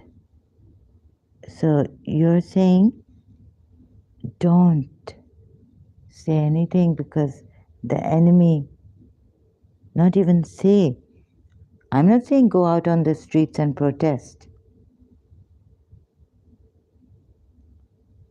But what happened here, and if the Iranians have come out and I don't think you should. I can't say about you that I don't think. Maybe I would have gone out on the streets of Karachi. You see, I'm a different person. Look at this. Huh? Shia killing.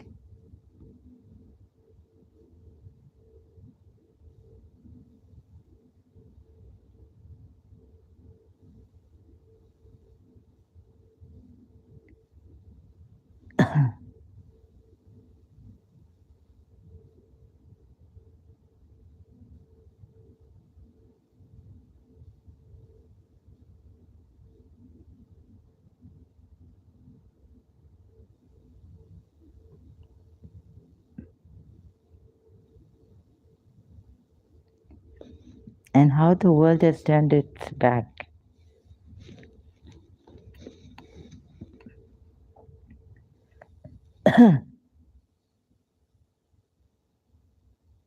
And here they're saying Shias are killing Sunni in Pakistan 7 years ago. Shia killings in Pakistan. Pakistan fails to stop killings of Shias.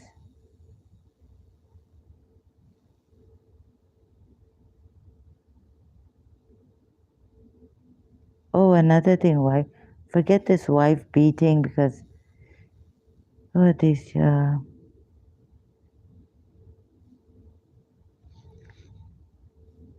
Sayyid Amar has explained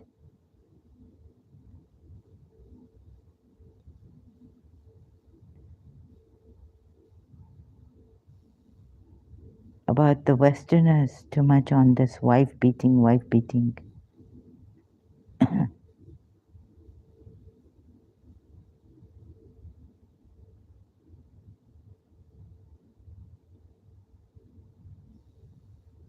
Imam Hussein TV3.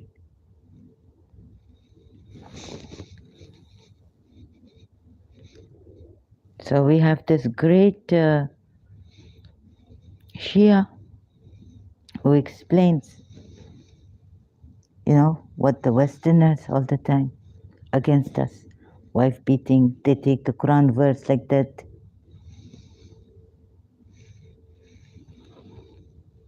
So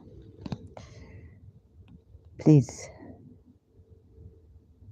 if you don't put your spirit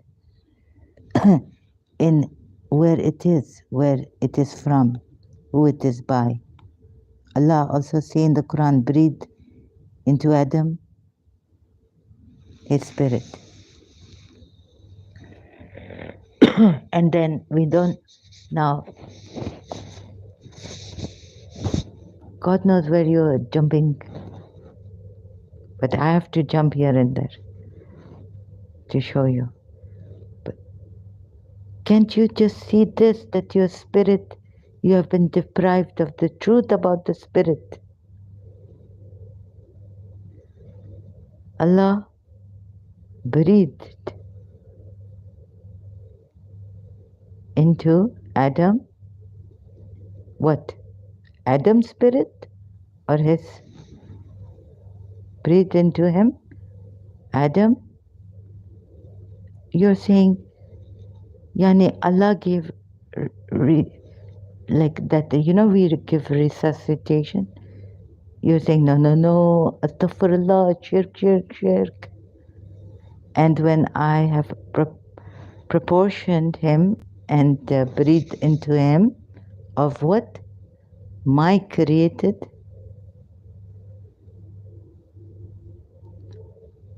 Okay, I have to go.